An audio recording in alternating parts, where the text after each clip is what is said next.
You are listening to the Unslaved podcast. Please welcome Michael Tsarion and David Whitehead.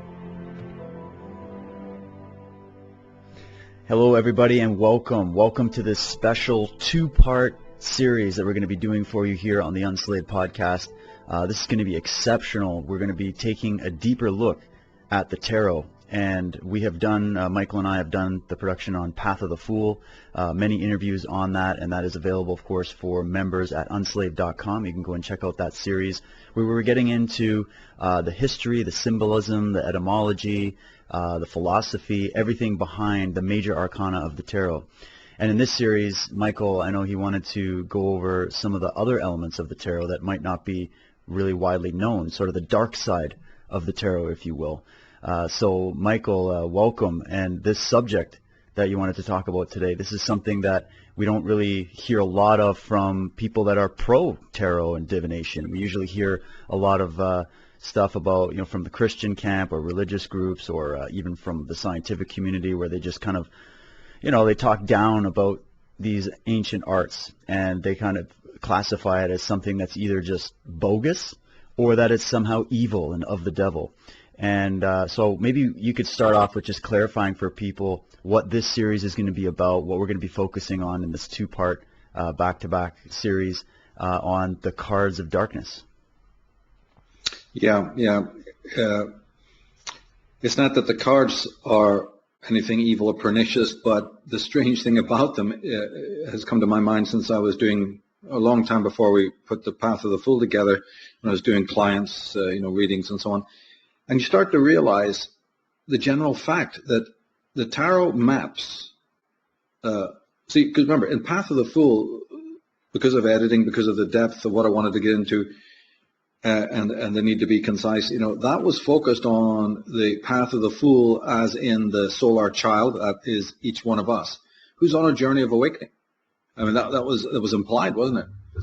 And so every card we get into was with that in mind. It was with the presumption that the soul, the spirit that we're talking about, that these cards, the major arcana cards, be the 18 cards, which correspond to the signs of the zodiac, or there's a few more, it depends which way you arrange them. But those 22 cards then are stages along the road of the sort of the road, the Siddhartha road of the awakened soul, the soul that's trying to awaken. And progress is involved in that. Regress, the great wheel of life can go backwards as it can go forwards. But I always had it in mind, as I say, that the very same cards, the very same 22 cards, also map the movement of the unawakened individual, the willfully ignorant man, who maybe has, put his toe into the waters of truth, has maybe walked a couple of blocks along, the Siddhartha road, and said, okay, this isn't for me, I'm out of here. And the most amazing thing is that the tarot's major arcana definitely has something to say about the inauthentic man who never journeys vertically, who remains on the horizontal. This is the most extraordinary thing. And I didn't have time to touch upon it easily in the Path of the Fool because it would just be a major digression, and it wasn't really apropos. It wasn't commensurate with what I was trying to do there, which is put the entire focus on the journey of enlightenment.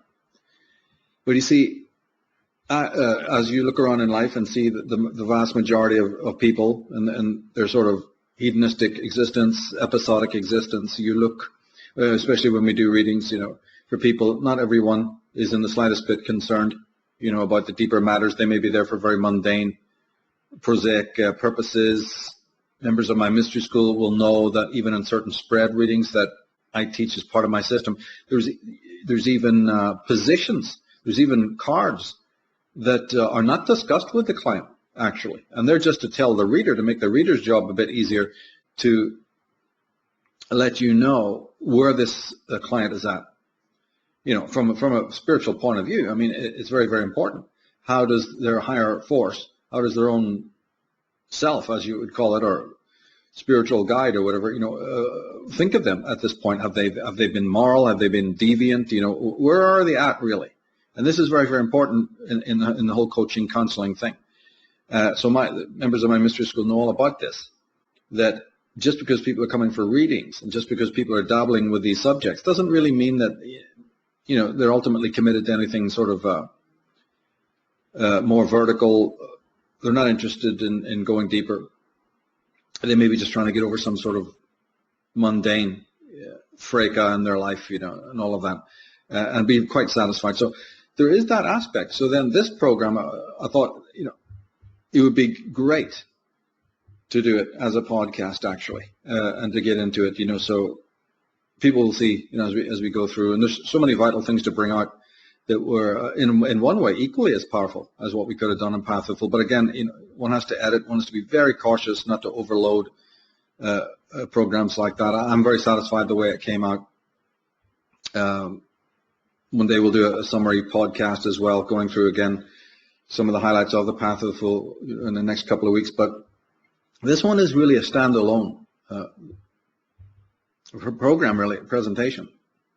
I'm really looking forward to it. And I think it'll help to bring out some of the concepts that maybe you know, we really couldn't explore as well as I might have liked, you know, in Path of the Full, or even in our interviews, which again tended to stick quite closely to what was in the Path of the Full. And that's a sort of standalone encyclopedia, isn't it, of the major arcana. And certainly I refer people to that. I mean, that's the magnum opus.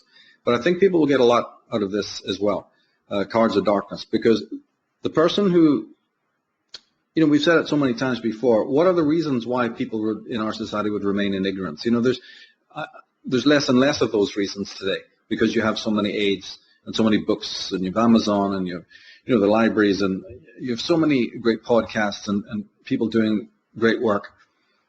It's hard to see how anybody could remain sort of unconscious, you know, unself-reflexive is a sort of cumbersome word, but it's these episodic, hedonistic type of people you see all around us in the world. And, you know, we might stand back and wonder and find it very hard to understand how people in today's world, with all the things that are going around, and can remain that way. It is a big question, and, you know, maybe there's no real big answer for it, but all I can say is that this amazing thing about the major arcana of the tarot is that those cards chart that process, you know, chart that kind of person who wants to remain hedonistic and who operates entirely by their own will, you know. So that I think people will get a lot out of watching this. Yes, this is something that when we were going through the Path of the Fool, I know you had mentioned that there were so many other elements that you wanted to go into, and I'm assuming this is one of those elements. And I think it's important that when we look at any of these tools, like anything, they can be used for the purposes of good, that your good as an individual, or good of society, or good of mankind, and they can also be used on the other side. It kind of goes back to that old Star Wars metaphor where you have this force, you know, the Tao, the creative force of the universe, which can be used in the hands of a good moral person. It can be used for good moral things that produce amazing things in the world. But in the hands of somebody that is self-murdered, or is leaning towards wanting to abuse nature and try to control and try to be overly dominant. We've covered these personality types in episodes like psychic vampirism, etc. And you could also expand this out to the oligarchy, you know, the ruling classes, you know, not all of them, but elements of them that have been corrupted over time, that crave only power at any expense, that have no humanity, that are willing to do anything to just maintain power and control. These kind of mentalities, you know, they can get a hold of this kind of knowledge and this kind of power, if you will, and they can use it for their ends. And we have multiple quotes from some of these higher level people in the higher levels of power and control in society throughout history, where they actually reference these magical arts and these arcane arts and these ancient esoteric bases of knowledge. So, but to get into some quotes more specific to what we're going to be talking about today, you have a quote here from D.W. Winnicott, who is a psychologist, and they're saying that the basis of psyche is soma, and in evolution the soma came first. The psyche began as an imaginative elaboration of physical functioning, having as its most important duty the binding together of past experiences, potentialities, and the present moment's awareness and expectancy for the future. And then we have another quote here from Carl Jung. Oh, and Or unless you Soma, wanted to by the comment on way, that one first. No, just that soma, people may be unaware, it means body, the Okay. intelligence of the body, as opposed to the psyche. So psychosomatic. Somatic is body, psyche is mind. Go ahead. Great. Okay. Right. So Carl Jung says that the body is, of course, also a concentration or a function of that unknown thing which produces the psyche as well as the body. The difference we make between the psyche and the body is artificial. It is done for the sake of a better understanding. In reality, there is nothing but a living body. That is the fact, and psyche is as much a living body as a body is a living psyche. Yeah, how brilliant is that? Then there's a few other ones. Nietzsche have said that, we think with our bodies. Hopefully by the end of this presentation, people will understand exactly what that means, But if you want to move on, we'll go straight to we can post those below as well. But if we want to go right into the presentation, I think, do you have a first slide there? Just want to say a quick word about what's going on here. And that is that, oh yeah, you got it. So, see, Path of the Fool, that was the book. And I'm referring people to that right now because if they want to get more deeply into the positive, negative, and reverse meanings of these cards, that's the book to do it. We're veering a little bit into different waters in this presentation, but when we deal with the negative meanings of cards, and reverse meanings can also mean negative meanings as well in certain cases, then just realize that, my book there goes into all of that. But let's take the first card, for instance. If you go to the first slide there. There's the Fool that generally opens the deck. And we're not really, doesn't matter which decks we're using right now, it's just wanted to get the images up for you. There you see. So as I said, in my work, I specialize in seeing the same phenomena. I mean, this is from day one, way back 20 years ago nearly. Looking at the same phenomena of a thing, where it's Atlantis, or it's symbolism, or it's goddess traditions, or whatever it may be, the tarot, from different perspectives. It's very healthy to do that. And as I said, in the Path of the Fool, we got very esoteric, we got very deep. We went into astrotheology and theosophy and so on. And in that show, the tarot's major arcana was presented as a kind of a life map, as a kind of a map of the authentic person, though. How interesting it is, though, when we, look at the inverse. You can tease out some interesting truths from that. But again, people can, happily go to the book if they're unfamiliar with the cards, and just even more the textbook, negative aspects of the cards. I'll try to cover some of them here, But you see, if you go to the next slide, you'll see it's like this. This really represents, the Fool represents life's sort of innocence, inmates of sort of pleasure principle who never really step out of it. For them, the pleasure principle, which should have passed away, after the Oedipus complex, very young, never really did. It may have passed away enough for people to get sort of a handle on life, and that's because school and everything forces us to do that, isn't it? But in one sense, society also promotes the pleasure principle in the sort of regularity of our existence, sort of track 29 existence, and the sort of, people today are even asking for safe zones and all of this kind of nonsense, So, and also there's an underlying contract, which is aided and abetted by society, to not ask the deeper questions. I mean, that's why a person can go through the whole of their life as the Fool, in that negative way, where they never ask the meaningful questions. Well, life doesn't even demand that you do. Life, in fact, like I said, can offer you the promise of fixity, the promise of this sort of stability and sort of incubated, embryonic, Euroboric sort of space.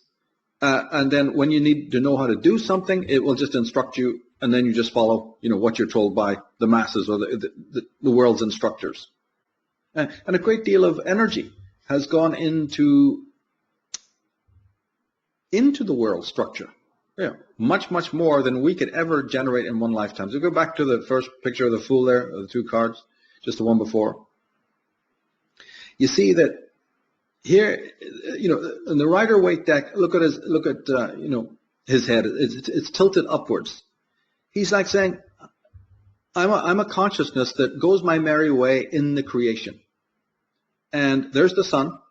There's plenty to do. The world is exciting and brightly lit and colored, and I'm young and zestful and full of life and vigor and ambition as well. And as long as those lights keep flashing, and as long as this extrovert energy keeps going, there's no reason for me, you see, to bring meaning from within. Now, he's not paying any attention to the edge of the cliff in front of him. He's not paying any attention to the little dog that's, there as an absolute necessity to say, there's dangers, mate. You just don't walk out there. It could be raining and you didn't take an umbrella. You're maybe wearing the wrong clothes.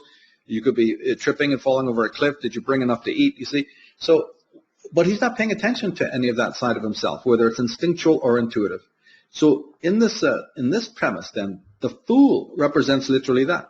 Somebody who remains within the pleasure principle, who has no interest in evolving at all. He is absolutely enamored and infatuated with the carnival of life. And yeah, he may learn at some point, as we know we do, that there's pain and pleasure. But then he draws the contract to say, well, if I can, as long as I can live for the pleasures and the hedonism, and make an avid, even willfully seek out those kinds of pleasures, then I'll avoid the pain. So when we look at even material advancement, right, and material gain, what's that all for? Isn't it to offset pain? It doesn't necessarily have to have any bearing on your vocation or your responsibilities and duties towards humanity, does it? It's just, no, this is creates the protective walls that I need and the cushions that I need to have more pleasure and experience less pain. So, this is the meaning of the fool. Of course, we have to go very briefly, but one can see immediately that this is the case. And therefore, any kind of harangues, any kind of upsets, the great quote that, at some time in all people's life, they'll stumble over the truth. But most people just get up, dust themselves off, and go along in their merry way. And this is very, very true. Back to the football, back to the drag racing and the love scenes and all of that.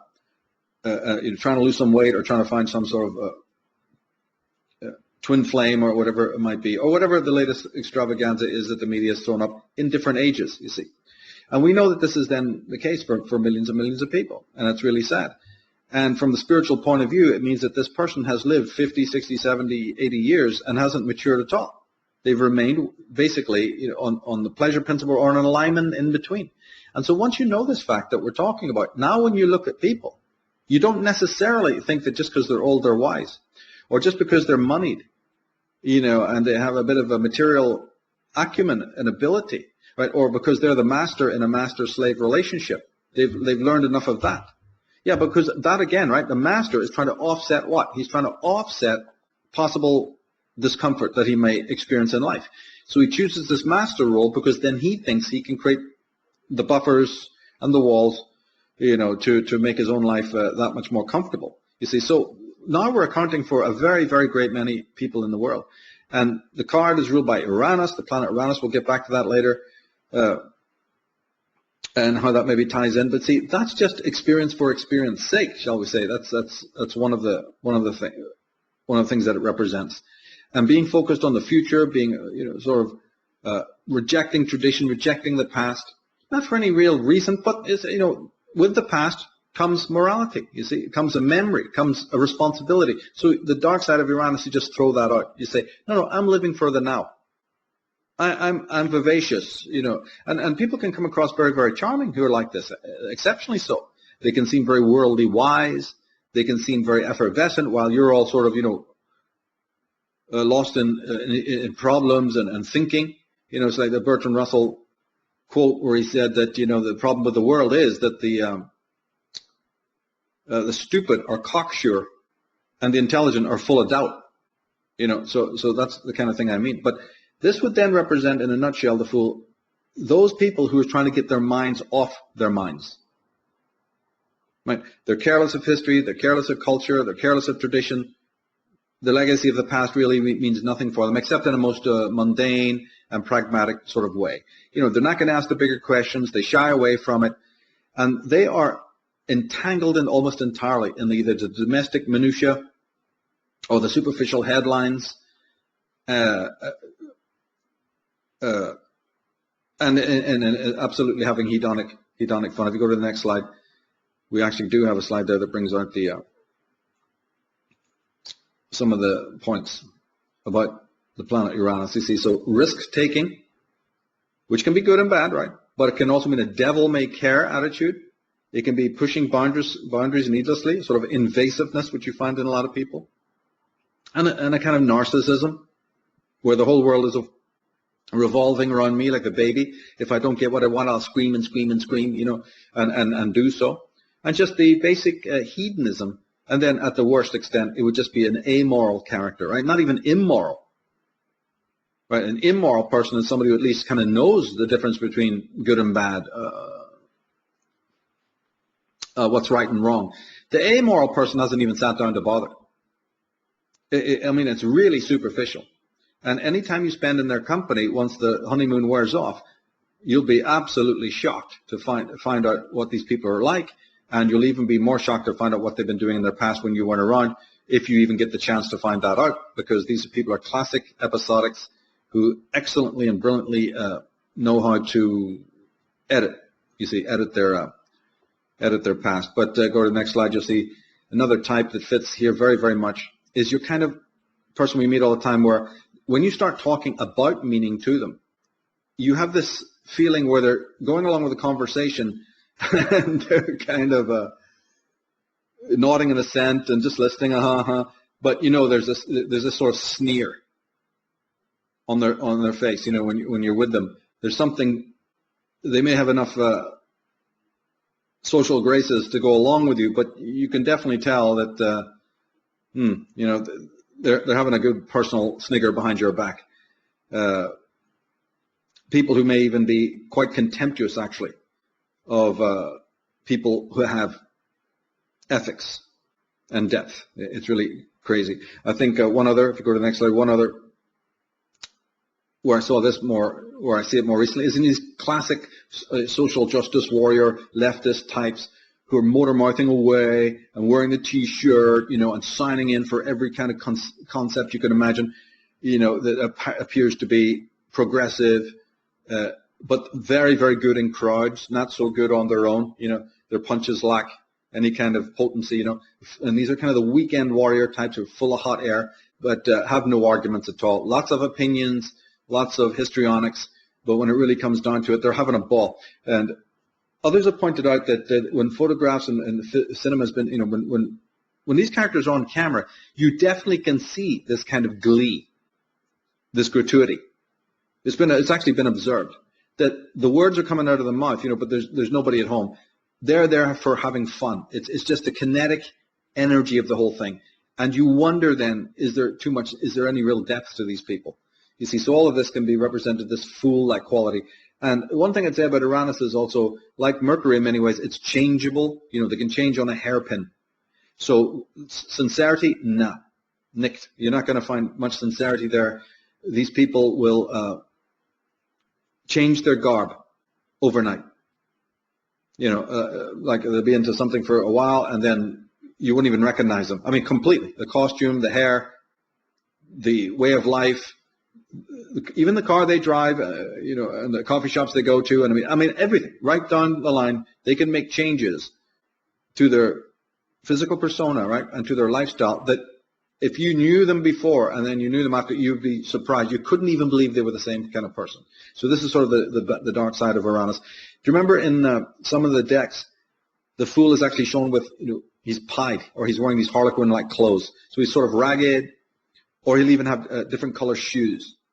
So there's your errancy, that we talked about in the Path of the Fool. And their way of dealing with the errancy is not to bother questioning what that errancy is, but to kind of get used to the unevenness of life and just plow along. And their way of getting used to it is to change like the wind, to be fair weather friends, you see, and to be utterly fixated on, the sort of flavor of the moment, so to speak. But we must move on. If we go to the magician, just to remind people, this card definitely represents the next stage, because, of course, as we come into existence, as we grow up and pass the Oedipus phase, which can be, between five, they call it the latency period if people want to be technical. But what happens then? Well, we start encountering, through our parents and through the school teachers and whatever, we start to encounter this reality principle. And we don't like it. That's what causes all the histrionics and the fallout, and even some of the early pathology. I mean, this is where Freud comes in. See, Freud believed that most of the original neurosis and psychosis and pathology will come in during this Oedipus period. And we don't want to sidetrack to get into that debate, right? We just stick with that general idea. But what is happening to us is we're being forced out of this sort of Euroboric pleasure principle, this kind of autistic state. But of course, as I said earlier, not everyone makes it. And certainly not everyone's going to make it to the point where they now become a sincere, authentic individual, a servant and a seeker of truth. By no means is that the case. So what happens, what's really happening at this magician phase, if you look at it inauthentically? It's this uncomfortable discovery that there is a world out there. It doesn't comply to your will, to your magical child thinking, which is, animistic, meaning I should be able to wave a wand and everything should happen the way I want it, which is magical child thinking. That's the way the child operates, in an animistic state. And the theory goes that whole peoples were once in that state, hence the gods, and hence the whole concept of magic and sorcery and all these other, things we find sociologically, right? But we discover as individuals that we're not completely in control of the weather, of other people, of our daily routine. We've got to get up and go to school. Daddy has to go out to work. We can't avoid these strictures. We have to eat and drink and dress the way we're told to do. And so what happens then? There's a sort of a headbutting against reality, right? We also discover that our own thoughts don't actually conform to our will, right? Certainly other people don't. When you're very narcissistic and you go to school in the beginning, like maybe 4 and 5 years of age, depending on what country you're in, and then you meet other people who are defying your will, the teacher's certainly not going to bend to your will, and other students there will not do that. That can be extremely frustrating, and you're going to meet it then with either withdrawal, you see, and confusion, or extreme aggression. You'll become very, very belligerent and aggressive in order to enforce that will, right? So another thing that one will do then is to say, okay, look, I get it. There's all of these accoutrements, and even though I've got the delayed gratification, it's quite interesting to get involved with the stuff of the world, all these objects and entities, to just get out there and manipulate them in this kind of sheer, raw way. The different, this would be more like a sensation type is what I'm thinking. But it's more than that as well, because this involves intellectual pursuits as well, like mathematics and engineering. This would be what is known, in psychology as the gadget fixation. This is what the magician is representing. Hey, how does this work? Let me twiddle the knobs. Let me mess around with this. So you see this in children, where they become fixated on certain toys, especially those that are mechanical and robotic. And it's a classic extension of gadget fixation. But what it is in minutia, in miniature, is the sort of it's the diminutive of the greater control that you'll see in adults, as they realize there's a reality out there, but you have to sort of get to know it. All the different instrumentation, all the different things that are at hand for your manipulation. And you'll see the child get involved with bicycles and machines and even board games and all of this manipulation. And this manipulation can absorb the intellect, right, to a ferocious extent. And the whole concept of time also plays a part here, because there's the time we associate with the clock, which is not real time at all. It's like a sort of a facsimile or a simulacra of time. But anyway, if we go to the next slide, we can break down the magician a little bit more. some of the positives and negatives. So self-reliance, this is the planet Mercury, self-reliance, independence, but also inquisitiveness. Like I said, it's healthy for the mind. The mind almost does it naturally. You don't have to force it to get involved, to be inquisitive and curious about the things around it, right? But then you have this sort of meddling, and you have this kind of infatuation and this almost superficiality where, like a butterfly, you're moving from one interest to the other as you try to fit in and try all these different masks and personas. So there's a certain vacillation that's involved with Mercury as well. It can just be the simple extroversion and the obsession with the fact that there are other people out there to get to know and to chat and to talk. And if nobody reins you in, you become just one of these hyper extroverted people, right? And you will do forever. You will do forever. And then you're sort of immersing yourself in society. And you may become quite clever and quite adept and quite erudite and all of these kinds of things, right? But you're still episodical and you're still inconsistent. And your own sort of narcissism is still playing a role here. The other person's more just like sounding boards for you, you know, as you go through this these intellectual hoops and processes and stuff like that. And you could be a great raconteur and a great toastmaster and very good with words and vocabulary and all of these things. But really, at the end of the day, again, saying nothing. A lot of hot air, a lot of bluster. See, this is the danger with the Mercury is showing off.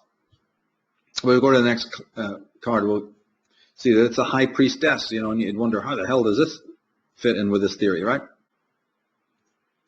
But this is the card then of meeting the opposite sex. So for women, of course, it's meeting the male in a more of a sexual way, perhaps. And for the man, or for the young boy, at least, you know, it's the movement towards pubescence. And questions about the mother. She's my mother, but she's called this other name, and she has this other persona with other people, including my father, and she has had a past before I was born. Who's this woman with her likes and dislikes? And so a point can come where that's being probed, and I'm sure it's the same for girls as well. Who's this man? You know, who's this person I call father? He seems to have different personas. And Robert Bly, actually, the great American poet, he made a fantastic observation, and he said that, you see, in the days of agriculture, in the rustic days, in the rural days, all children knew what their father did for a living. But as we moved up more into the 20th century, father just goes out the door at 8 o'clock, you know, and he's gone. And although you may know what the job description is of your father, the child is never really there to see what the father does. And so in that abscess, especially for a boy in his relationship to his father, there's a kind of a suspicion. An unhealthy suspicion, according to Bly. You know, does my dad make the bombs that go and blow up the world? You know, what's he doing in his office there, and the decisions that he's making? And so there's a sort of a hauntingness and an abscess. So he was of the opinion that, you know, the father-child relationship has degenerated at that point. But in this card, it's the mystery. You could say it's pansexual, it's quasi-sexual in the sense that there's an identity behind my parents. There's a hidden identity also behind other people. So here I am coming out of the magician and the fool, which is just taking everything on face value. What happens if I twiddle these knobs? It's real fun, right? What happens if I put the penny in and then go around on the circus wheel or whatever, right? And life can be like that for most people. And I think that's a lot of the reasons why also money is craved, is because money opens those doors and you know, opens those styles and gets you through to be able to play the one-armed bandits and have fun. But the priestess is that element that life also has that says, no, there's something more than your intellect can probe. So this is kind of the encountering of mystery. But we're now talking about more in its negative way, you see. So then this would be something that is more to do with seduction or hidden secrets, and you not being completely informed about a particular thing or a particular person, and always being then blindsided and having to find this out as we go, and having to find, I didn't know my uncle was in jail, you know, I didn't know my granddad was a top Nazi leader or something like that. You see, so there's always something in our past, you know. But this mystery aspect is archetypal. It's not something you can erase. It comes with the territory. And also don't forget that there's aspects of the self. But we're talking about unreflexive people here, so shouldn't really pursue that concept, you know. But I just mean things like confusion of identity.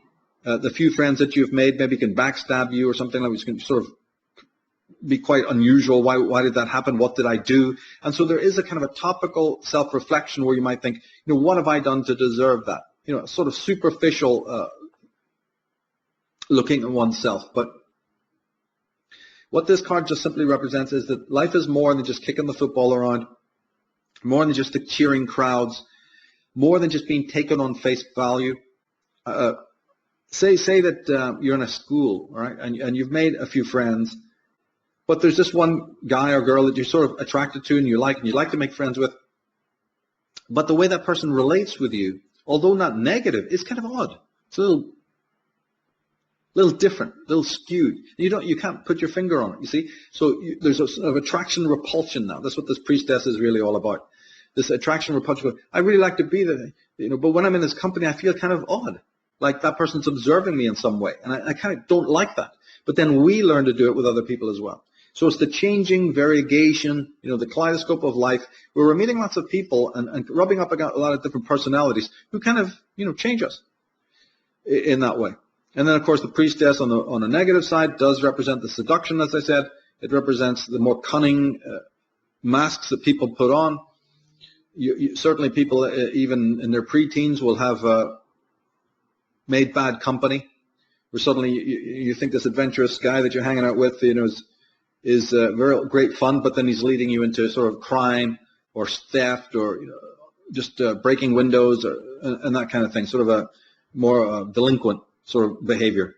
And then you realize, they are, I get severely punished, I have to back off from that, But anyway, it's quite obvious that the priestess represents something subtle. If you go to the next slide, we can spend a minute breaking down some of its qualities there. The subtle power, manipulation, seduction, hidden desires, of course, which everyone has. And so there's your magician now having to encounter hidden desires. He thought that just by pushing buttons and putting in coins and kicking balls and speaking fast and furious, being agile, that he'd be able to get what he wanted. But suddenly now there's these hidden desires that arise. And how do you go about facilitating those? Certain taboo things, right? But then there's the whole game playing, the secret games being playing. And then this idea that there are periods also where you're not in complete control of your will. That there's weakness and impotency. And there's a sort of a passivity, sometimes when you most need it. You're full of drive to do something, and then all of a sudden, the will just departs from you. And then, of course, you have your, again, classic amorality of people who have no intention of doing good except when it facilitates them, but their natural state is amoral. You see, this is also very, very important. But I'd say that the priestess then is those people who know how to expertly keep up appearances, right? And also, don't forget, they're the people who would rather than go out and will action, they rather sit back and say, hey, a lot of energy's gone into the world, the configurement of the world. A lot of energy has made all of this stuff. Hey, I'll just sit back and let it all happen. I'll be guided by other people. And some people who become very, very adept at this, then, they are, they have perfected what I would call mirroring.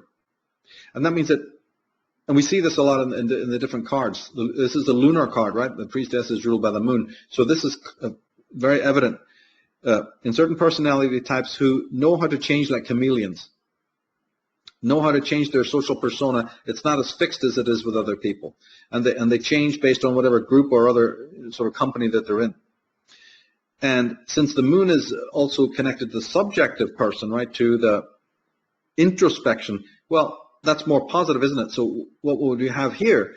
The negative aspect would just be a sort of self-criticism. It's not really healthy introspection. It's just this pernicious attempt to update the social persona based on the pressures of the world, a certain nagging self-criticism which people have, in order to upgrade this sort of counterfeit self. In the end, what happens with the lunar qualities is that there's no authentic self at all. You're just dealing with a composite, you see, of other people's personas. And it's very unstable, of course. It changes a great deal. And that's why when you meet these people, say you went to school with somebody and you meet them down the line, it's unbelievable how unrecognizable they are and all the different experiences they tell you about. And you just don't see that consistency in them that you might with another friend, who's very much the same as when you knew them first, So these are the kind of people then who would meet a million people in their life and really have empathy with none. They've never really made a solid connection. That's the lunar quality in the negative way. If we go to the next one, it's Empress. And this should be familiar to people. It's Venus. And this can represent comfort, pleasure, satiation, familiarity, sociability, domesticity, but also on the negative side, sort of conformity, right? Indulgence and greed and insatiability. Right? Venus is sweetness, pleasure, comfort. So there's your comfort zone again. And Venus is the mother, or those kind of Venusian type men and women who, again, excel at making your life easier and better, and with whom you feel a lot of compatibility, where you know that you'll be accepted on face value. But the trouble is, the negative side of that is you'll be accepted even though you're a complete superficial ass. Sitting just watching garbage all day on television and talking drivel about the headlines or some other miscellaneous pastime. This is the danger. People who will never challenge you to be better. And in fact, in the company of those kinds of people, you're not encouraged to be better. You're encouraged to be worse. Meaning that every time you might even strive to bring up something that is more authentic, a deeper question, something of deeper meaning, they immediately get that sneer again. You get, don't bother me with that. Or you get this change the subject sort of mentality, or you get this kind of glazed expression. So this then would represent people in a state of willful ignorance. It's not so much that they've repressed something, it's that they're just completely dissociated. These are the one-season world people who refuse to see the underside of life. They just can't face the dark side. They do not want to face the dark side. They never will. It's almost like they've got an inability to do that. But again, what I'm trying to say is the world allows that. There's so much in the world, in these 29s and in the cul-de-sacs and in the completely extrovert lifestyle. That's why there's a million of everything. A million kinds of chewing gum, a million kinds of sweater, right? A million kind of track shoes, a million kind of speakers, and all the rest of it. Is because there's a constant conveyor belt, constant treadmill of new things coming for the edification of these sensationalistic types who really live in a sort of a la-la land. I'm all right, Jack. I mean, I even had, when I did my classes in tarot in person, more than once I had somebody in the class say to me, what injustices are you talking about, Michael? Because I would throw in a bit of my conspiracy stuff or just talk in general about things that are happening and all. And I've actually had that question asked to me directly. I mean, what kind of a person would ask a question like, whoa, these injustices you're talking about, like, what do you mean? Well, the fluoride, the fluorescent lights, the vaccinations. I mean, shall I go on? The Federal Reserve, I mean, the tax dollars you're paying for all sorts of cruelties and hideous outcomes. The treatment of animals, I mean, like, what age are you? Right? Well, that's what I'm saying. These are people who've lived in this one-season world. And it's almost phenomenal how they've been able to shut the world out. But again, there's something in our world that permits that. So is the fault lies with that person for their inauthenticity, or is it something that the world around them has already brought into existence? Go to the next slide. You see that a classic symptom of this is just your pure sensational fulfillment and immediate gratification. This is where the pleasure principle carries over into adult life. And also you could say lack of rules. The rules are something that the person just really doesn't go for, doesn't like, and tries to find ways around it. But the most, I think, if you're looking at people who are caught in this Venusian situation, who are dominated by this. It's just your your gratification, instant gratification. I need satiation. So the rules of my body that say is don't overeat, you'll get sick, things like that. Or this could damage my health down the line. It's not going to matter. Just let's plow along because of the palate, the pleasures of the minute. And we're seeing more and more and more of that as we go by through the years, you see. But you go to the next slide. One thing even more dark about Venus that could be said is that beauty is also destructive, of course. There's the allure, there's the mystique. And that has been misused from time immemorial. The whole Salome bit, the whole Delilah bit, and the men have it as well, where beauty, sexuality, these things are then misused to disempower and to even destroy the good man, you see. This would be the violence that's inherent in seduction when somebody's manipulating you on that level. Now, the Greeks believed that beauty and goodness were synonymous. And of course, that is utterly false. It's a very great error because as you experience life, you find that it is in fact an error. Even the word charm, to be charmed by somebody, comes from a sorceress, Carmenta, so a Greek goddess of sorcery. And you have Circe and all of that. So even Lucifer is considered the most beautiful of the angels. So I don't know where the Greeks got this idea. It's unworkable. And even in pre-Celtic mythology, the kind of Luciferian leader of what's considered in pre-Celtic mythology to be a demonic race, Lord Elathan and his son Bray are the most beautiful of men. So the Celts seem to know better. That here's these Luciferic characters who are deeply beautiful, but they're very evil people. I find that very interesting. But if we move on, one could spend so much time on each of these, but we move to the emperor next. So here's your classic, here's Mars, the adult male and his exploits. And as I said, unlike the Hierophant that comes next, you see, he's seen outside for the most part. The Hierophant's usually inside, the emperor's outside, because that's his domain. It's the domain of nature, it's the domain of the animal kingdom, and the raw sense of conquest, riding the chariots, overcoming enemies, and so on. And the planet ruler is Mars. We all know this one. We don't have to spend too much time on it. It's the relationship towards the world, which is just simply aggressive and raw. Brute force. Man as a weapon at this point.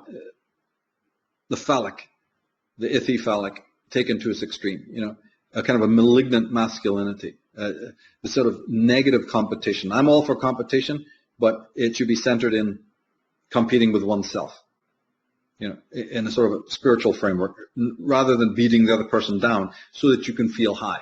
That's not anything positive at all. This kind of card would be embodied by so many things we could say, but like Robert Oppenheimer, one of the inventors of the atomic bomb, he said, "I have become death, the shatterer of worlds." So taken to its extreme, then this is the flip side of the Venusian in a way, where it meets reality as an opponent.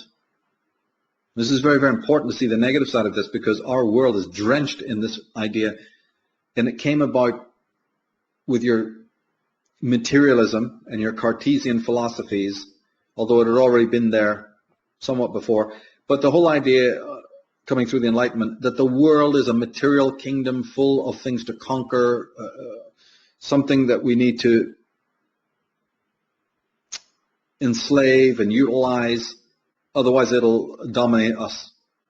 And so this philosophy has been apparent in the design of our cities, in man's relationship to nature, and so on. In my deeper work, I go into, that it's rooted deeply in sort of ancestral trauma, but we don't want to touch on that right now. We just want to look at this in a little bit different way. But it is this malignant, if you go to the next slide, I was thinking, of Alfred Adler, the great psychologist. He invented a school called individual psychology. He was one of the Freudians, but he kind of went his own way. And he was highly rated by Freud, actually, Adler was. And in fact, the next cards, like the Emperor, the Hierophant, I'd say even the next, like Lovers and Chariot, they can be understood when we know what Adler was talking about, you see. So this is the ruling type. You know, he's the one who invented the word superiority complex. So these are the superior types as opposed to inferior types. But in his work, the superior type, like this Emperor, isn't superior because he really is a more self-realized person. He is the one that pushes other people down. He is the one that embodies an inferiority complex. All right.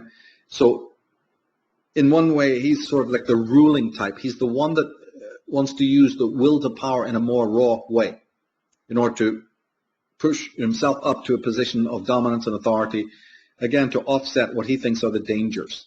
You know, Adler has a quote where he said, "It is easier to fight for one's principles than to live up to them." So easier to fight. Just look at the world. It's like those social justice warriors. It's easier to fight for one's principles than to actually live up to them. What a fantastic statement, you know.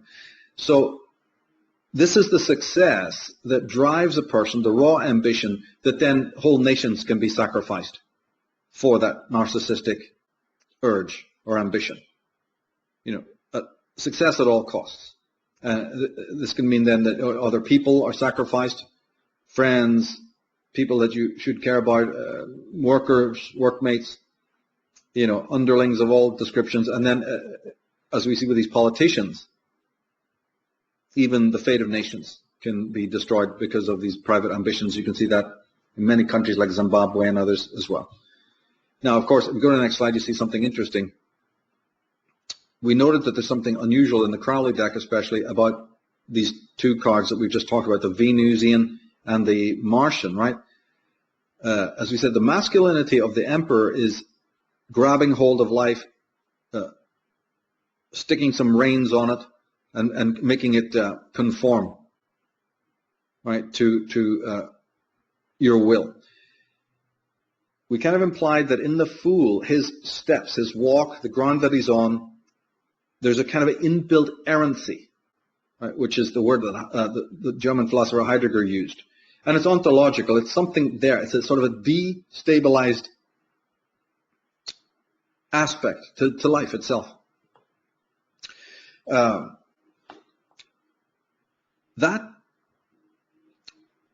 it's not that the foundations are weak. It's just an ontological principle. And so then up above, where we are in the ontic world, the visible world of society, we see this rigidity of the Emperor, you see, being a compensation for that. So the Adlerian man, right, his so-called superiority is just a stiffening and a hardening, or in the Reichian term, armoring, that is meant to offset this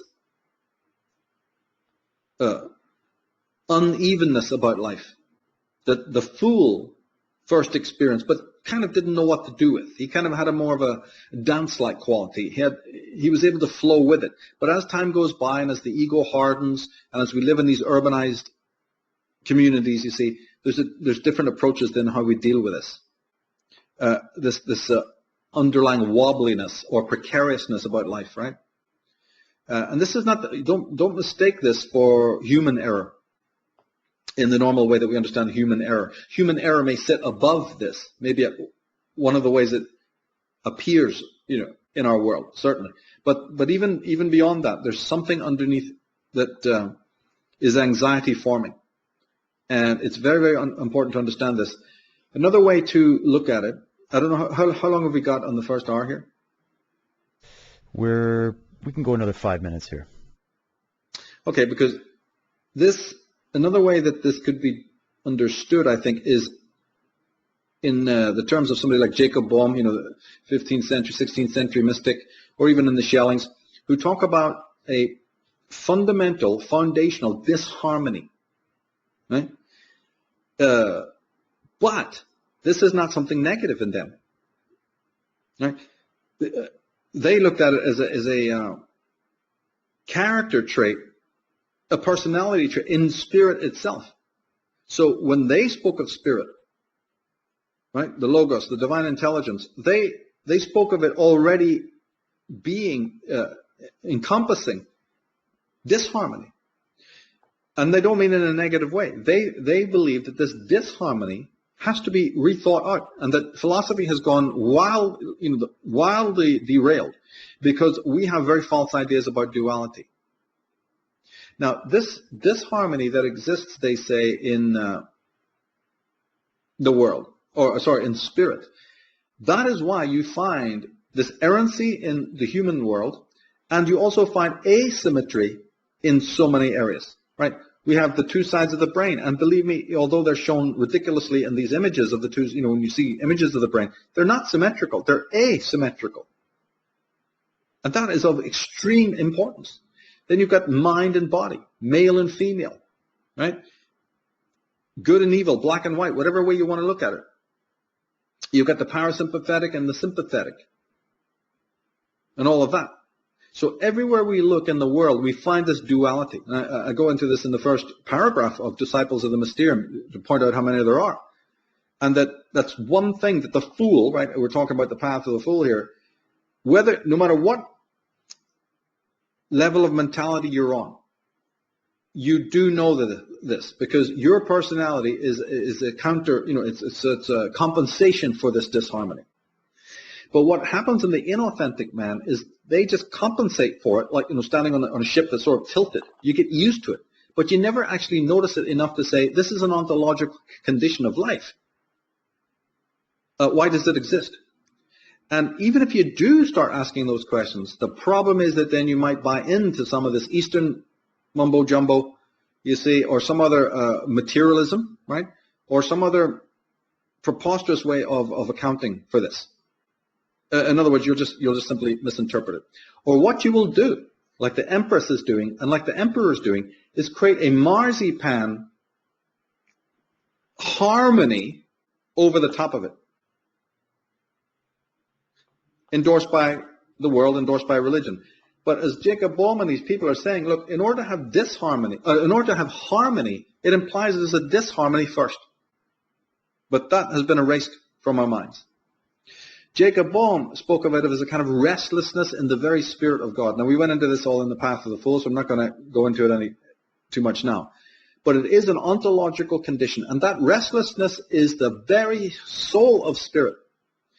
And that disharmony, right, and that restlessness brings consciousness and self-consciousness into existence. So the very talking and thinking of this matter that we're doing now is itself born out of that primal disharmony. Now, what's the point of all of this blather, right? Because this is where authentic and inauthentic roads are going to divide. Because the authentic man thinks about these things and wants to know the ground, wants to know what this disharmony really is, and doesn't want to look at it, dualistically in the negative sense. So he goes on another journey to say, I'm going to sit with this. This is really something to discover. Whereas the inauthentic man goes, oh, I don't like the sound of that. They can't grasp that this restlessness has caused consciousness to come into existence. For them, it's just a disharmony that is troublesome and requires so much work. And they'd rather placate it in some way. They don't realize that without it, we'd be sheep in the field, completely docile. We wouldn't even have consciousness at all. Now, even when the sort of Cartesian principle, I think, therefore I am. If you decode that simple term, I think that dualism is right there in there. Because there's the thinker and there's the I am that is being thought about. So the dualism is right there. The important thing is this inauthentic model that we're talking about now, isn't that then reinforced by the schools? Isn't that reinforced by the fact that we're not taught the very things I'm talking about right now? So when you have your good and evils, your masculines and feminines, your male and females, your mind and matter, your inner and outer, the pleasures and pains, the joys and the sorrows, the active and the passive, and the engaged and the indifferent, war and peace. We spend a whole life going about and never ask anything about, where is this coming from? And yet it's through all of fiction. It's through all of reality. You know, the great fiction of the world. Think about it. It's, you know, your sort of your Hamlets and the Laertes. You know, that Saint Tristram and Saint Mark, King Mark, right? You have your Hamlet and Claudius. You have your Robin Hood and the Sheriff of Nottingham. You have Sherlock Holmes and Professor Moriarty. You have Professor Van Helsing and Count Dracula. You have the Doctor and the Master. You know, you have Luke Skywalker and Darth Vader, right? You have Captain Kirk and Khan Singh, whatever. The greatest literature often has this dualism involved, which represents, as I said, on one level. In your own personal chart, you have it between the rising sign and the sun sign. Is a manifestation, can you believe it, of this underlying disharmony. So the point is that the inauthentic man, in all his modes and shapes, never questions it, never gets down to the nitty-gritty, and doesn't even, he experiences on a momentary basis. His whole being is the embodiment of this underlying restlessness. Even his workaday ambitions, what he would call his life goals and his must-haves, his ambitions and his will to power, you know, is actually a manifestation of something. But he never goes to the root to discover what it is.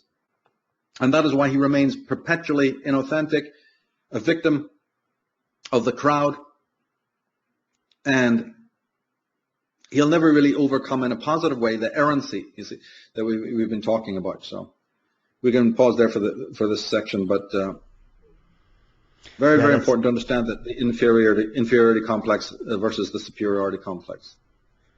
Right, and when we're talking about balancing, or balance in general, the duality, it does come back to that balancing principle that all of these things are a part of your being, they're a part of your psyche, and they're a part of the world and the universe as a whole, like the whole microcosm, macrocosm concept. And when these things get put out of balance, and I mean, I'm sure anybody listening to this can attest to having days and weeks and months and even years of being out of balance in one way, shape, or form. Maybe your health is out of balance. Maybe your mental patterns are out of balance. Maybe your sleep is out of balance, whatever, your relationships. We see this happening.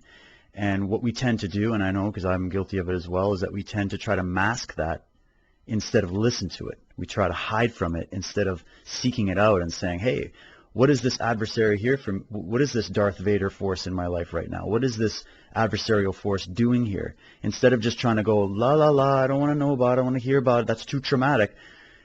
We look at it as, oh, those are my dark emotions, I should just suppress them and not think about them because they feel bad. They make me feel like I'm not centered or whatever. But as I've learned from my own experience, and I'm constantly still learning, and as you're bringing forward beautifully here, Michael, just in this first hour, is that it's important to pay attention to that. It's important to get into it, to examine it, and to take the lesson from it. These things are your guides. These are your teachers. These challenges and obstacles are not to be run away from. They're to be faced. And when you face it, man, your self-esteem goes up, your understanding goes up, your perspective goes up. It's like when you climb that mountain, like we talked about on the Hermit, you get that vista, and then you come back down and you now have something greater to bring to your life, and more meaning can come from that. So, man, there's so many things you were talking about there that gave me goosebumps and spurred my mind, but let's pause it here for the first hour, and we'll continue in the second hour. This is part one of this two-part series, so come and join us at unslaved.com to continue listening to the rest of this fantastic presentation we've got for you, and the following week we'll be doing part two right here on Unslaved.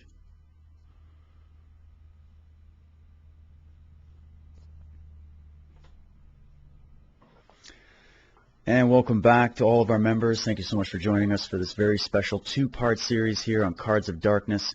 We're going to be continuing here talking about these various elements that we want to bring out about the tarot and the cards and the meanings, talking about the contrast, the duality, etc. And we're going to open up this with a couple quotes to bring things into context for you. First one comes from Origen of Alexandria. And they're saying that just as our one body is composed of many members which are held together by one soul, so I think that the universe ought to be thought of as an immense complex organism held together by the power and reason, or logos, of God, as by a single soul. And the second quote we're going to bring in here comes from Moshe Feldekras from The Awareness of Movement, and he's saying that there's an essential difference between consciousness and awareness. Although the borders are not clear in our use of language, I can walk up the stairs of my house fully conscious of what I am doing, and yet not know how many steps I have climbed. In order to know how many there are that we must climb, we must climb them a second time, pay attention, listen to myself, and count them. Awareness is consciousness together with a realization of what is happening within it, or of what is going on within ourselves while we are conscious. So welcome back, Michael. Yeah, those are good. Feldenkrais was sort of like a kind of a Ida Rolf, Wilhelm Reich. He worked with the energies of the body. This will all become pertinent as we move through the next few cards, you see, because we want to distinguish between the psychic and somatic levels of intelligence. But if we move on to the next card, you'll see it's the famous Hierophant, which in contrast to the Emperor is often internalized. He's definitely seen in an interior space, which is kind of important as well. But this is where concepts of regularity and rules and rituals and traditions come about. And as we said, those are all fine as long as they are garments of the spirit, so to speak, and that the real core of them isn't being forgotten, right? But that's in the authentic model. In the inauthentic model, these are part of that draconian regularity, the man with his clipboard, the officious regimentation, that is then, as I said, a structure that's been built over that errancy that we spoke about in the first hour, that fundamental disharmony that has been fundamentally misunderstood. So now you've got gods as opposed to devils. You see, because when you don't understand this dualism correctly, or what we would call dialectical monism, that's when it is understood. Well, that's it. The wheel comes off, and the whole thing the apple cart just goes crashing into the ditch, and that's what we've got. And nobody's been bothered to pick up any of these apples, at least in a conventional sense. So we're in a bad shape, sociologically, because of that. You go to the next slide. You see that the ruler here is Venus. I have other attributions of these cards, but that would only make sense to my mystery school members. But anyway, this card is certainly associated with control, with authority, with the rules, and that instruction that we said that the fool ends up requiring almost entirely for anything that he has to do. He needs the manual, the instruction. It's a meritocracy, because giving all the instruction, yeah, but who's going to separate the sheep from the goats? Who's the teacher's pet? Who's the prefect? Who's the elite? Who's going to be given the control of steering society tomorrow? So this is where your hierarchies come in, and this is where your oppression comes in, and severity, and dogma, and obedience, and the reward mechanism, the meritocracy set. And then again, in the Reichian way, just like we saw with the Emperor, this would be your bioenergetic armoring, which is so crucial to this whole dynamic. That once you bought into some of this negative stuff we're talking about, then you have this issue of hardening in your mind, hardening the psyche, hardening the soma, comes to bear. But this card rules Taurus. It also rules like the second house loosely in astrology. See, in the second house rules money, the foundation, our skills, what we value, what our natural talents are. So really earthy, pragmatic things that are very much based in this meritocracy and in this sort of competitiveness, But why did this come about? Again, we must emphasize, because the magus, the fool, has learned things are not completely in my control. Right? Things are not completely under my control. There's this underlying mutability and change. I leave something and dust gathers on it. I leave my car out and rust gathers on it. I leave a piece of fruit out and it begins to rot. Now this is all very insecure, you see, to the ego. These are the ways of nature. And it feels very odd. And as I said, for the male, there's the female psyche and all of its permutations. That mystery there. And also there's just the body itself. There's a mystery attached to the soma itself. And you'll find out once you study these things quite deeply that there is actually, in regards to the emperor, right, and the Hierophant, we would tend to think that their oppression is external, right, that their control is mostly projected. But as a matter of fact, the same force or will is also introjected as well. So there's a whole concept that, we're not taught in our schools about the introjection of oppression, both psychically and somatically, But with these two types, there's this hubris, because as far as these two types are concerned, the emperor and the Hierophant, they have achieved through brawn, through will, through conquest, many medals, many purple hearts, many degrees on the wall that they'll be happy to shake in your face if you haven't done the same thing, you see. And this is where your sanctimonious righteousness comes in. And we all know people who are like that. It's quite dreadful when you see it. Because you realize then that these people haven't been just competing with themselves in a healthy way so that they achieve these things in and of themselves. They have achieved these things so that they can in fact wave it in your face. And so these are the people who then sign on for this Orwellian, big brother sort of authoritarian world order. And that can start with adultism in the home, because the society will endorse that. It will endorse this inequality at home. And it will endorse the armoring within, as I said, in which the denigration of the body and the denigration of the natural and the organic and of the natural occurs. We see this in the building designs and the skyscrapers and all the rest of it. Now, one other thing I didn't bring out in the first hour, which is absolutely crucial, and I hope the people who have a bit of psychological background will gain something from this, and that is that when I talk about the underlying Bohmian disharmony, disequilibrium, whatever you want to call it, in psychological terms, that is what Freud referred to as the id. Right? So that characterological disharmony, which is the very essence of what spirit is what is implied by the Freudian term id. And remember, we did this thing on Freud and how he was misrepresented his work and how much more spiritually intoned it was when we talked about Bruno Bettelheim's book and all of that. Remember that, David? Oh, right. Yes, I do remember. That podcast?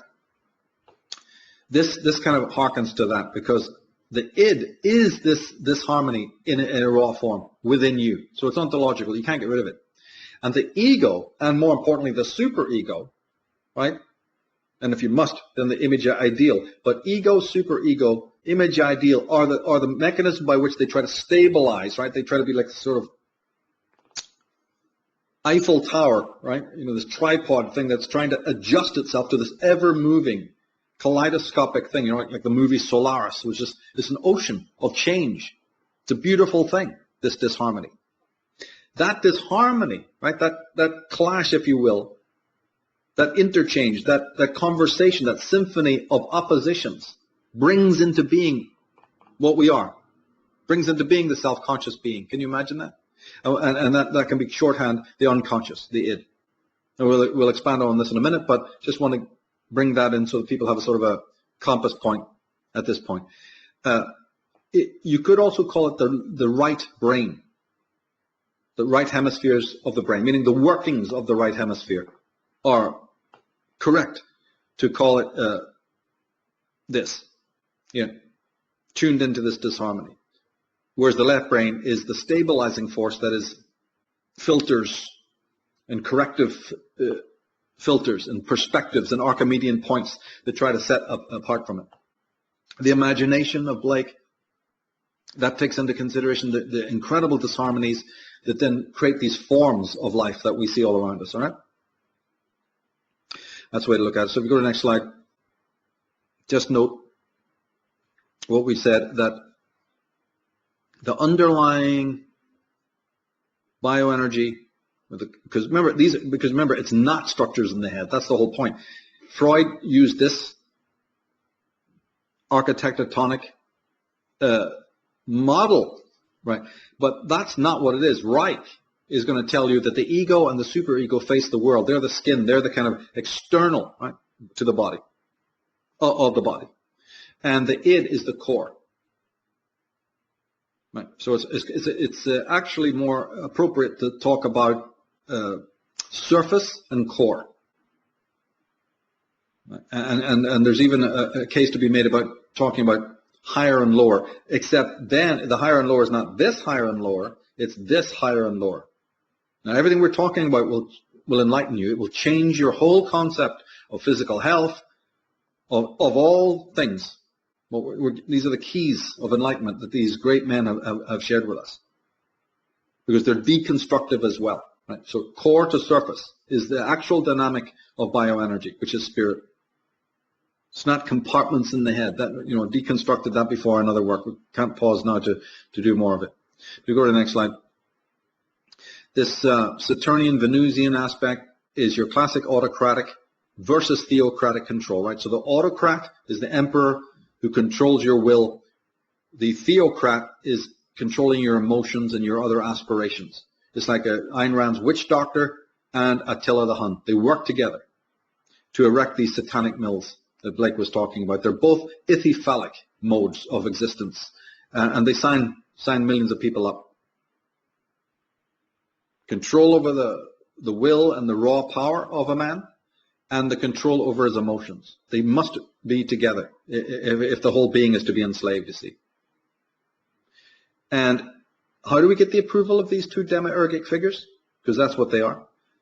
How do we get their approval? Well, obedience, but also by the active way is by repressing vital parts of our own being. That's why this is so important, because we actually have to do something to win their approval. Even if we never bring it to consciousness, never think about it. We are repressing vital parts of our psyche, vital parts of our soma.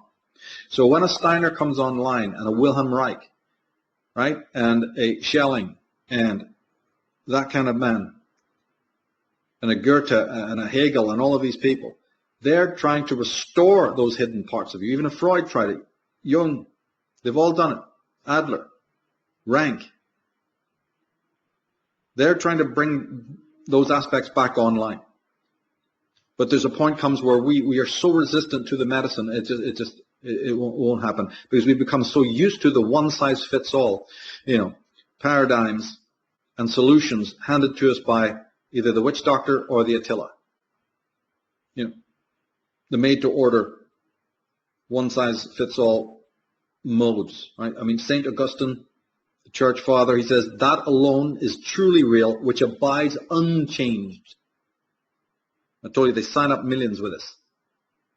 Ignatius Loyola, the head of the Jesuits, I will believe that the white I see is black if the hierarchical church so defines it.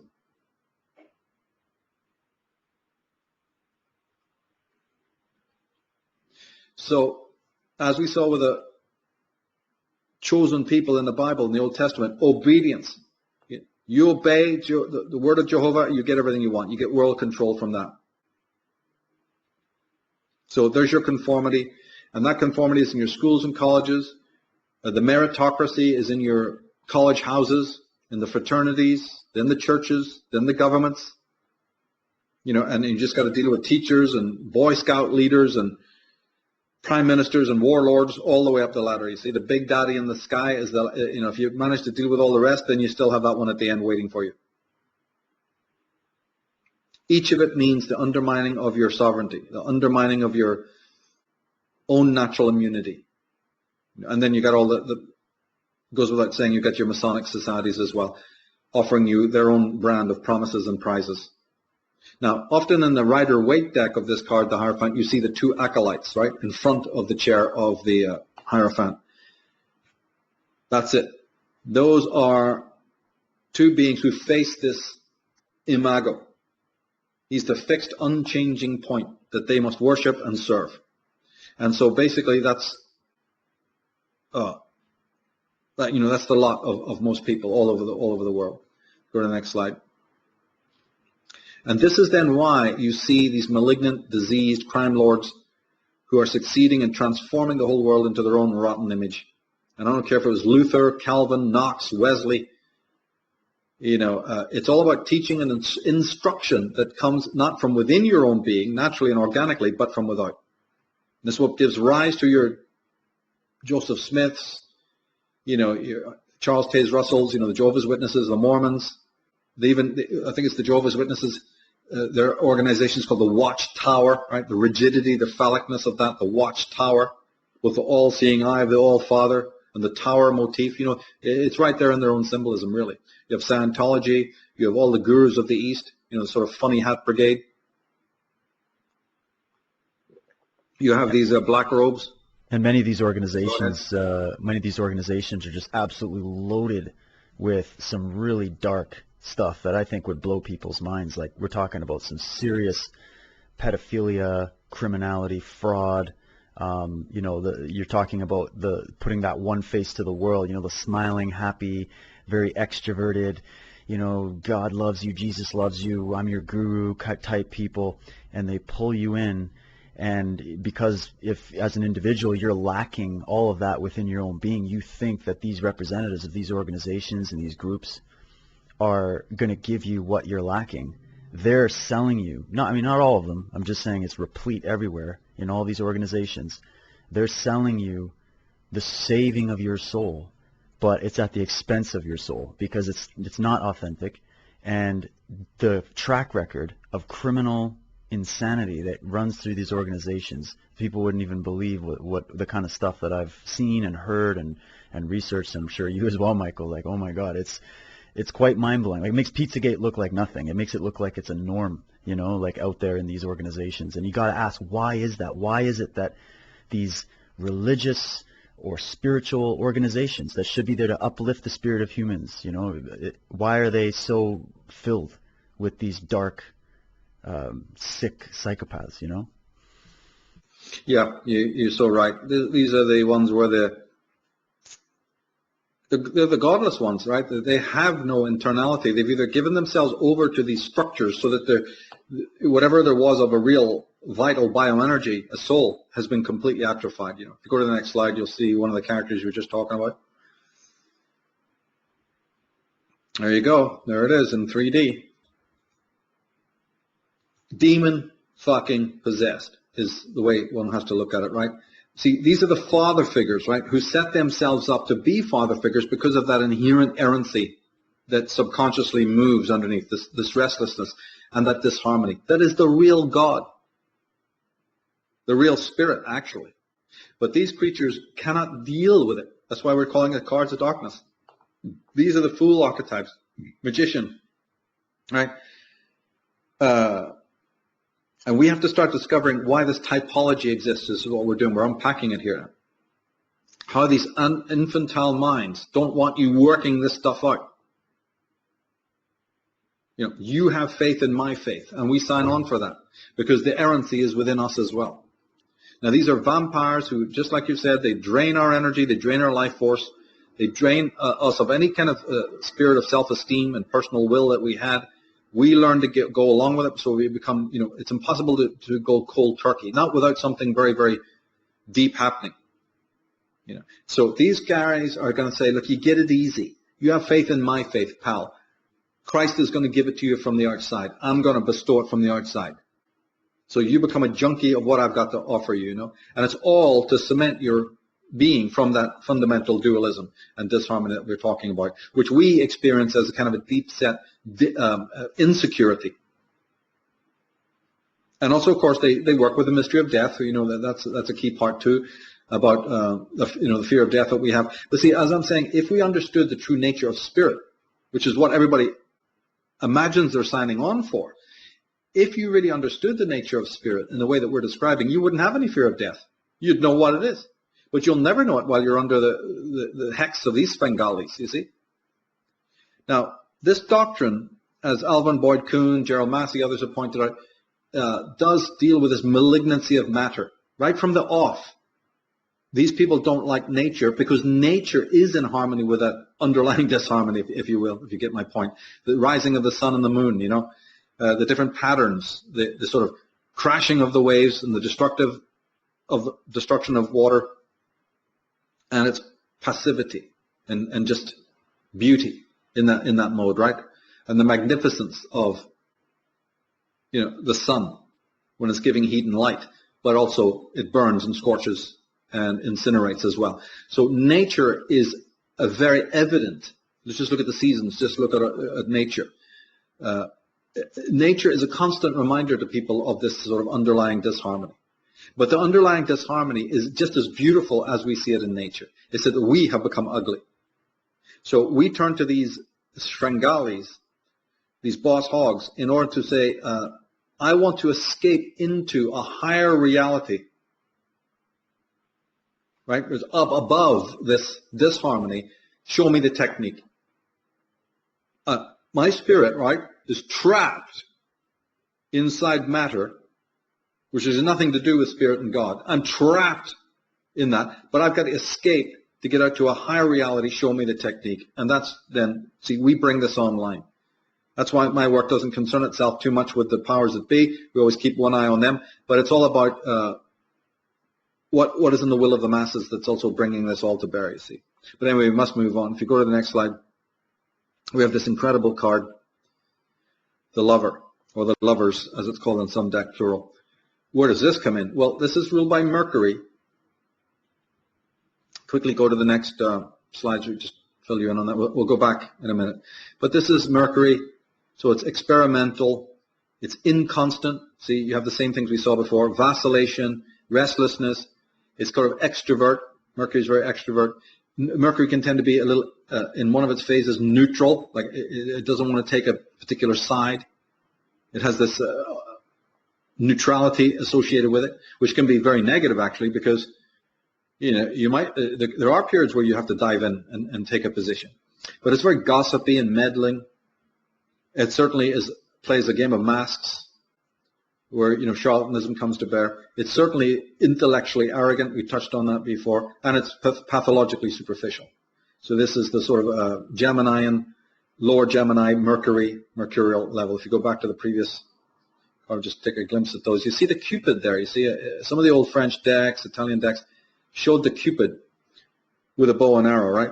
Sometimes thought of as Eros, which Eros would be love then at that point. But that's not really what the Cupid in this card represents. The character you see there on the left is making a decision. He's making a choice. And so the arrow and the bow is just the consequences of the choices that we make. So if you make what turns out to be a good choice, well then you had good consequences. But if something goes wrong, those were the bad consequences of the decisions you made or the ambitions that you formed, right? But you're not aware of those at the time. So remember that errancy? This is another area in which that errancy shows up, with the full impact of our will and with the full impact of the experience that we have at that given moment, which we are, it creates almost a blinkers because we're so sure we know what we want. We presume to be wise. But Cupid is saying, yeah, but there's always something around the corner that you're not aware of. And it doesn't matter whether the choice is good or bad, there's going to be vagaries. The vagaries of fate. You see it more clearly in the Wheel of Fortune, card 10, but it appears here. And therefore, we have to understand then, see, this is, like I said, the journey of the fool, the magician. At this point, the lover is understanding, gee, there's consequences for everything that I decide to do. And everything I desire, right? Therefore, those consequences also then shape my behavior as I go. Because if I make a decision that I think is really wonderful, to go into a sport, or to take a major in class, in the school, in the college, or to go and date this particular person, what happens if it all goes bad? All the things that are going to happen to me from that decision or set of desires is going to have a deep effect on me. It's going to change me. So then you say to yourself, what's really doing the choosing? Is it the mind or is it the body? Remember the whole thing about pheromones?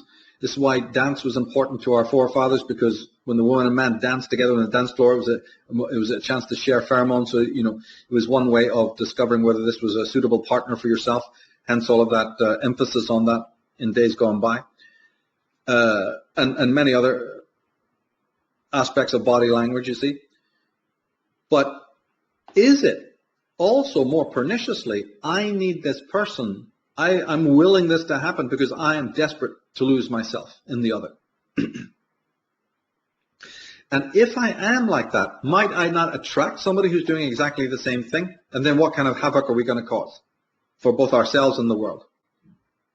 I'll be anyone but myself. Now, you have perfect right to want that, to live a life in which you want to escape from your own mind. But might you then not attract the very same thing into your life? If you're going to act like a shop front dummy, a mannequin, might you not attract exactly that same thing into your life? So, and if you do, isn't it then a case where it's like a mutually acceptable contract that you've engaged in? It's got nothing to do with love. It might have a lot to do with false love. You see.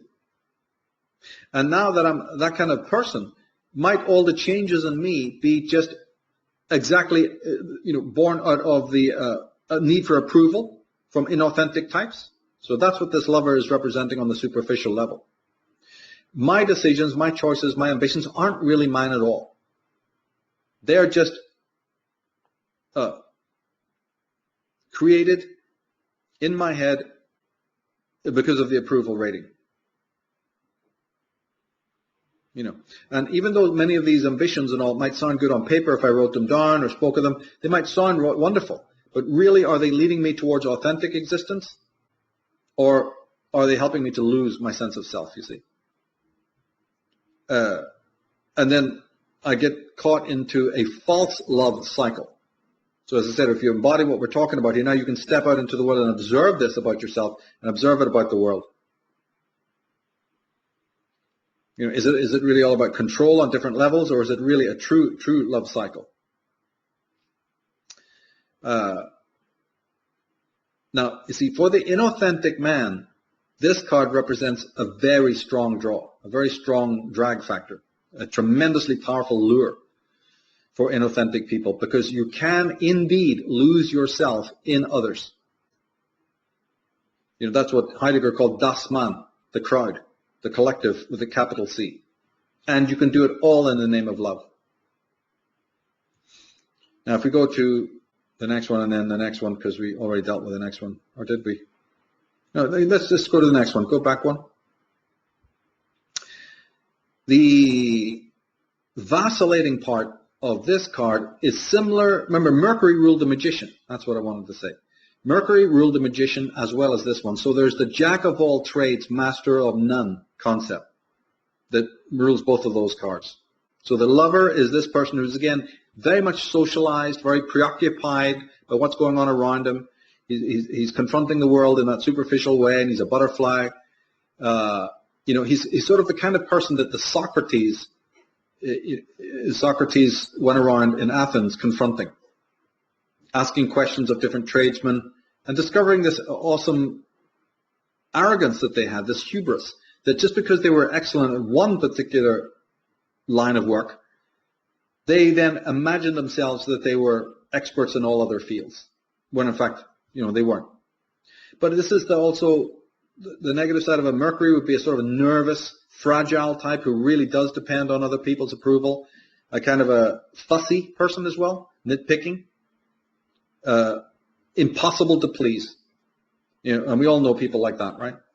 We also know people of the intellectuals bent who would be theory infatuated, right? And our world is filled with intellectually astute theories. What of it? How many people today really know the latest theories of science or the latest theories of sociology or of philosophy? How many people carry that all around in their heads? These are interesting, poignant theories. Theories about gravity, theories about motion, theories about the elements, theories about uranium or whatever, right? Theories about the cells, theory about neurons and transmitters and cells. How many people have a working encyclopedic knowledge of all of these theories that go around in the intellectual world? Very, very few. And what do they really all mean at the end of the day? How do they translate into the good? The philosopher Ludwig Wittgenstein said that if all the conundrums of philosophy were answered, life would just continue on exactly the same as it always has been. You know, if all the puzzles were solved, nothing would change in the world, is what he said. If you go to the next slide, there's something extremely important to bring out here in regards to the previous cards, but also the lover. Oh yeah. Now, there's two philosophers we want to just dip into for just a second. The teachings of Martin Heidegger and Maurice Merleau-Ponty come to bear here. Because we've been talking mostly about the negatives, but we want to pause and point out a couple of positives, and it will help orientate us for where we're going. And the positive aspect to what we've been exploring here is in this underlying empathy, which is the basis of human consciousness. As long as we're able to redefine consciousness along what are known as phenomenological lines, okay? And that's where these two philosophers come in. Phenomenology. A really cumbersome word. What the hell does it mean? It's vital. It's actually what we don't have when we're locked into the ways of thinking of your magicians and your emperors and your hierophants. So we should take a little moment to digress, and you'll find it very, very necessary. Because their ideas help to invert all the notions that we have regarding consciousness and existence.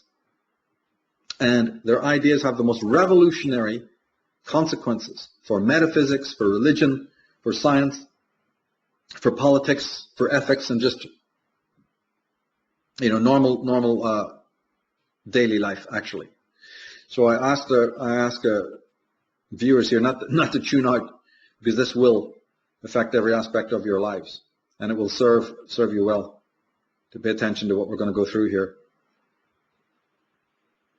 My work, you see, is distinguished by going to the actual roots of evil, the actual roots of the pathology that causes the whole of the aberrancy and the state of decay that we see around us, both internally and also in the world.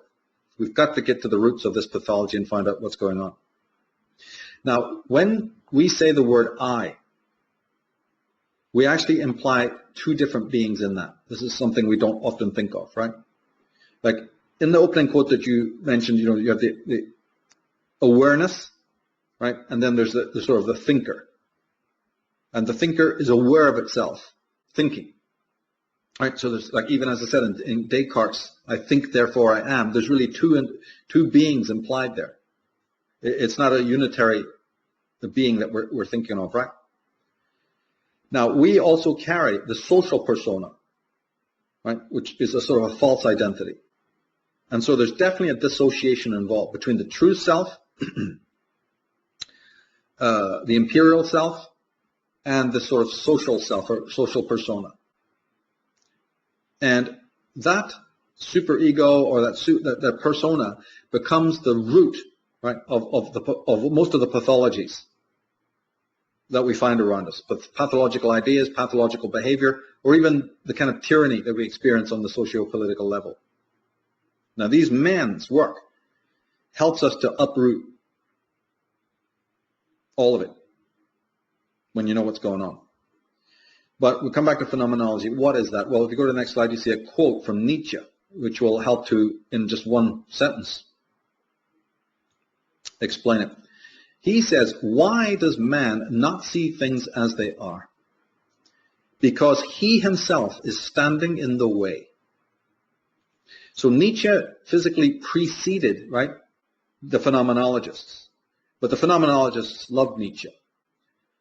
And this one statement is a phenomenological statement. It's actually the essence of phenomenology when you really understand it.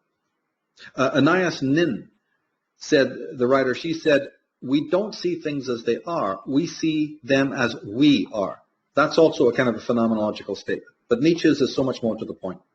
And in many ways, Nietzsche is the precursor to the school of phenomenology, of which Heidegger and Ponty and others were members, right?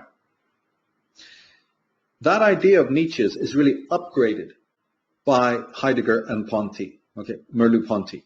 they sort of upgrade that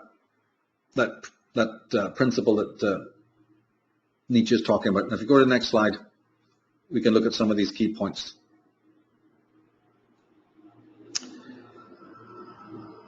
As far as the phenomenologists are concerned, this is also the history of phenomenology, actually, how it starts.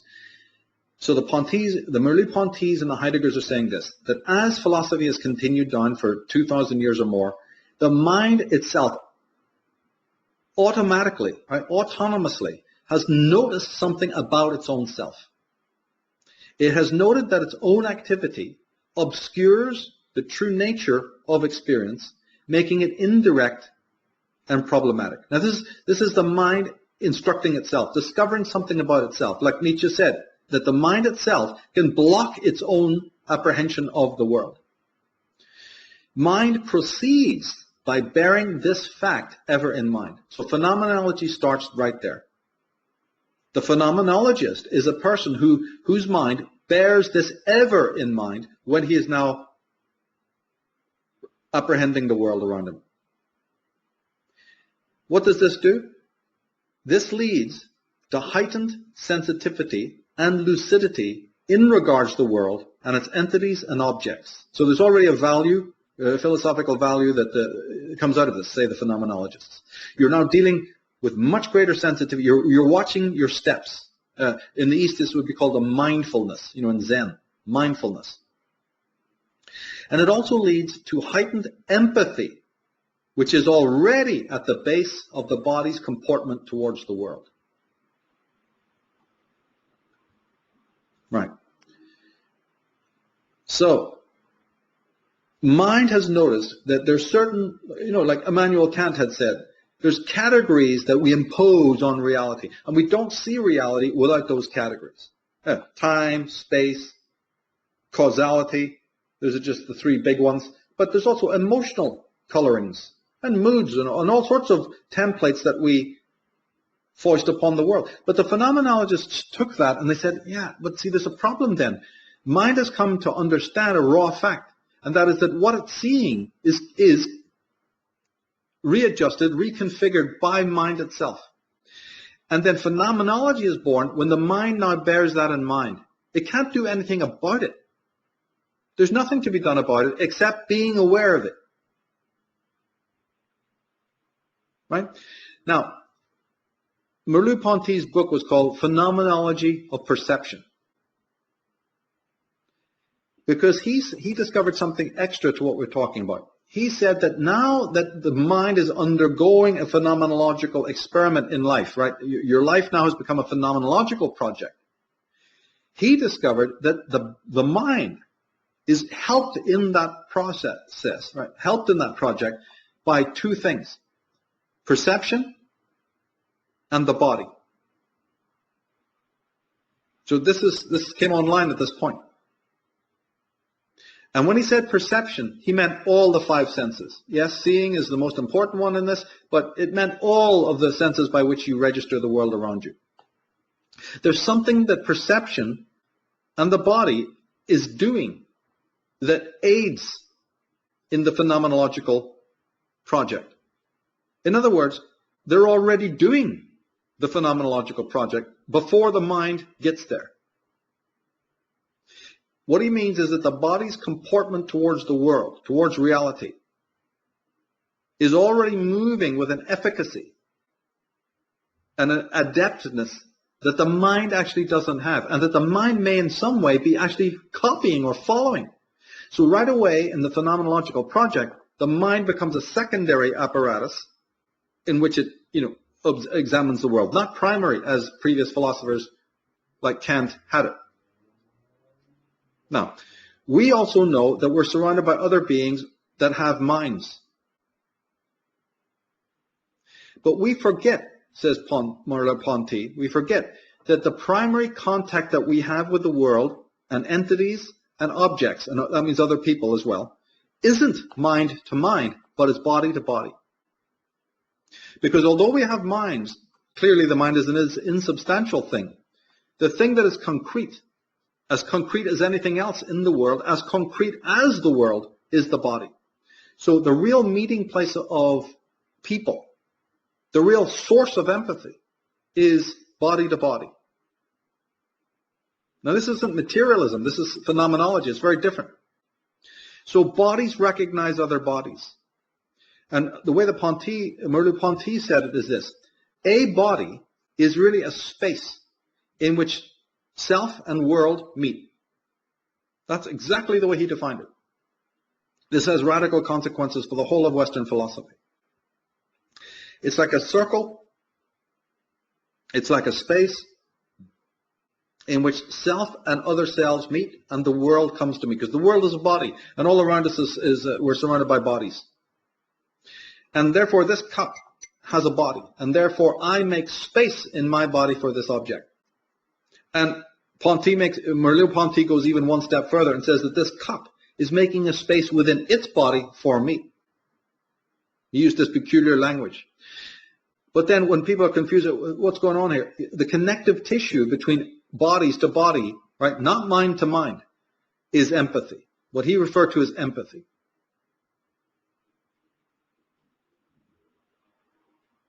Now, to get this concept, you'd already given thought to the nature of your interaction. See, because all of what I'm saying here comes completely different. It's very difficult to download unless you've already given thought to what is going on when I relate with the world and other people. What is a relationship? What happens when I meet people for the first time? When I look in their eyes, I look at their body posture, I conceive to myself whether I like them or I don't like them, you see? What's going on there? What's going on when we venerate a media icon or a celebrity or somebody or a heroic person from afar? Why am I attracted to this person and not that one? Like the famous Neil Young song, A Man Needs a Maid. He says, I fell in love with an actress. I was watching a movie. I fell in love with the actress. She was playing a part that I could understand. Right? So what's that all about? And if we have allegiance with a sports star, an identification with a sports star, you've let them into yourself, so to speak, into your field in the phenomenological sense. Into that participation, the mind will intrude and it will play a role, right? But some integration has already taken place on a much more primal level. And we live our entire lives unaware of these facts that I'm talking about. Now, sexuality works in the same way. As I said, the pheromones, the personal contact, the embodying someone from afar that we've not met. But especially in a situation where, you've fallen in love with somebody and that empathy is a little bit more, developed. This dynamic also comes to bear as well on that. If you go to the next slide.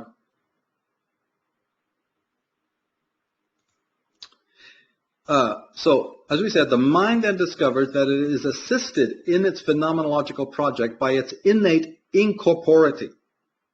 Right? This incorporeity is your incarnatedness, your fleshiness, by body and perception. Body is a space where self and world meet and commune. The essence of this communion is empathy.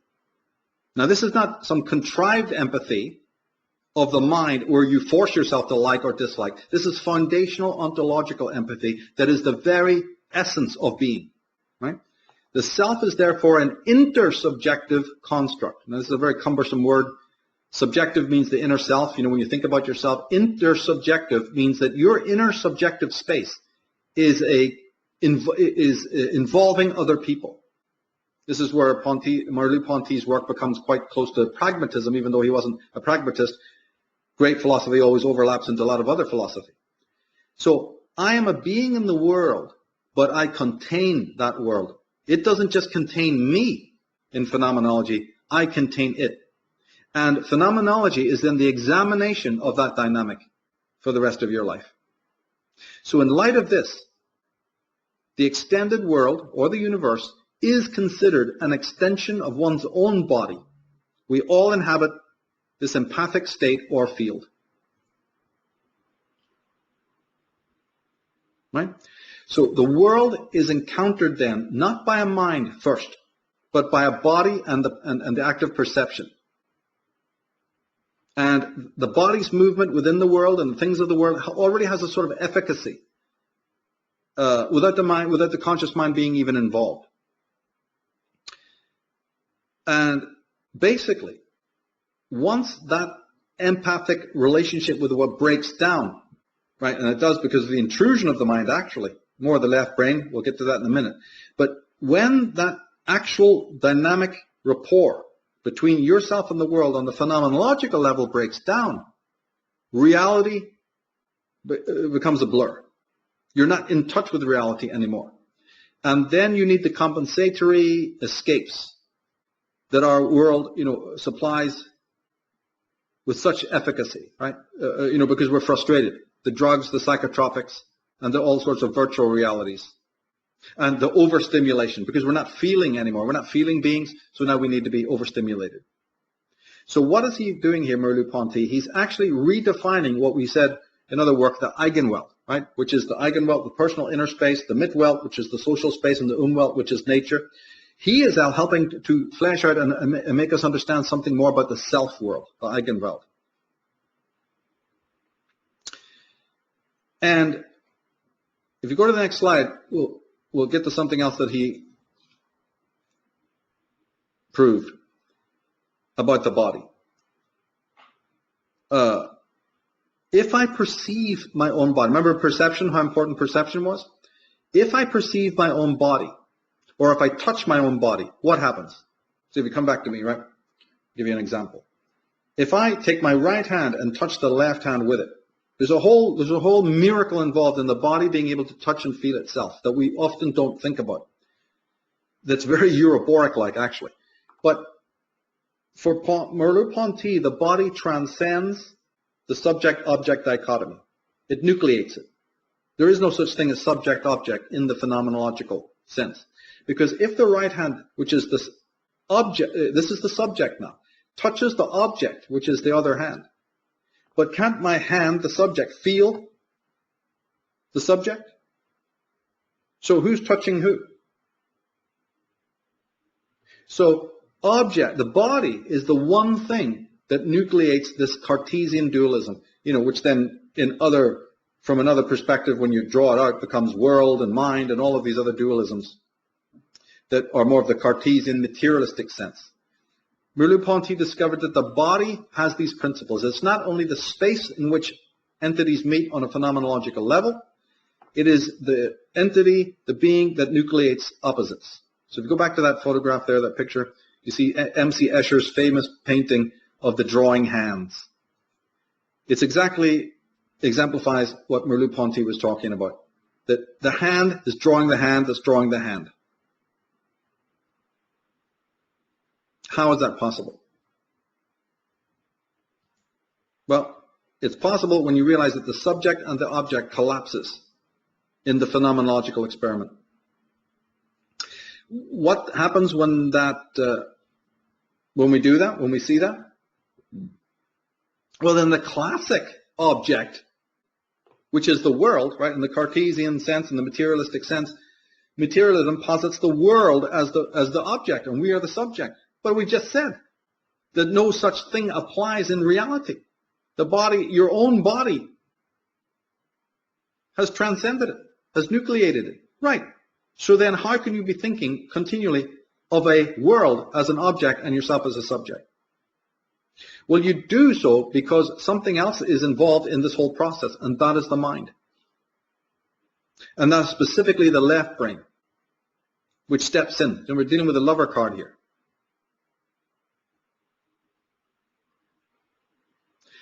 The moment that you discover that the universe around you, that all reality is an extension of your own body, then you tread more carefully in that world that you're now in. Not as a magician, not as a hierophant, not as an emperor. You're walking more carefully. You're walking with mindfulness, but what Merleau-Ponty called empathy. If you go to the next slide. And Martin Heidegger called Sorge, which was care. This is the comportment of your being in the world. So Dasein is the term that they use for the man who's involved with this phenomenological project. Dasein. It's a German word that means being there, being in the world. But being in the world in what kind of comportment? Well, for Heidegger, it was Sorge, and for Merleau-Ponty, it was empathy. Not contrived by the mind, but as a core existential condition. In other words, not of minds, but of bodies. And perception being a key bond, right? A manner in which the empathy that's within you really becomes active. That is why you look into other people's eyes, to judge their level of empathy. And if you don't see it, you run. Right? It's a matter of evaluation and confirmation that that person has the empathy on the foundational level. Now, if these things we're talking about sound a bit obscure or impenetrable to you, there's a reason. And that reason is your malignant culture. Because everything that we're talking about here should have been taught. Merleau-Ponty was a famous Gestalt psychologist, you see. That's why I said his work has so much reference to other schools out there. But the fact is, these were eminent men. And the fact that we're not taught their work in school is just is reprehensible, you see. But this also then blends over to what Carl Jung was saying when he said that we are inhabiting the psyche. The psyche isn't something in us, right? The psyche is also something that we inhabit. He was speaking very much in these phenomenological terms. This also explains why we don't have, as Nietzsche liked to point out, control over our own thoughts. Well, that's right, because they're not coming from the mind.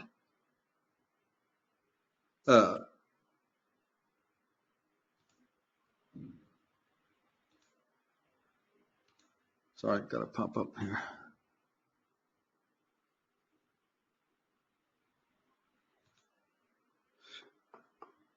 They're not coming from the mind in the first place. They're coming from the body, from this space of empathy, which the body is. Thoughts, right, aren't coming from the mind like we thought. The mind is not the author of thought. It's the product of our flesh, of our cerebral spinal system, of our sympathetic and parasympathetic systems, of the meridians, of the nerves, the fibers, the bones, and the blood. That's where thinking is really going on. Like Nietzsche said, we think with our bodies. And that's why blood typing, when you know your blood type, it seems to correspond to your personality. Yeah, right, because it's all what we're talking about. As Jung, the quote that you read from Jung, right, the body is a concretization. And it's wrong to be dividing, body from mind in that hard way. So this explains now, don't you see, the Cartesian issue or problem of how the mind relates with the so-called thing called matter outside ourselves. Phenomenology helps us understand that. Something in our heads is having direct access to the world. No, it doesn't. The body has direct access to other bodies and to objects in the world and to the world itself, which is a body. This is fundamental. It also explains why it is that after years and years of therapy, people with problems, patients don't change. Right? Because unless you're applying these Reichian techniques, right? Or Alexander Lowen or Arthur Yanov, unless you're dealing with the body, the therapy, bringing to bear these Reichian techniques, then of course change will be hard to come by. This also explains, for those who are into the work of Heidegger, some of the more mysterious aspects of Heidegger's work, which is his idea of being in concealment. Right? There's a lot in being that can never be known rationally with a rational mind. Yes, he was drawing on what we're talking about now, is that the mind was, the job of the mind was never to do that. The job of the mind is not to penetrate into the mysteries of being. There's a whole other engagement with the body, this incorporeity, you see. And that's why he himself didn't even want to use terms like man and human and consciousness and will. He wanted to step past all of that. And there's no way to understand Heidegger without understanding what we're talking about right now. Now, Merleau-Ponty basically said that the body is the center, it becomes the center of a nexus of perspectives. That's why he loved the term, perception. because it's about the world seeing us and us seeing the world in this very much fundamental way. And so we're the center of a nexus of relationships and perceptions. And Merleau-Ponty then just goes on to describe, you see, how all these different encounters take place. He used metaphors from art and everything else. The mind, the mind looks on all of this, right? What we call mind is a surveiller of all of this. But there's so much going on with that nexus that even what we call mind can't keep up. So we're getting to something extremely important now, right? We have given the mind too much credit for things. The infinite amount of perspectives, according to Merleau-Ponty, is so vast, so interconnected, and so nuanced that what we call mind isn't actually up to processing it all. It can only do a partial job.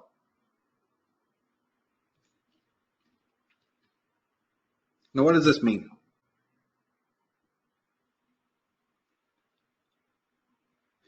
All right, if I engage you in engaging another person, you see, I'm already instantiating that myself exists. Right? This is how this dynamic works. And you're doing the same thing. To look and acknowledge another person automatically, simultaneously posits the self.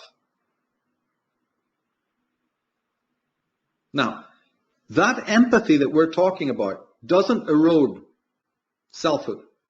This is key, right? Selfhood is actually emphasized, not weakened.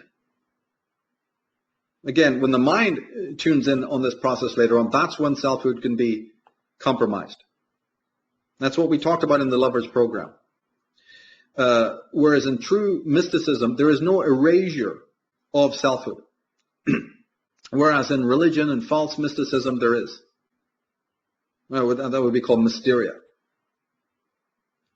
And the God of religion is that being, right? The God of religion is the being that almost ensures, demands that your sense of self will be eroded. So this is all false mysticism. It's known as So-Sein as opposed to Da-Sein. So then you're saying to yourself, that all sounds fine, Michael. What went wrong? Because obviously you said that we're unconscious of this empathy, this foundational empathy, and the world's in a state of total decay. What went wrong? And that's what we need to look at for just a second. How did this kind of somatic intelligence, somatic consciousness, which is so vast, get derailed? Now, we get the answer when we understand that what we call mind is a symptom, a secondary phenomena, an epiphenomena of this foundational somatic intelligence. So let's just get that straight. It's a secondary apparatus with secondary capacities. It's not completely in charge, right? The capacities that it has are derivative of this incredible oceanic networking that's happening on the somatic level. When we think of the mind as being in charge, that's a working fallacy. And the work of Merleau-Ponty and Martin Heidegger shows in great detail that that is indeed a fallacy. But what happened was, in order to keep up with what's happening, right, this oceanic kaleidoscopic interchange, the left brain came online to assist. That's what the mind is. There's nothing wrong with it. The mind processes these levels of experience. And also the mind's real job is to organize those experiences based on value, right? Because we have a lot of different interactions with people and with the world, and we value different people and we value some of the experiences we've had, right? Even if you're out in nature, there's some that are just majestic and brilliant, and you want to have them higher value. So what we call mind is the organizer and the processor, the filtration system of all of the experiences that we have. But as I said, the vastness of the infinitude of these experiences, even in one life, is so much that we become overloaded very, very early on in life, right? And so what happened was that the brain then, the mind, was given more resources of power. Right? So energy was siphoned off other places and given over to the left brain, basically. The next step then, to cut a long story short, you see, is that the left brain asks for more and more reserves of energy. And it got it. It needs a lot of bioenergy to do its job. And this is how then the left brain, as opposed to the right brain, becomes dominant over time. And eventually, it started to repress and suppress the right brain. So when even neuroscientists are looking at the dynamics and the shape and size of right brain opposed to left brain, they find that the right brain seems to be secondary or feminine or quieter. And for many years, they thought that was the natural state. They now know that it's because of actual oppression. The left brain has gained so much power that it's actually oppressing other parts of consciousness, right? And as time goes by, the right brain plays less and less a role in our lives until we almost become insensitive and autistic because of this. And our picture of the self and our picture of the world then is now framed not by the master, but by the servant in consciousness, right? Now, what does the left brain do that makes everything so wrong? It is the left brain that creates this static, separative, colder, standalone reality, as opposed to the right brain, you see, that has everything sort of more connected or empathic. So the left brain is far less empathic. Now, as we said, it came online to do good work, to help consciousness. Consciousness brings about the left brain for a purpose, but it was attributed so much life force and so much energy that it has now become inflated. And therefore, its focus is no longer truth, but consistency, order, regularity, and so on. It's something that's gone overboard. And it certainly does not perceive the whole. In fact, it doesn't perceive at all, if you really get into it. It conceives. Right? Remember we said that the body is the real perceiver, the real engager, where the real empathy is? The mind doesn't even perceive. That's another fallacy. It conceives. And by being that removed from reality, even by that just one step, the Martin Heidegger's worked it out, that's why the brain, the mind, has never cracked reality, because it's not even meant to do it. There's a whole other comportment towards reality. And what the left brain is doing is simulating a picture of reality, which is actually perceived and experienced by the body.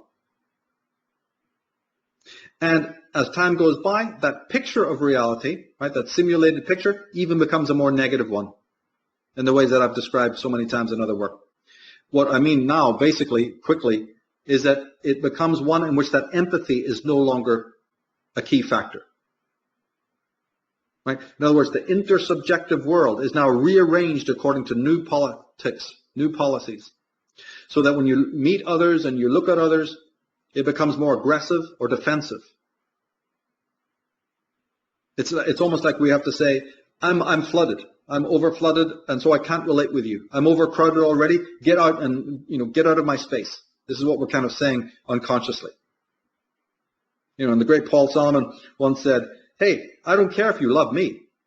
I've got enough love for both of us. I love myself, and I've got plenty for you as well. So I don't really care if you love me. The empathy is pouring out of me.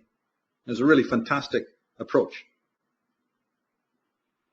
But see, of course, we're way past that point. Empathy has been totally shut down because of this conveyor belt activity. And there's a backup on the line. Now, the left brain then has gained so much dominion, like this officious little clipboard holding night watchman. It's forced human beings into line. It's shrinking, right? And one of the things that it does is it shrinks that life space we've been talking about. So that the nexus of communication, because that's what it would do, wouldn't it? It would say, put everything on hold because we're totally backed up. So it even undermines the original rapport with the world. So if you can shut that down, I might catch up.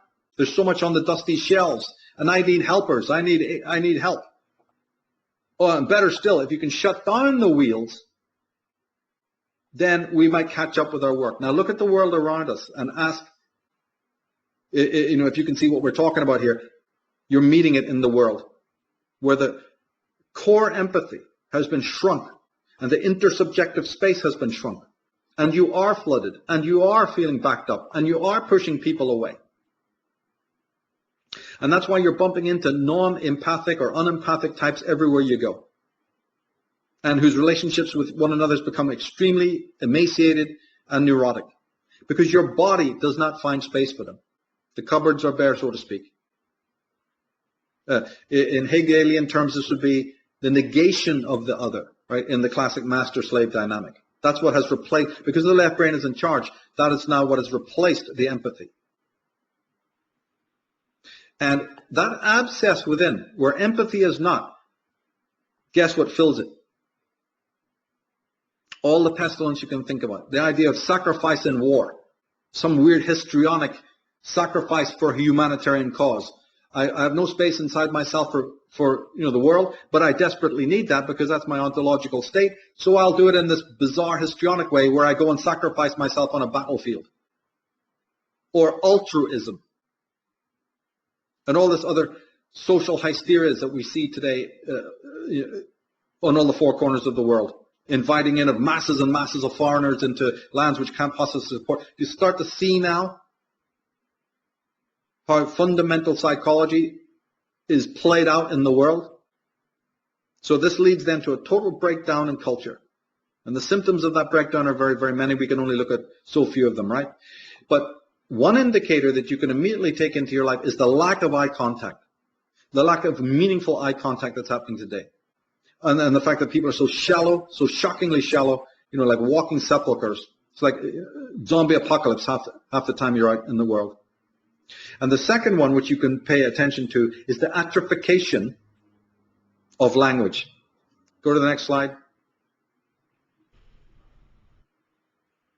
I know we must be coming up on how much of this hour do we got? Yeah, we're actually over time, Michael, but let's just, we can either go into this slide or if you want to save it to the next part for people. It's up to you. No, quickly go to this one. It'll take a second. It's vital that we cover this. Go to the next one after this one, sorry.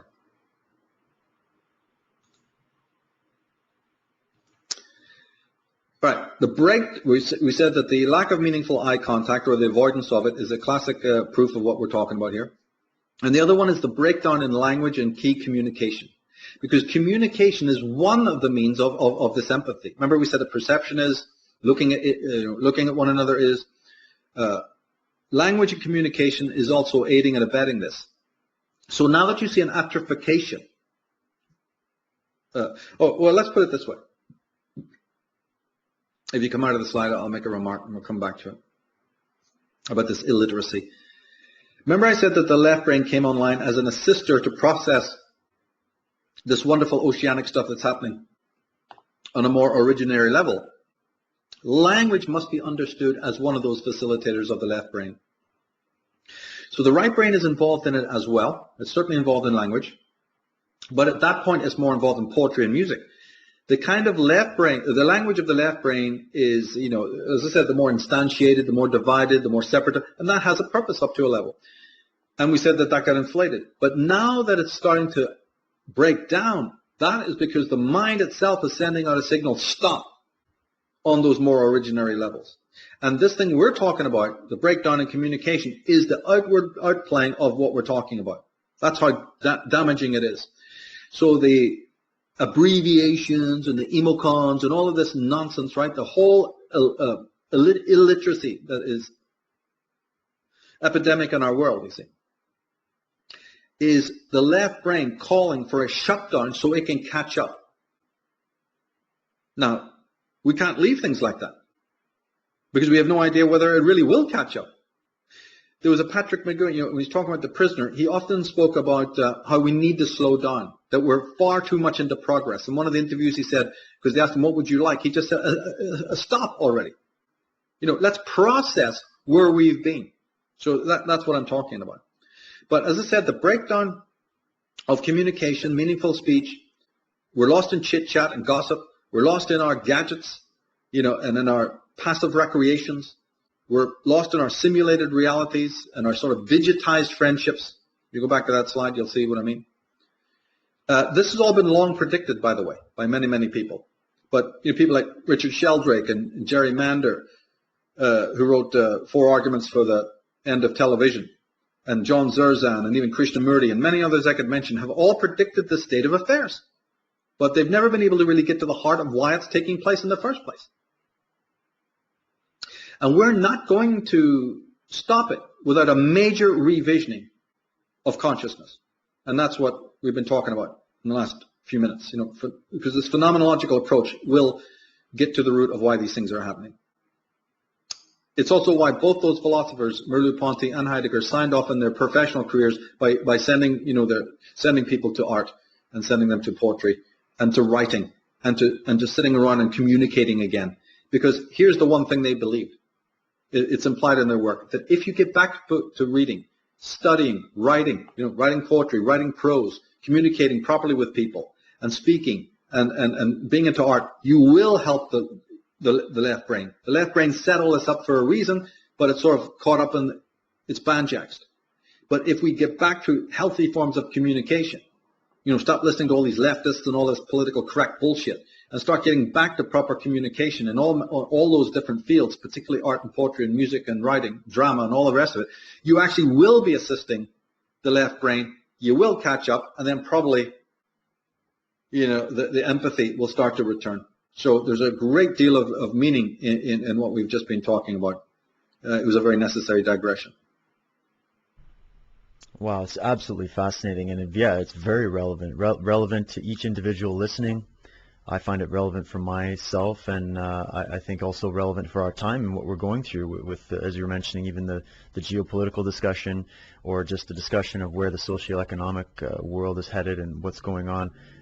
This is the stuff that's been missing from our culture for the most part, and missing from our society. So it's great that we have forms like this to bring out the work of these great people, and then show the contrast. As we're talking about the tarot in this series, we're showing the contrast, the duality, the fact that we're dealing with knowledge which can be used for something that is balanced and uplifting, and it's also something that can be a detriment when you have an imbalance. Even just looking at the left brain, the right brain, when that's an imbalance, we don't want to negate one and say, oh, let's just negate it because it's got this effect. It's just showing that there's an imbalance there. And so this is just a fascinating journey that we're going to continue to go on here for people. This is only part 1. Tune in here again next week for part 2 of this series, and I bet you it's probably not even going to be the last comment on this, but we'll start it off with this 2-part series here on Unslaved, and we look forward to continuing with you here again, Michael, next week. So thanks for all of you who have tuned in, and we'll catch you guys on the flip side.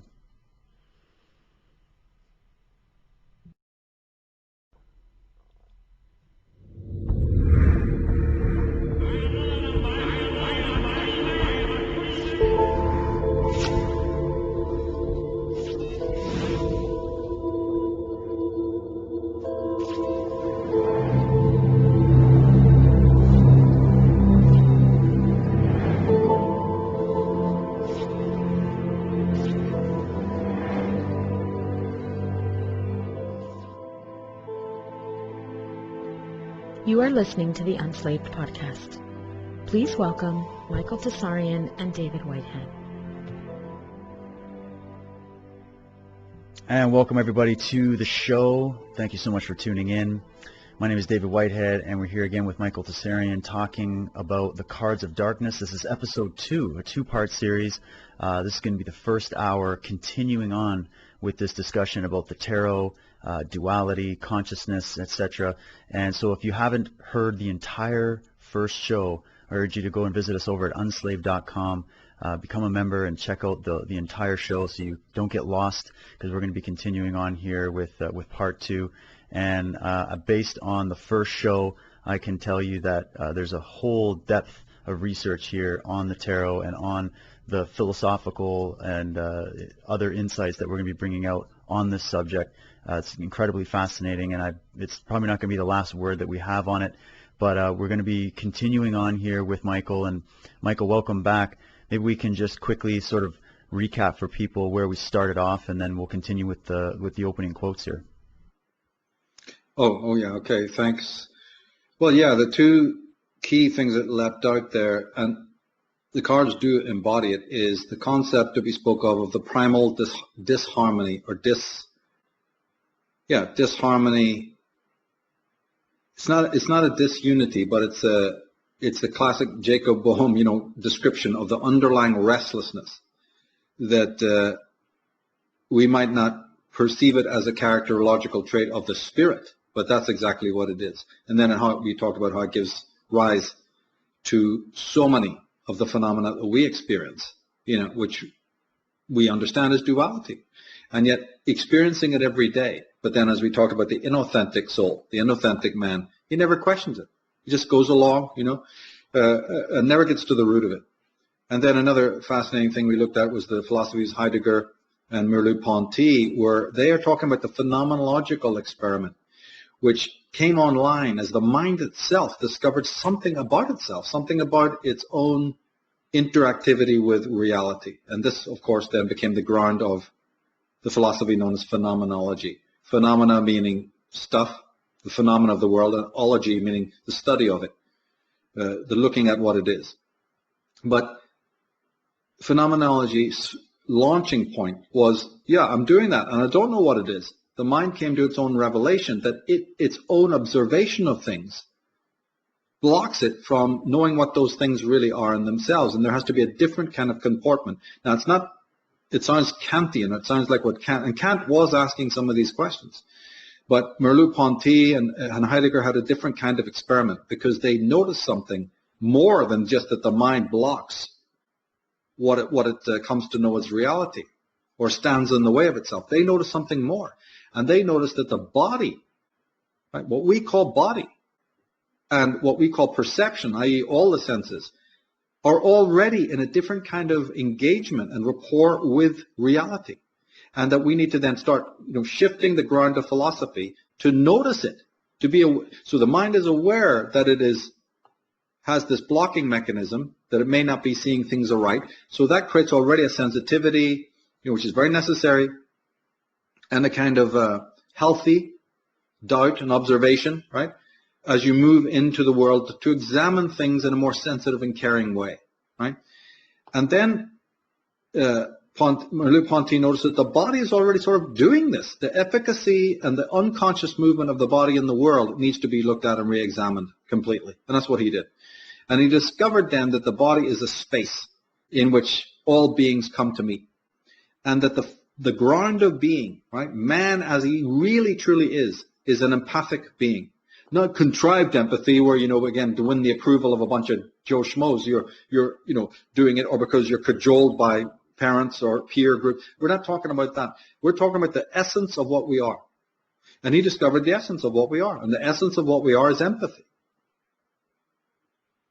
And that is monumental, because he noticed that it is because you have a body that you have this empathy. And also by having a body, he noticed that you nucleate duality. And in its own way, you see, the major arcana is sort of commenting on this, because all these things we're talking about, when they're understood, constitute the authentic man. And the ignorance of all of this is the inauthentic man. But that inauthenticity includes all your intellectual class. All those Descartes and John Locke's, right? All the people Blake hated, right? Throwing darts at their photographs. All those people who've handed you this, it's also an illusion, as they stand there with a body. Hey, Sam. You're great. Yeah, your mind is an illusion because it came on secondarily, and it is in an indirect comportment with the world. So if you're going to say, well, the self is an illusion, and mean the brain and the mind, hey, I'm with you to a degree, because yes, according to Merleau-Ponty and these people, the mind does not engage directly with reality. It's in a realm of conception. But these people are so infantile because they stand there as bodies, as incorporeal beings, as fleshy beings. They're meant to be the intellects, right? They're meant to be the boss hogs. Have they ever taught you about Merleau-Ponty and Martin Heidegger and people of that ilk? Or Henri Bergson or Malebranche or Berkeley or any of these people or Blake? No, they don't. They won't touch it because they know that it makes all of their nonsense bankrupt instantly. As I said, Merleau-Ponty was a Gestalt philosopher, so his work doesn't negate idealism or metaphysics, right? It has a lot to say about it, actually. If anything, it negates materialism, not idealism, which is saying many of the same things, you see. So that's why they don't want to teach you these people. But those are the two things that we need to corporealize and to realize there's somatic intelligence. That's what the West has been missing all of these years. And there's not going to be any move forward to any solutions at all until the somatic intelligence and its nature is understood. Because out of that grew a necessary evil, which is the left brain mode of cognition, that then greater power was attributed to that type of cognition. And then, of course, now if you move in the world, you'll be a left brain person. The left brain has configured the world in its own image. And we're hurtling down, and that's just getting worse and worse and worse. And I pointed out a couple, we ended last time by pointing out just a couple of symptoms of that, like the atrophication of language and the atrophication of proper eye contact with people, showing that there's a shrinkage of that space. Right? Because remember, Merleau-Ponty said that space is actually amazingly dynamic. It's filled with infinite interactivities and cues and subtleties, and the whole rapport of this intersubjective world is absolutely infinite. It's like one of those Russellian light boxes. I mean, this thing is kaleidoscopic. It's unbelievably deep. And so the mind comes online to help process, but it got overloaded. And then its solution is to gain more power to itself, to get more tentacles so it can sort all of this stuff out. That's its main job. That's its directive. That's its mandate. But it came up with the other idea that if the original source can shut down, it'll be able to catch up. And everything in our modern culture today is indicative of exactly what I've just said. Everything. And the way out is to help the left brain do what it's doing. But it can't do it unless we bring back meaningful conversation and art and poetry and writing music and direct communication. These things are very, very necessary. And then what will happen is we'll help the left brain catch up with all of this processing, and then perhaps the empathy will open again, and that won't be so spastic, that won't be so frozen. So these are vital areas of people's life, just to understand that there's a thing called somatic intelligence, and that you're never going to get to the root of any of the problems we have in our socio-political world or domestic world without bearing this in mind. Yes, and it was brilliant how you were also showing, being that we're calling this series The Cards of Darkness, for those people that might be curious about that title coming into this for the first time, this is a continuation from the Path of the Fool series, which I highly recommend people check out. You can go and check it out over at unslaved.com as well. We've got the entire series there, just countless hours of research that you've done on that, plus interviews, etc., to explain it further, and then your book that goes into depth on these things. But this is showing the contrast. This is talking about the duality, talking about sort of the dark side of consciousness, of some of these tools of divination like the tarot, etc., some of the symbolism that's there. And in the first hour you were going through and showing those contrasts in each of the major arcana, the cards, and we're going to continue doing that here. But to open this up, we have a couple quotes just sort of set the stage for people. The first one comes from John Mill from The Unconscious Abyss, and he says, "These interconnected structures and processes make the abyss a fluid and dynamic ground that is constantly transforming itself as it encounters new contingencies, therefore generating new desires and complexities of thought and valuation encountered in each moment."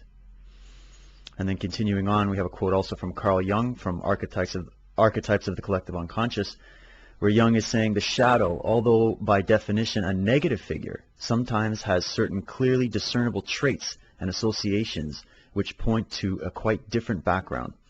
It is as though we were hiding meaningful contents under an unprepossessed exterior. Experience confirms this. And what is more important, the things that are hidden usually consist of increasingly numinous figures. The one standing closest behind the shadow is the anima, who is the endowed with considerable powers of fascination and of possession." Yeah, good. Glad you read those, because the shadow is the body. Remember we said that the id is the embodiment of the character of spirit, which is the disharmony, which is a very, very positive thing that brings consciousness online. Well, the shadow, we've talked about this before in our New Age Fraud podcast. The shadow is the body, is the somatic intelligence. And, this has to be borne in mind. But if we jump on and carry on where we were last week, we go to the next slide. It shows Descartes and Locke.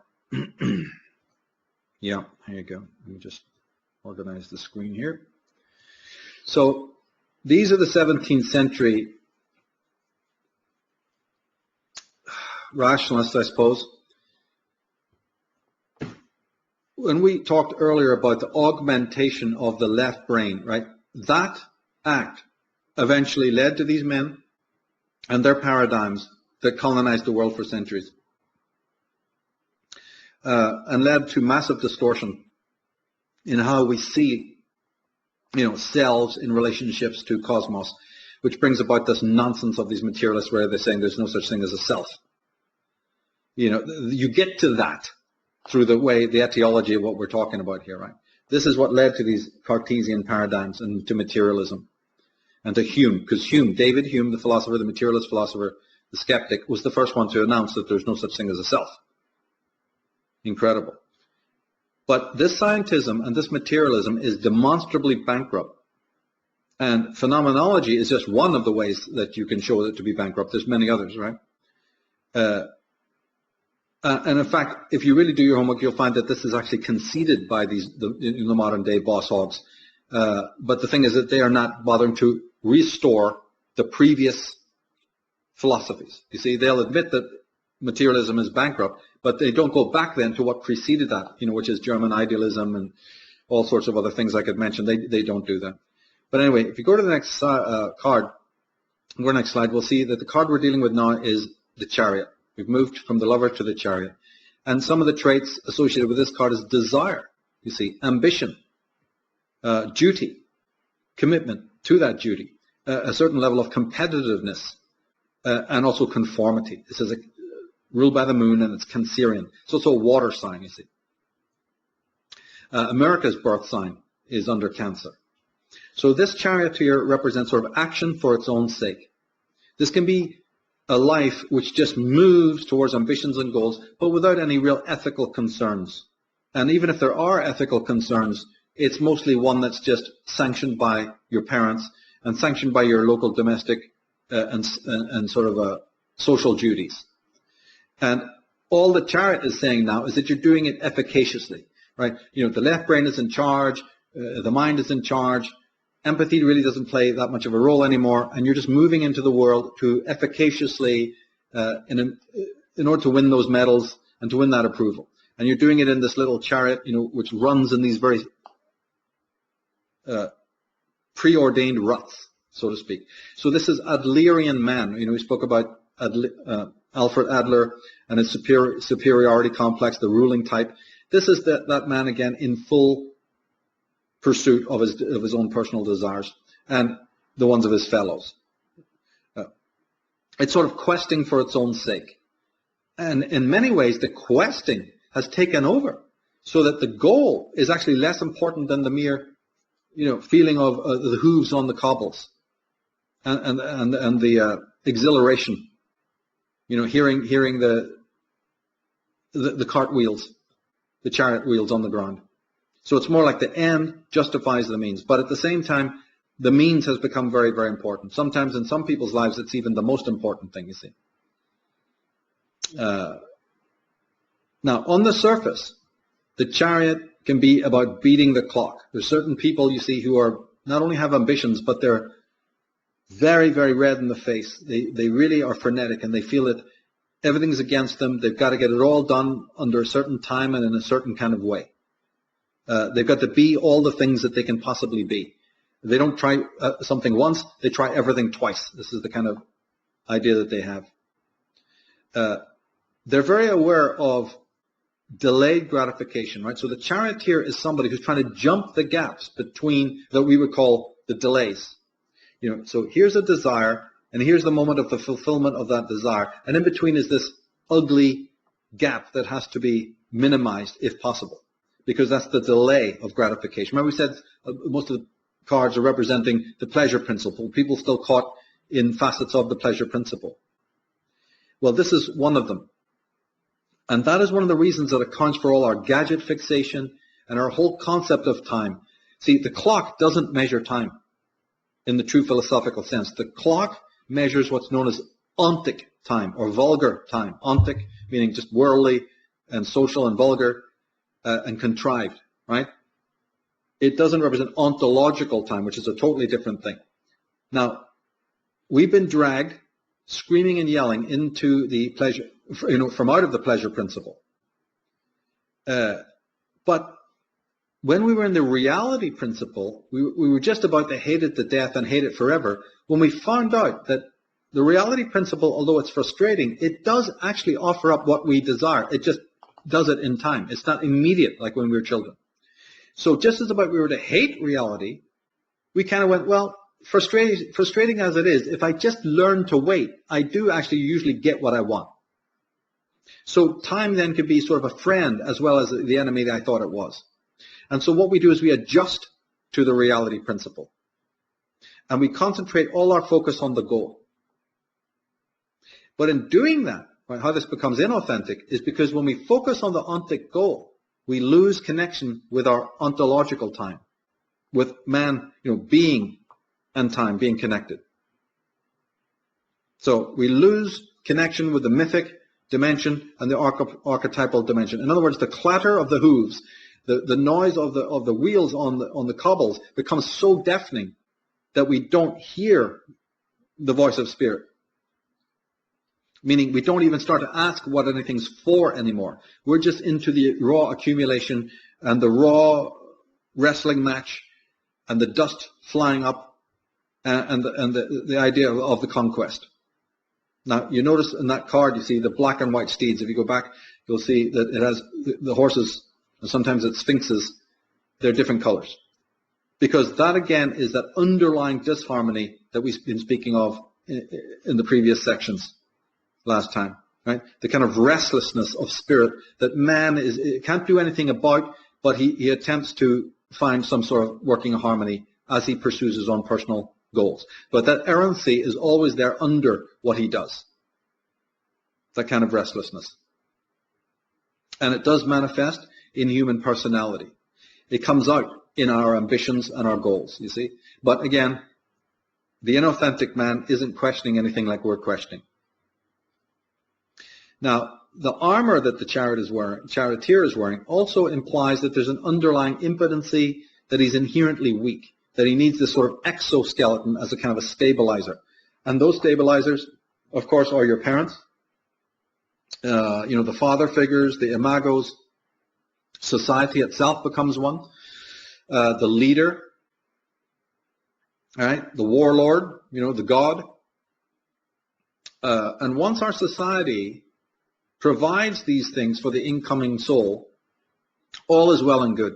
So the charioteer is that kind of person who's not questioning anything on any deeper level. He's making use of the structures that are already there. In some of the cards you see sort of little, city behind him, and he's kind of on the periphery of the city. Yeah, those are his stabilizers. He didn't have to invent it. It's already there for him, and it's good to go. He's thinking in his own mind. He's like Icarus, who believes he can fly up to the sun. He can conquer everything that's before him as a goal, on his wings of wax. Of course, reality also hides the fact that that might not go so well. But if you move to the next slide, you'll see that the chariot represents the Apollonian opposed to the Chthonic perspective. Man alienated from his roots. And this reminds me of the great film, which people can get out. It's a movie only of images and music called Koyanets Katsi. This is a Hopi Indian word that represents exactly what we're talking about. The left brain has entered into complete control. It has put its stamp on everything in the Western world. It has replaced bodily intelligence, if anything. So if you look at the picture there, you'll see that the definition of the term Koyanets Katsi, if you go back to that, it says, the life out of balance, crazy life, life in turmoil, life disintegrating, and so on. A state of life that calls for another way of being. So that's basically where we find ourselves today. But this left brain has assumed complete control. It's denigrated the original. See, it's so noisy, like I said, that the empathic state of the somatic intelligence is completely blocked and occluded. And because that is happening, that is the root of all disease. So whether it's physical disease of your body or your changes in your body shape, if it is that same thing going on in the culture. And I don't care if it's some ludicrous aerobics or pumping out on the weight machine. You know, it's the antithesis of what we've said. It's the antithesis of martial arts. It's the antithesis of Qigong and Reiki and Tai Chi, which awaken this bodily intelligence. Then it'll be you're in so much inner frustration that now you're addicted to those sugars and to the intoxicants in the foods and to the alcohol and all the rest of it. Because your somatic intelligence is completely suppressed, and now you're into a state of armoring as dictated by the brain. And the body then, just like the charioteers in this carriage, so now the brain says, well, the body's just the exoskeleton that carries me around. I'm the homunculus up here, and the body, yeah, that's just the vehicle that carries me around. Brilliant. If we go to the next slide, you'll see that in my other work, I've talked about the existential trinity, which comes out of the existential philosophers, people like Heidegger, you see. But to the charioteer, the Mitwelt and the Umwelt are the focus of all energy. You know, because he's Adlerian man. He's Adlerian man. Inferiority breeds the superiority. We're just dissecting it in different perspectives, different ways, turning it around, right? But the inner world, the Eigenwelt, is really abandoned altogether in this concept. And that's where we're seeing humanity of the West today. We go to the next slide, another perspective on exactly the same Tsarion idea, is that, and this is even important when we understand the following card, you know, strength, is that we've got to understand that there's another negative here, and that's the cult of asceticism. This is pertinent to the chariot. But it falls under the category of inauthentic modes, you know, in my view. And these would then incorporate the inauthentic or austere practices of yoga that are very, very common in the East, as opposed to the tantric and also what's called ecstatic, you know, modes of yoga. And what I mean by that is that these are the ones now imposed by that left brain in order to back up, you know, and to shut down. Right? That kind of yoga is explained.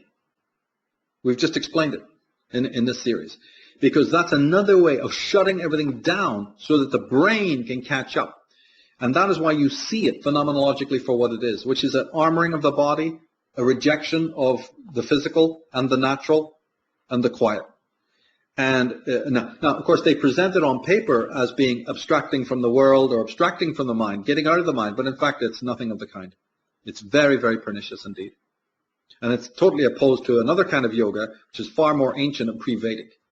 And people can watch my Path to the Full, go to those two programs on those two cards, and you'll see what I mean. If we go to the next card, it's the famous strength card, also known as lust. It's ruled by the sun. And what are the traits I got written there? It's, yeah, drive, passion, right? Ambition and fame, competition, glamour, arrogance and entitlement. These are more of the negative ones. Hedonism and excess and debauchery. Very solar card. No passivity here to speak of. This is a sort of a renewed interest in worldly achievement and success. And also a commitment to the recreational. You know, it's sort of like the Venusian card and a little bit of the Fool. It's like saying, yeah, I've even dabbled into some of this other stuff, but that's just, I've been to school, I've been to some intellectual classes. I realize there's these poets and philosophers around. Look, I can't make head nor tail of it. It's just rubbish. So I'm just committing back to a hedonistic existence. I just want to be superficial. You know, there's like Bill Hicks, the comedian, you know, he said people shout from the crowd, goes, you know, just be funny. Don't make any points. I just come out here to have fun. You know, this kind of thing. And with it comes a profligacy, a licentiousness. You see, as I said, not trying everything once, trying everything twice at least, which is a kind of infantilism, a sort of regressive quality. You know, and the solarized Leo type, fire sign type person represented by this card is saying, yeah, I chose this way of life, so, you know, I want to drink deep, from the well. I don't want to miss out on anything. I'm an adult, but I've chosen the infantile life. I've rejected the vocational life. Do you know how many millions of people fall into this category? I've rejected vocation. I tasted it. I don't like it. The world is a playpen. Get out of my way. I can be absorbed in endless exploration and stimulation galore. And I want a culture and a society that provides even more and more and more stimulation until I'm ready. Even annihilation, my own self-destruction will actually be a high. YOLO, you only live once attitude. And as I say, you take these tools, you walk into the world. There's the recreational people, there's the occupational, and there's the vocational. Try to check for the people around you which category they're in. If you go to the next, we'll go to the Hermit. Very, very awesome card. We did a great program on it. From the positive side, let's just look at a few of its traits. Would be precision, perfection, detail, instruction, right? Questioning. There's a lot of inquisitiveness involved in this card. Probing, and accumulated know-how, right? Sort of like the Hierophant, an accumulating of technique. This card you're looking at right now, why do you think I went into all of that digression into Merleau-Ponty and phenomenology? Is because this is the card of the left brain. So in order to understand the Hermit, I had to go into that digression, into the philosophy or the phenomenologist. The Hermit is the card of the left brain. There he is. Let's actually just go back to that and just look at that card again. That's your left brain, that character. He stands alone, right? He's hoary with age, he's ancient. He's standing on his mountain peak, he's got his little lamp, brightly lit. But he's one man with a huge job to do, you see. It's the limited light of the left brain. And his job is archivist. His job is organizer. He's the one buried in paperwork. And he's mean and cantankerous and officious and overwhelmed. And he demands more and more and more power. More and more, pump it till it hurts. Because he's brooding on the deep. Now, slightest wind can blow him off his mark. He's not actually that strong, and he knows it. So that is why he looks at everything in this kind of static mode, and from a removed position. From this this is where this objectification comes in. Remember, we saw that the body nucleates those things. They don't actually have any relation to reality. But the left brain does, because the left brain he's the one standing on his mountain peak. The objectivity that became central to the Cartesian approach and to the materialistic approach. This is it. So this card is very inauthentic.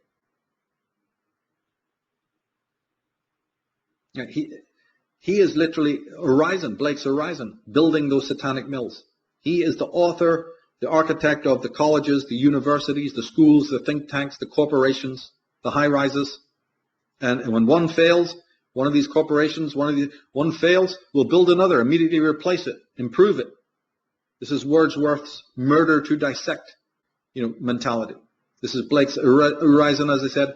He also is known as Nobo Daddy, the great Jehovah.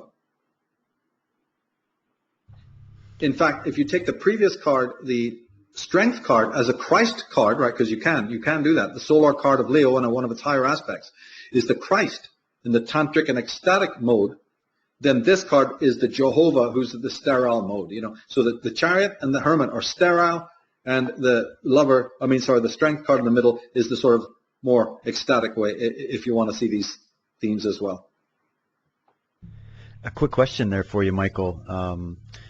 When you're talking about this card and you're sort of critiquing the materialist or objectivist point of view, we've recently done some stuff on Ayn Rand's work, and we talked about her, and I feel like when I read her definition of something like objectivism, which is like respect for reality in combination with the self and in with the true self, right?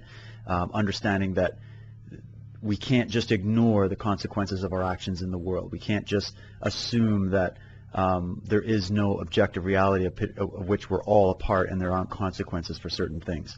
So when you're being sort of critical about, I'm just trying to get an explanation just for people that are listening here. If you're being critical of those schools when looking at this card, how would you then contrast that with talking about somebody like Rand and how her version of it, or I mean, doesn't mean we have to agree on everything with that, but how that differentiates there, or is there a differentiation there for you? I don't think there is, because one thing that she stressed above all things is empirical reality. And phenomenology is empirical. Everything we said about Heidegger and Merleau-Ponty is empirical. Your body is right in front of you, and all the things I said are proven. They may be proven in the negative, meaning you might not know the things we've talked about until you get sick. So your illnesses, your confusion, your fatigue, your impotency, your discombobulation, you see, all of the things we're talking about, these are all empirical. So her reason, right, her apogee, her apotheosis is the reason of man. Now, the reason is really the left brain doing what it's doing without the hyper stuff I'm talking about, right? We're talking about the left brain going berserko, being on steroids. What she's talking about is the left brain doing its duty as if everything was caught up. And in that mode, what's inconsistent?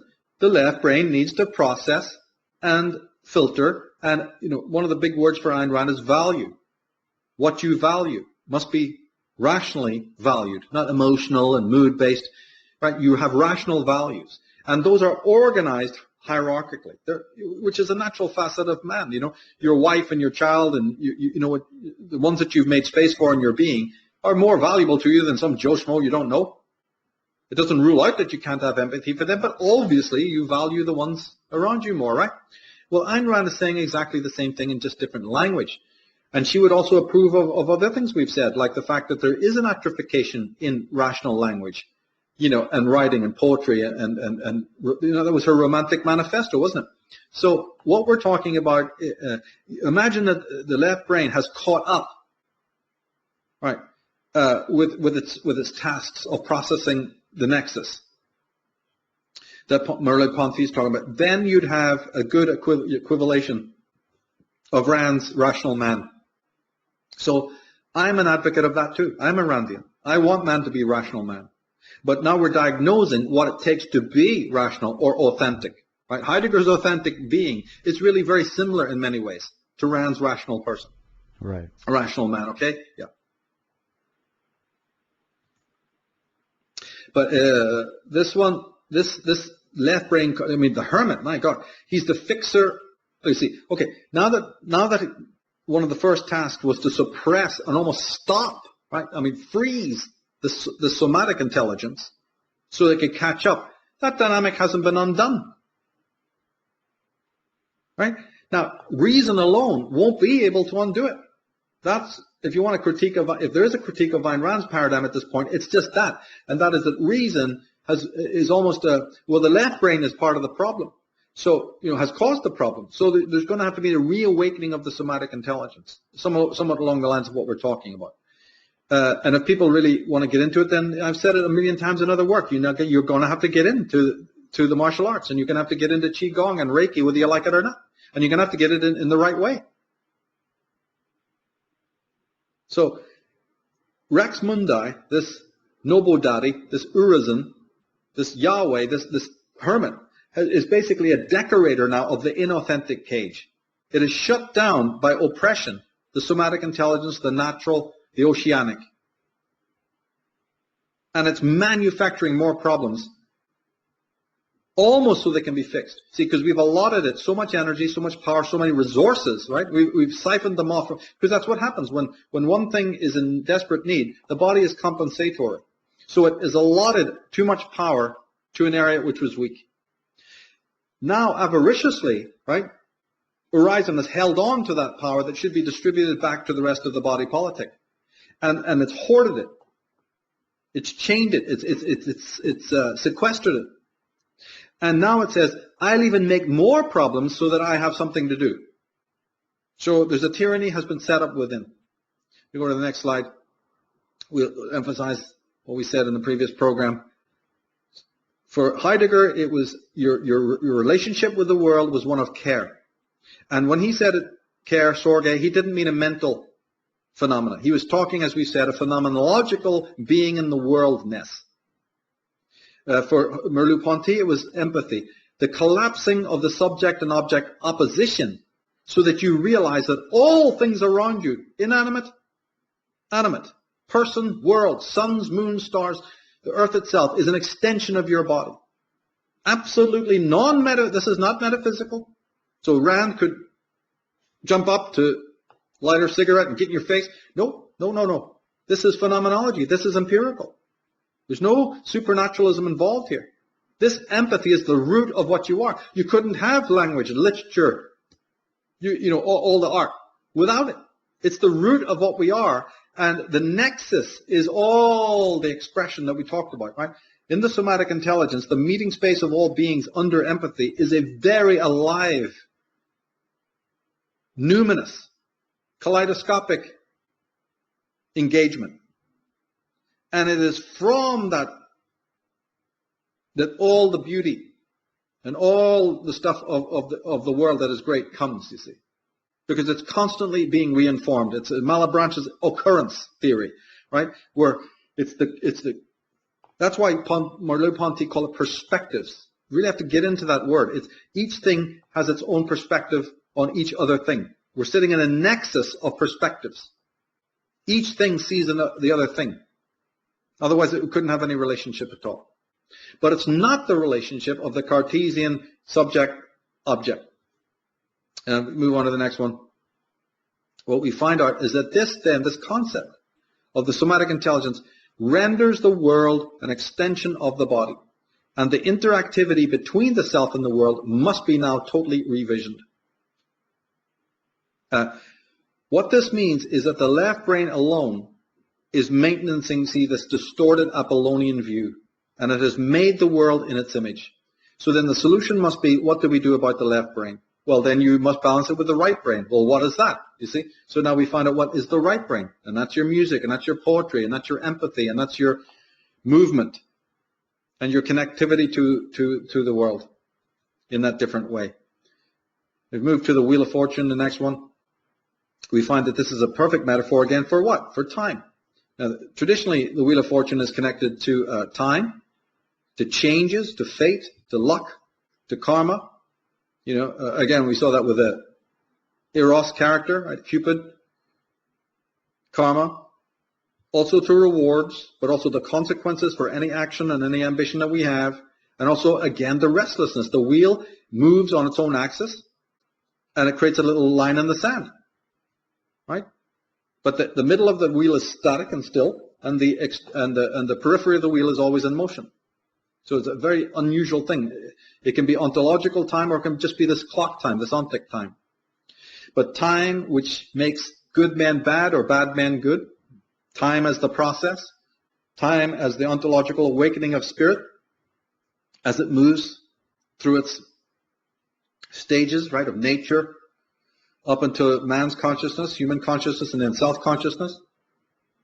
Time as it is ontically at the top, then mythically underneath that, and then archetypally even underneath that. And that's what your Hegels and Schellings were talking about. Joseph Campbell and Jung are talking about the mythic that underlies directly below our stereotypical existence.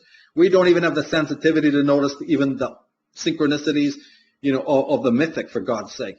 Even as in rammed in our, what do you think mythology is? What do you think stories is? Fairy tales. And we still don't sense it in our own lives. But the great philosophers are talking about an even more originary movement of spirit underneath that. How many people are going to have sensitivity to even know that's happening? Do you realize where you got to go and what you got to do? And these materialists are talking about there ain't anything called a self. Right? The word mind was originally a verb. It's not a noun. Mind meant a moving thing, a process of unfolding. The very word is a process. So the self they can't see is because the left brain is looking for an instantiated adamantine Archimedean point. What? Well, these people are meant to have PhDs. The word mind is a process. You're not going to be encapsulated with the left brain. And if you really knew your German philosophy, you'd know that your Heidegger's Null said, I'll tell you, you got the wrong instrument for the job.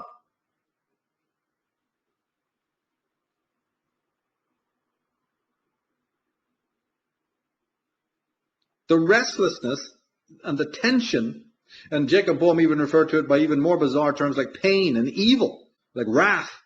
It's just trying to describe in colorful language the restlessness underneath that is the self, but it's disharmonious. And that clash, that disharmoniousness gives rise to all that we know that is human. If it didn't, you'd be a bleeding cow, bleeding sheep in a field. We're getting into the structure of how being comes about, how selfhood itself is built. Right? Or you can say that triadic motion is past, present, future. That's another manifestation of this restlessness. What we call time, the past, present, and future, is an extension of that restlessness. But it isn't in the inauthentic person. So these cards also chart. The wheel is just rolling and rolling and rolling. The wheel is just spinning, and it's purposeless. Now we go to the next one. We come to this very interesting card, Justice. It's ruled by Venus. It's also called Adjustment. And this is an interesting card because it faces the Aryan card of the Emperor. And therefore it's pale and cold and mirror-like and specular and lunar. It's also ruled by the planet Venus. So here we're dealing with, instead of engagement, we've got detachment and reserve and patience and passivity. Right? The Western cards, like the Hangman and the Wheel and the Justice here, are quite passive. There's also a sort of objectivity in a more positive sense. But there's also criticism. And this neutrality again, this disengagement. Right? This kind of passivity can be both positive and negative. On the higher level, it is positive. Oh. So on the higher level, this famous card speaks of harmony and balance, right? And equilibrium, so the balance of the hemispheres. The sword of Mars and the scales of Lady Justice. So something's being balanced. What is it? Well, it's in the other hand, the sword. So that's on the higher level. There's an attempt to remove the mask, and become more authentic here. And the blindfold can even represent introspection, which we talked about how valuable that is, and a preoccupation now with the eigenwell. But that's more on the positive aspect. And of course, this card definitely represents guilt and shame, right, and conscience, that you've been living an inauthentic life and doing wrong and living an amoral, hedonistic life. All of there's so many positive aspects to this card. It also represents culture, sophistication, coming up to quite a high level, where man, his culture is helping him to come out of the brute. Right? He doesn't want to do it himself, but there's also an instance in which the culture can actually evolve. This is what Hegel was all about. The vast majority of what Hegel's work was a comment on, oh my God, I hope that the culture can bring us out of the swamp. Well, they thought he was a proto-fascist, totalitarian. There you go. He just simply understood that the culture will impose some restraints on you, but those restraints are, like we're saying, helping to appease the mind so that then other empathies can be opened on the originary level. That's what he was talking about. Vastly misunderstood. But in the negative, it's the imposition of the draconian, this is what Liber represents, the imposition of more draconian standards, rules, and regulations. This card rules the law, you see, in the way that we have it today, the law. But I personally think that one of the more negative aspects of this card, which you see very much in people who are inauthentic, is docility. That jelly-like quality, just go along with the flow. Don't make any waves. Don't rock the boat. Again, so much energy has gone into the system, well, why should I? I just roll along with it. I just submit to it. I'll just go along with whatever direction it's heading in. I'm not going to participate. I'm going to spectate. I take refuge in my comfort zones. And of course, it's exactly what people are doing. So go to the next card. Here we have the Hangman, very famous. A bit complicated when it comes up in readings for people until you know how to work with this card. But its classic negatives are eccentricity, imbalance, contradictoriness, which we see in so many of these subcultures. We have inflexibility. We have the sort of bohemian, anarchistic crackpot types, who have no ultimate ideology except resistance against everything else, just naysaying everything else. And then the drug addiction, the debauchery, the self-sabotage, and the corruption and the immorality, you see. Like I said, in readings, I insist in my work that these reversals are very, very important. On a positive level, the hangman can talk about a very, very important rite of passage, which is one of these things people should add to the two we talked about, the disharmony, primal disharmony, the somatic intelligence. There's a thing called enantiodromia, first spoken about by Heraclitus, the ancient pre-Platonic philosopher, in which there's a strange quirk in life or fate, that there's a flip over, where somebody who's gone so far to the one side of expression can actually have this reversal that takes place, and they become completely the opposite. Now, this has been noted to happen. And that would be a positive thing. We would like an enantiodromia in regards to what we spoke about, where there's a deconstruction of the left brain and a reawakening of the empathy. And that does happen in people. That does happen in people. Imagine a person who's lived in a corporate existence all their life, been strapped down to that, making millions and doing all of these evil things, and then suddenly they change. That has definitely happened. Now, the thing to grasp, though, about this reversal is it's not loud. This card's ruled by Neptune. So the enantiodromia is something that happens quietly. It's part of Tennyson's still small voice. Right?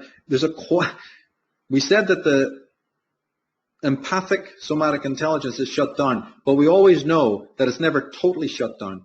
There's always a little chink in the concrete for the little plant to come through. So the enantiodromia is got to be understood as a quiet kiss of spirit, imperceptible, numinous. A quiet call arises from within the self, demanding radical transformation. That is because, as Schelling and others pointed out, there's a template of wholeness within. Now, the archetypal third level, the Hegelian logos. That is moving like lava under all of our edifices. Right? And the hangman and the death card, they represent this quiet voice that calls for a new way of being. Right? Koyans Katsi, a state of being that calls for a new way of being. But the moment that voice calls, and it does in more people than you probably would imagine, yes, but why do people not follow it then? Is because they lack the courage. So the hangman's negative side is the lack of courage to follow what that voice is doing, because you simply can't step out of the social approval, and you won't heed the call. And I mean, you are literally surrounded in the world by people who've had that call and literally negate it.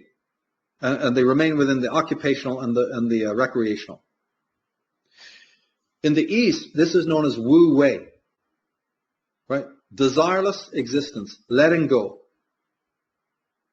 being with what is in front of you, so much attuned to the Umwelt, and you're kind of ignoring the Midwelt. Well, you're not ignoring it, but it's no longer having the effect over you. Right? The social context, the crowd, the collective has less meaning for you, because you're listening to something else. You're listening to nature again. What I mean by desireless life is embodied by the hangman and the fool, which, he's carrying a little pack on his back, but it's very small. He has enough.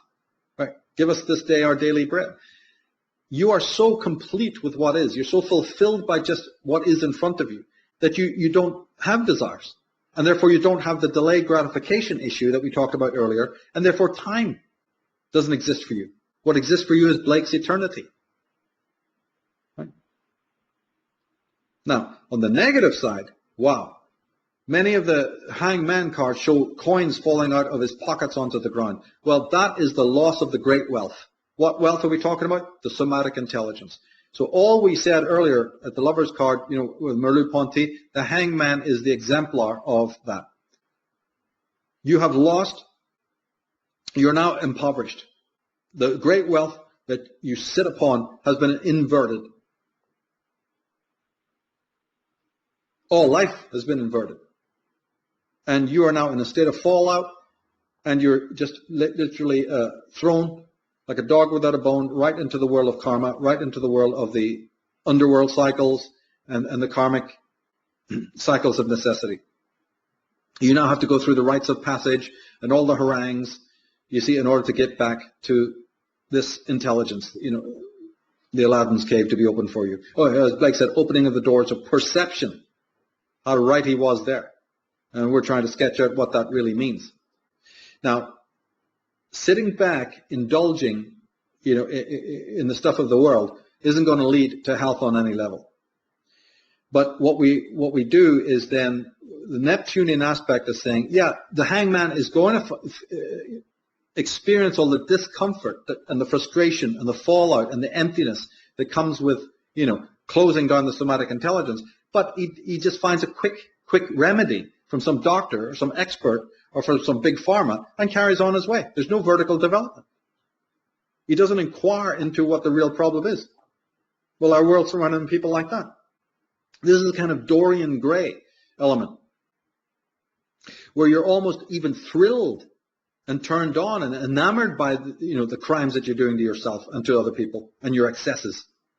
Dorian Gray has to go and after he's committed all these atrocities to himself and other people and even committed murder, he goes up into the attic and he pulls back the sheet on the painting of his real self, this monstrosity, and he actually has to look at it with a certain perverse glee to see how dark and vile and filthy it's becoming. Now, you meet these people all the time who, because they have no empathy anymore, they're always late. They're very unpunctual. They're hopeless with domestic chores and stuff like that. They're a freaking liability at work. Even when they do a lot of bad things, they never apologize. They just want to move on. They're unreliable, they're false, they're spiritually empty, they have no sense of ethics. In fact, if they can sit on top of your energy for decades and get away with it, they will. And anytime something happens to them that, puts them out of sorts, they know exactly where to go. They're always on some illicit drug. They're always swinging in the trees down there in Amazon, sucking some jungle juice. Back doors to God in the plenty. See, they want a society that fulfills that. And if a Deepak Chopra or somebody signs on for it, well, that's right. He's a doctor. He should know. So it's some shamanism, some bullshit a la West Coast, California, drinking potions, listening to charlatans, injecting something or other into your veins, looking for every back door to God. There's your hangman. What's it all for? Because you lack the wholeness within. The real shaman are laughing. Because they know what it's all about. Now, 12, go to the next one. Hangman is number 12. But must note that 2 and 1 equal 3. How are we doing for time, by the way? Yeah, this would be the last slide we'll do here. All right. So 12 and 1 equals 3. Now, we saw 3 was the Empress. So see, there's that passivity again. There's that comfort zone again. So the hangman has hanged himself. But has he hanged himself? Or is he hung by somebody else? Many of the cards show him smiling. So is this the avoidance of what Freud and others called the legitimate human misery, ordinary human misery? Is he involved in like a neurotic suffering? Wow. So one of the bromides is actually illegitimate anxiety, neurotic anxiety to escape ordinary human misery?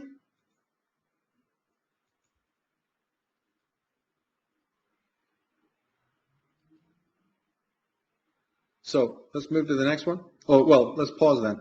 Pause at the hangman before we move on to the final bunch.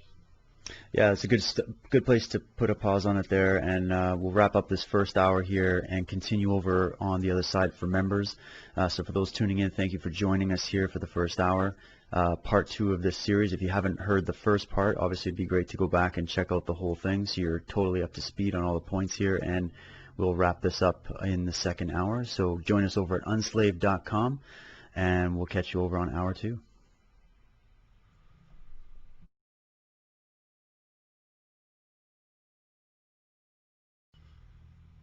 And welcome back, everybody. Welcome back to our members. Thanks for joining us here. We're going to continue on with where we left off in hour 1 of part 2 of the series, Cards of Darkness. So, Michael, let's continue. We're talking about the Hanged Man. Where do you want to go from here? Well, let's just go to the next one. We'll see some of the same themes.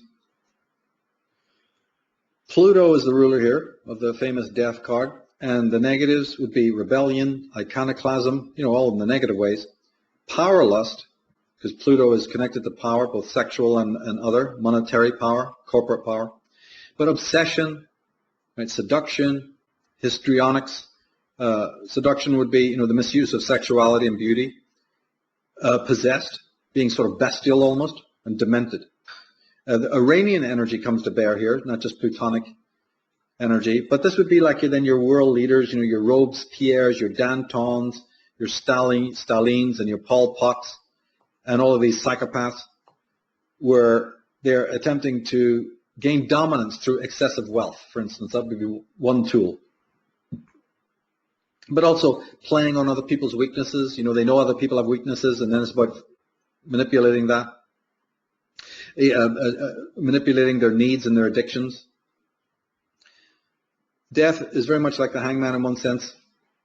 There's a certain death wish. How far to the edge can I go? How far can I push my hedonism? It becomes sort of like, as a devil may care aspect to that. Sort of a pleasure, sadomasochistic pleasure in annihilation. And this is becoming, all these weird programs where they're eating cockroaches and worms and all of that stuff and all the rest of it, and these cadaver shows and what have you. See, we've got to see the symptoms of everything we're saying in our world around us. Actually, just a quick point there, Michael, was that the movie Wolf of Wall Street with Leonardo DiCaprio, I'm trying to remember the director, but it kind of really shows exactly what you're talking about. The extreme basically shows this young guy who's got that young, youthful ambition, wants to make something of himself, wants to learn about Wall Street and all of that, and then it just gets sucked into the drugs and the hedonism, and just goes down this spiral to like a horrific degree. It was really well done in that way that it just shows the digression of what a human being, from that bright, shiny, happy, I just want to go out and make something of my life type of person, into this treacherous creature that is nothing but human. It was such a good portrayal of that. When we're talking about symbolism of movies, it was a good one for that.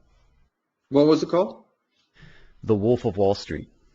And it was actually based on a true story of one of the guys that was one of the biggest psychopaths on Wall Street ever. But it just shows how he didn't start like that. It got twisted into that. It's exactly the process you're describing. Yeah. There's so many throughout the world that are like this. It's extraordinary, We've got to live amongst them. So this is where it goes bad, because you have these people working in the next cubicle to you. They may be enjoyable on that level until they gain a modicum of power. I've had that dozens of times at workplaces, where you're getting along with somebody really well, and they seem to actually be quite compatible, and in many cases even very generous, until the next minute when they're promoted just one rung of the ladder above you, and suddenly they've flipped. They've completely changed. Now I've always been doing astrology, so I've seen the potential of that, so I've usually saved myself as much as I could, saying, well, oh, gee, what's happening here? There's a potential of that happening. So, I've been saved. But even then, even with tools like that, it's horrific to experience, But see, death, just like the hangman, is sometimes smiling. The skull is smiling. Death always smiles at us. Right? So there's a kind of a gratuitousness about the death instinct.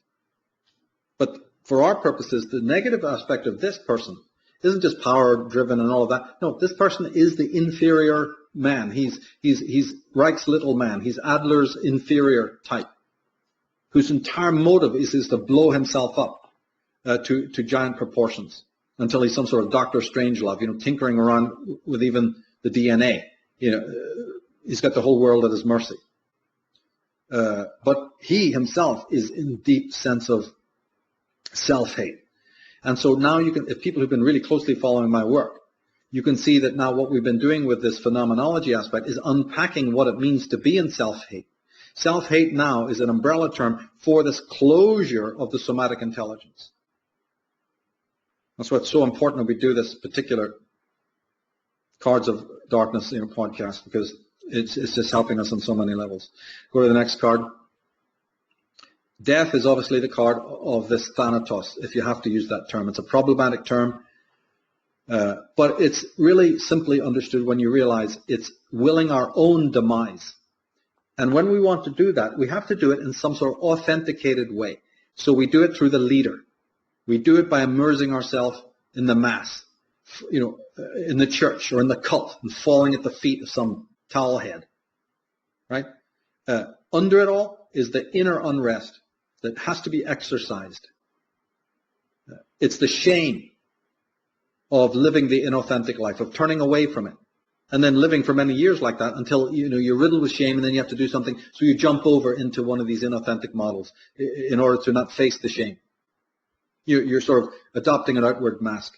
There's many of these gurus even insist that you wear an image of them on your head or around your neck or something like that. It's all based on the idea that we inwardly know that we're living a lie. Now, this master-slave dynamic in which you're the slave, they're the master, often leads to abuse, sexual, physical, financial, or other.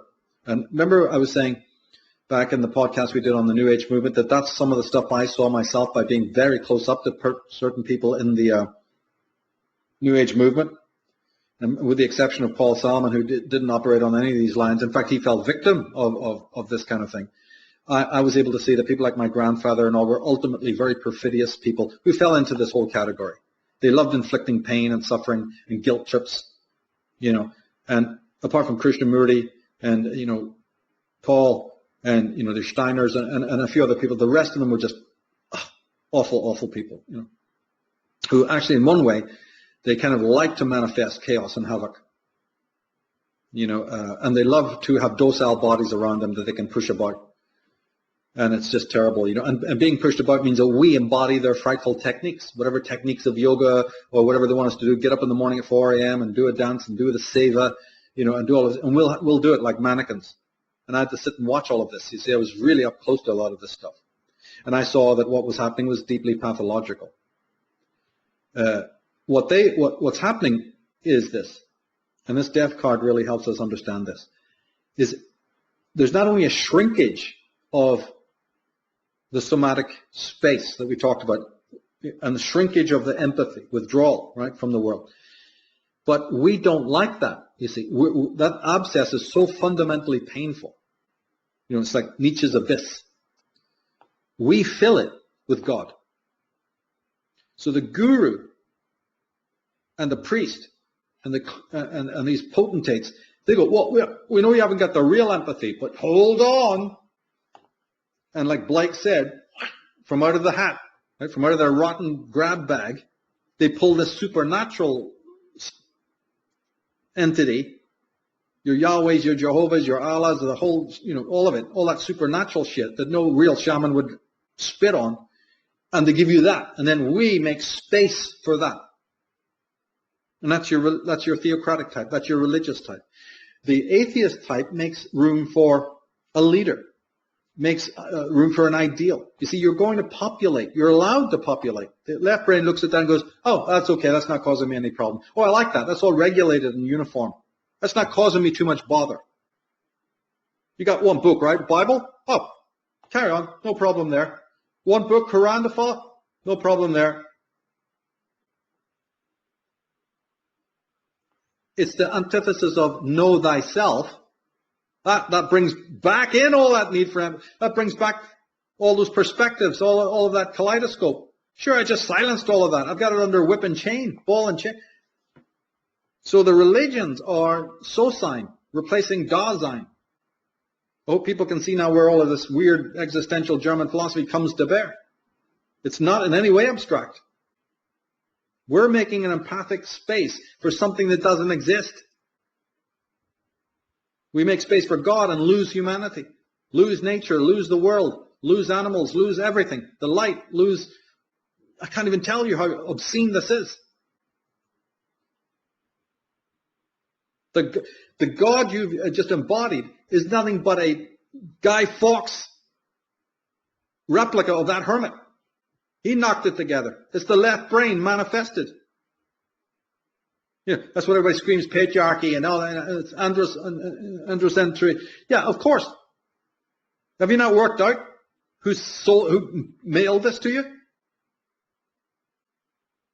And once you install it, it's not easy to get out. You go to the next one. This card, Temperance, is Jupiter, but it's very similar in that sense to Cancer then, because Jupiter is the planet is exalted in the sign of Cancer. So similar to the Chariot here, excessiveness, orgiastic, decadent, insatiable, extravagant, right, indulgent, grandiose, and megalomaniacal. Some Sagittarius people were people like Keith Richards, Jimi Hendrix, Jim Morrison, Ozzy, a certain amount of Thanatos in their personality types, a certain excessiveness and Dionysian quality there, you see, not knowing when to stop. Remember we said flying too close to the edge, sometimes not being able to come back. The Jupiter, that's out of control. If you go to the next slide, you see it manifested today very obviously in these self-aggrandizing nincompoops, reveling in self-glorification, you know, their Napoleon complexes, utterly preposterous.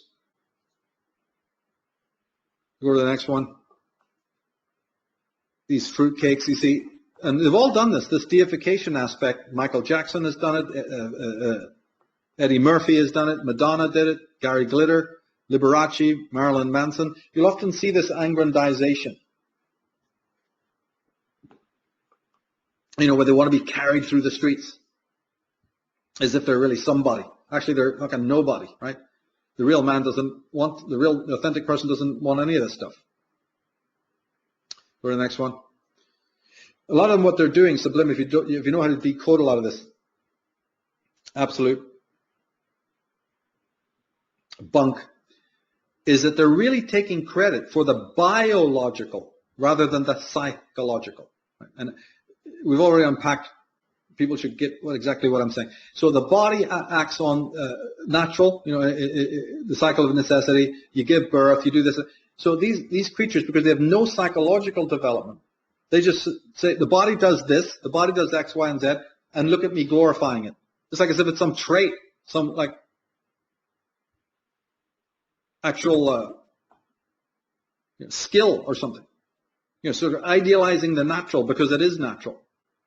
As if there's something sacred to it. Now, Blake had a character in his books called Vala, which is like a female version of Urzin, that is that mode of nature. And mode, see, the body and the mode has been, remember I said it's been reconfigured by the left brain. Well, so has the empathy. So has the body. You're dealing with ersatz versions of it. And you've got to be able to tell the difference. But see, these people know you can't tell the difference. So they put before you a chimera of the real thing. They don't get your attention unless they put something there that your hand goes out to meet. So being raped within of the thing that's really true, a simulacra, a plastic simulacra is delivered in front of you courtesy of the media. And we go, I want that, I want that, I want that. Or worse, I need it, I need it, I need it. And the pathology just is like a vortex that sucks you down. Go to the next card, we get to cover the devil. Very misunderstood card, of course. Let's quickly look at some of its attributions there. Correspondences. On the negative side, it would be, well, it's ruled by Saturn, so you got oppression, control, authority, hierarchy, severity, regimentation, obedience, conformity, collectivism. So what's going on here with this card? There's two figures, you know, chained in front of this bestial sort of figure. What's going on? But I think that when we look at the astrological attributions, the corresponding, you know, we crack it right away. Up until this point, we've been talking about individuals sort of in these inauthentic states. And something that's been going on sort of subjectively, right? This card represents the institutionalization of all of that inauthenticity we've been seeing since the Fool. It's no longer a personal thing. Our society has co-opted it. The malignant society is born with this card. Right? So, well, the card represents stagnation, conformity, corruption. Slavery to the appetites and to the mass mind. The toxic individual, the unself-realized person, and all the agents of oppression, teachers, coaches, parents, peers, leaders, all of that. All people who lack empathy. Right? The left brain has shut down the body's intelligence, shut down the empathy, configured the world in its own image, hermit-like, emperor-like, hierophant-like, or your crazy ass fools jumping around. Right? We got them as well. But all of that we've seen, now it's institutionalized. All of them fail to have actual, real core empathy. So this is the institutionalization of all of that pathology and all of that inauthenticity that we've been exploring. Because it's become institutionalized, now there is that real hard line between the outsider, the nonconformist, or the individual, and that status quo, right? This is, at this point, this card represents that. So now you really will be an outsider if you stand alone against all of this chicanery. And therefore the courage factor needs to be heightened, right? Also that thing becomes a sort of a negative vortex. It just sucks you in. Right? It's so magnetic that individualism is almost impossible. You know, the lodestone of it's like a black sun, sort of a black hole that sucks you in. And this is what others have called the insanity of normality. With your media and the media and churns out the images of the approved images. It might just have a hint of rebellion, but that's again one of those false lures to entrap you, because it knows that that's what you want. You're screaming within. But this is also the universal endorsement of the negative kind of competition, the one that's just better than the Joneses, the one that's just beat the others down so I have an artificial sense of superiority. And unfortunately, it works. The moment it's institutionalized, yep, obedience brings the reward. Why balk the system? Let me go along to get along. And the moment you give me my 3 stripes, all my anxieties fade away. I had them, you know, but a little seniority within the rotten Bastille of lies, the gulag, hey, I'm good to go. What's next on the agenda? You go to the next card. What is this? The star. Oh, no, excuse me. Yeah, the next one is Mars. The tower, the famous, tower struck with lightning. There's that phallic quality, but it seems to be shattered here. So what's happening? Well, Mars is the ruler of the card, and the correspondents are simply force, aggression, antagonism, rivalry, destruction, sabotage, cataclysm, mayhem, you know, that kind of thing. Meltdown. What's it all about? This Martian card is similar to the Emperor. It's that will to power of the inferior man posing as the superior entity, but he's now on steroids. And it's the individual who just is the raw demand, the baby scream for just instant gratification, constant updated sensation, never to be allowed peace, space, or silence for a split second. You need all of that stimuli because inwardly you know you're morbid and empty and stagnant, right? So it's like a compensation on the top, you know, for the rigidity that lies within and the putrefaction that lies within. And so these are people who put on this facade of empathy. But you know how there's people who actually either generate chaos or they feed off chaos? What is the medium? What are those types that you meet who gain pleasure from the sorrow and suffering of other people? Look at our media that makes a big noise as soon as there's a fallout, as soon as some celebrity has done something incredible, right? So this is the focus on the fallout, the mayhem, the craziness that happen in the lives of other people. There's certain people who actually get, you know, who love this agony. They actually thrive on it. And of course, that is because, can't you see that you're alleviating your own agony inside when you're seeing other people suffering enormously, and Jerry Springer, or even real life situations of starvation and mayhem and death and murder all over the frickin' place? So the tower represents that your inner angst has reached such fever pitch that the only way to alleviate, or one of the more inauthentic modes of alleviating it, is to immerse yourself in utter Gothic, Dionysian meltdown, And on an extreme And then, level, would this also explain how people used to be, well, and still to this day, sadly enough, but historically, you think of people showing up at the Colosseums to see mass murders and killing and fighting, and then Right. now over even the Middle East, they show up on the weekend. You know, here we're going to the soccer game, which is innocent enough, but out there they're going to see someone get their head chopped off or someone stoned to death, and they're shouting and screaming, and it's like this animalistic horde of people that all chant the same chant while someone's dying. This has gone on across all cultures for history. This would explain that extreme behavior. Yeah. This is your podestas. Right? If they have to have death, murder, and chaos all around them. But it's all done with this veneer. And the politicians are all involved in it because, remember, it fits the equation we've been sketching out here is the deeper the emptiness, the more perversion must come to alleviate in the inauthentic man. Isn't that the way it works? So it's a formula you can take out to the world. You can take these formulas we're talking about and look at it in the world. You can judge it. The more power, the more money, the more degeneracy. You see? The lack of empathy then leads to all of this.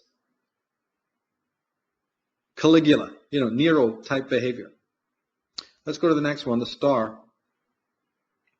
And, we got, see?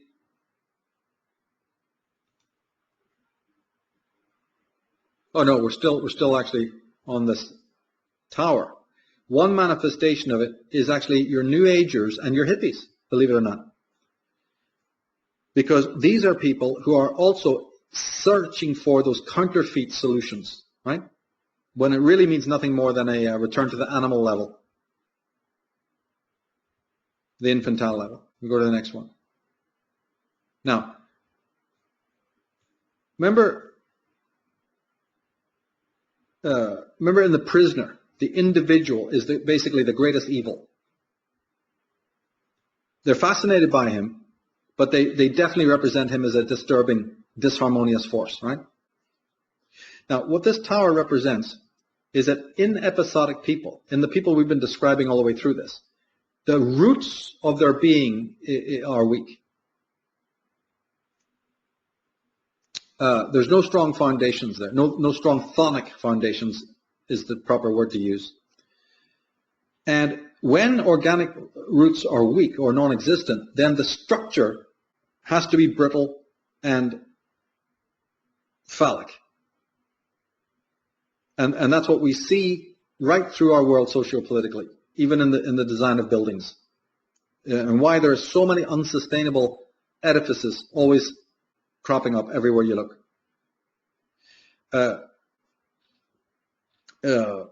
Because of this dynamic. And when I say the organic roots, we've already spoken about it, that the lack of empathy here, right, means a sort of a stronger left brain paradigm, right, and perspective on the world, but it's the left brain then, it's the hermit who's designing the world we live in. And that world is brittle, is insensitive, without empathy. And so the tower struck with lightning, to me, really fits that. Go to the next one, you'll see also, as we said before, the media is the biggest co-opter of this point we just made, where the disasters that other people face are co-opted precisely to edify us, with the idea that we do not confront our own emptiness and weakness within, because we're seeing fallout, you see, in the lives of other people. Go to the next slide. And if it just happens to also be happening to the higher-ups, even royal, if it's spicier, in other words, because these high-ups are exposing their laundry or whatever, we're even more happy on a subconscious level that is taking place. Now, go to the next one, it's the star card. Star card is Uranian. It's the same planet that ruled the fool. So we have independence and rebellion. We have a certain progressiveness, not to be stuck in the rut. But we also have discontent and anarchic behavior and profligacy, you see, and indecency and mania. And also, the contradictoriness. Wherever you find the Uranian aspect, you find the lack of order and the contradictoriness. And you also find out the illusion of progress. One of the things that the prisoner brought out and other people have is that we have committed to that. Once we're tied into the left brain, when we're on its leash, the left brain just keeps on promising everything to be in the future. So the Uranian quality here is your utopias. The promise that you're all working towards the brotherhood of man. And this is where you get your New World Order concepts and your global brotherhoods and all of that global village nonsense. Trying to tell you that if there's a problem, it's because of the past. It's the way your mums and dads did it. It's the way the forefathers did it. It's the way the aristocrats and the upper classes did it. Right? You want to break from that and keep going towards your utopian vision. That's going to solve it. No, it isn't. The problem isn't going to do anything with that. It's to do with inner psychological dynamics. Right? So this card then would be, look at the woman. She's in a garden. She's near a pool. She's the one who's drawn a sort of circle around her, like a sort of a narcissistic retreat. She's put a wall around herself, living in some sort of decadent bubble. Now this goes for millions and millions of people, right, around us, who exist in a sort of state of detached indifference. No matter what they see in the headlines, no matter what going down in their neighborhood, they're not there. They just don't get it. They can't come out from under the hair dryers. They can't get up looking from the fashion magazines and all the rest of it. I was once in Seattle at one of my early talks. I think it might have been the first time that I did a talk in Seattle. And I attended so many of the other speakers as well, the guys I love, And I was sitting waiting for a friend who was driving up from Reno to pick me up, to take me back to the Bay Area. We were going to drive. And everybody was leaving and the whole conference was kind of over. I was sitting in the sitting in the restaurant area, getting something to eat, waiting for my friend to arrive. And this girl drifted over. And I'd seen her, several times. Because I had a table there, and I said, oh, how you doing? You enjoy the talks? Michael Cremo's talk was brilliant. I tried to engage her in conversation. She actually sat down near my table. I said, oh, it was brilliant, wasn't it? That was so good. And she said to me right out, first thing she ever said to me, she says, well, yeah, I guess so, but since I'm not really from this planet, it kind of really doesn't matter, all of your talks. Oh, shit. And I was like, fork to the mouth. Say again? And she absolutely told me straight up to my face, well, since I'm not from this planet, what Michael Cremo or you or Jim Mars or whoever else was talking, Richard, it's just, yeah, so what? And I found out that she was actually a junkie. She'd been going for 20 years to these talks. She was a really well-known person and knew all these people personally. She's a good friend of Sean David Morton. And it really got around the block. And what the hell am I hearing from this? So that, I saw that's this kind of person. No matter what tragedies and obscenities are happening, no matter what's going on, these people have drawn a circle of indifference around themselves. You go to the next slide. It's a kind of an adjunct to narcissism. And it's a simple solution to all the world's problems. It's a sort of a coping mechanism. And as I said, you see millions of people today. My complexion, my physical appearance, my persona.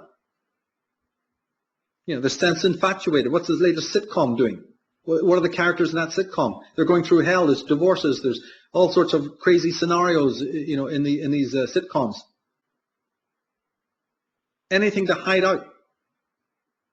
And this is, again, this card would exemplify a kind of narcissism, but it's sort of Blake's Vala. Here's Blake's Vala again, a sort of pseudo-moral stance. And also a pseudo-identification with the beauty of nature, which a lot of people have ostensibly, but it's not very deep. It's sensational.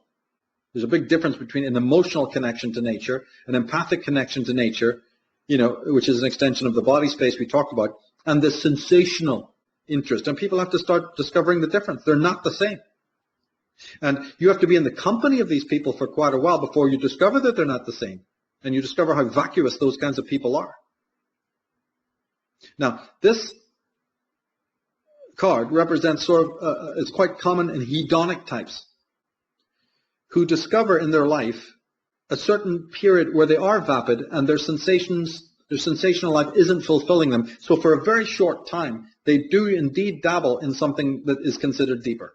Like something in the philosophical or New Age movement or conspiracy movement, right? For a while. And it's a kind of a sabbatical from their overindulgence. And it's mostly that they are convincing themselves that they're sincerely on some spiritual quest. I mean, people, you bump into these people in California almost on momentary basis. But it's spreading throughout the rest of the world. And at that point, you see, while they're in this little sabbatical moment, they become critics of the world, and they become up to speed on certain, controversial topics and what have you, and they're suddenly into Deepak Chopra and Oprah Winfrey and all of that stuff, for a while before they realize, okay, I'm back to the world of hedonism. And this is brought out beautifully in a movie I love very much. Go to the next slide. 1 Hour Photo. Great film. In which, the sort of lonely, alienated, but well-meaning character in that is trying his utter best to communicate normally with people. He's moving from a place of empathy, but he's shut down. He works in a big box store. He's faceless. His manager hates him and gives him nothing but shit, finally fires him, you see. And he's doing his best to engage with people correctly. But it just doesn't work. The whole thing is based on pseudo-interest. Other people are pseudo-interested in him. They come across him in pseudo-meaningful ways until he basically has to, in order to have a conversation with the people he's around, he has to become as false as they are.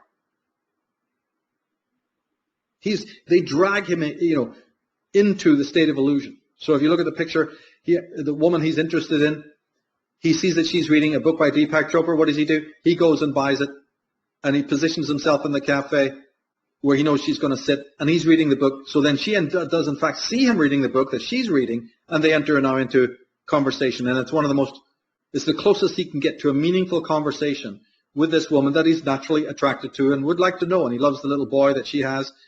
But they won't engage him in a friendly, a truly empathic way. Please watch this film after listening to this series.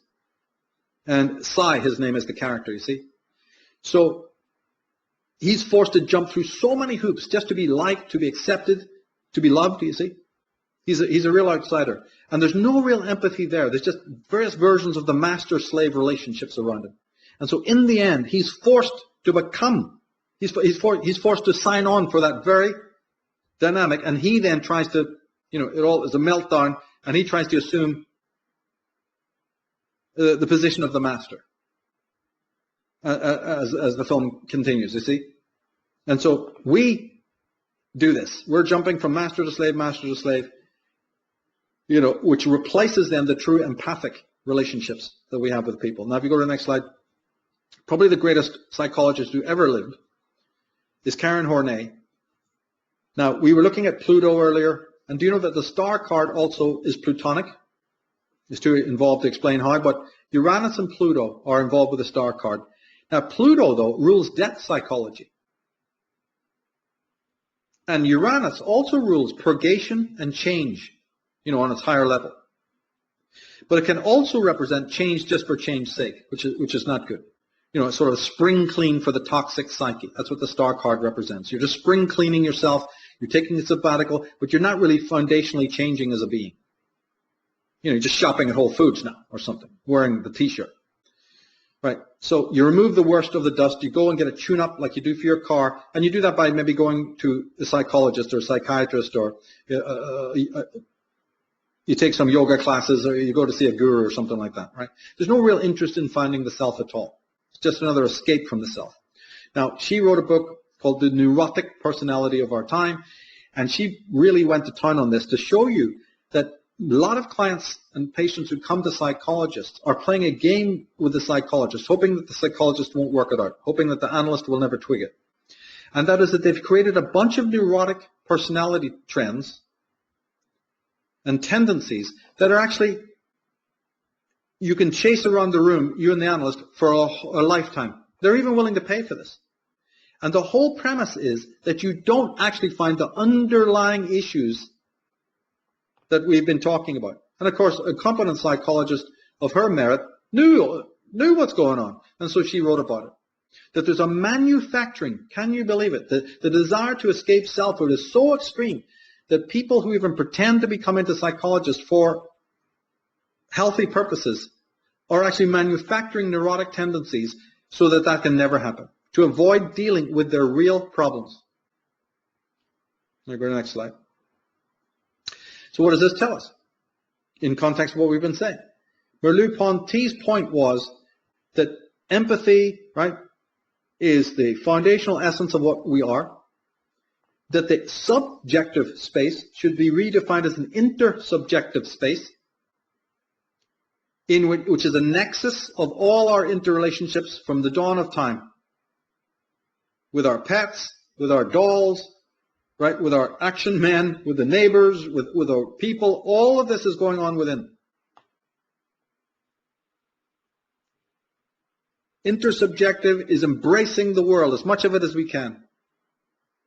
Now, one kind of neurosis then, which we just saw, is the withdrawal and the closure of that space. It's like a ghost town, where there's no relatedness, or there's only the simulacra of relatedness, because you have to go to work, you got to get the paycheck, you got to be nice.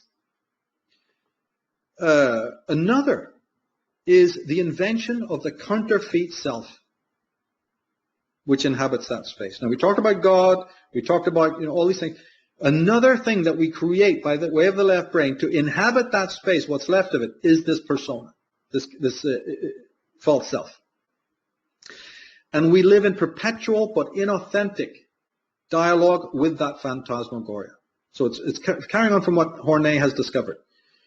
We create the persona, we enter into dialogue with it as if it is our real self. And then it stands in place of the real self, especially when we engage with other people in the world. Guess what? They've done something very, very similar. There we are.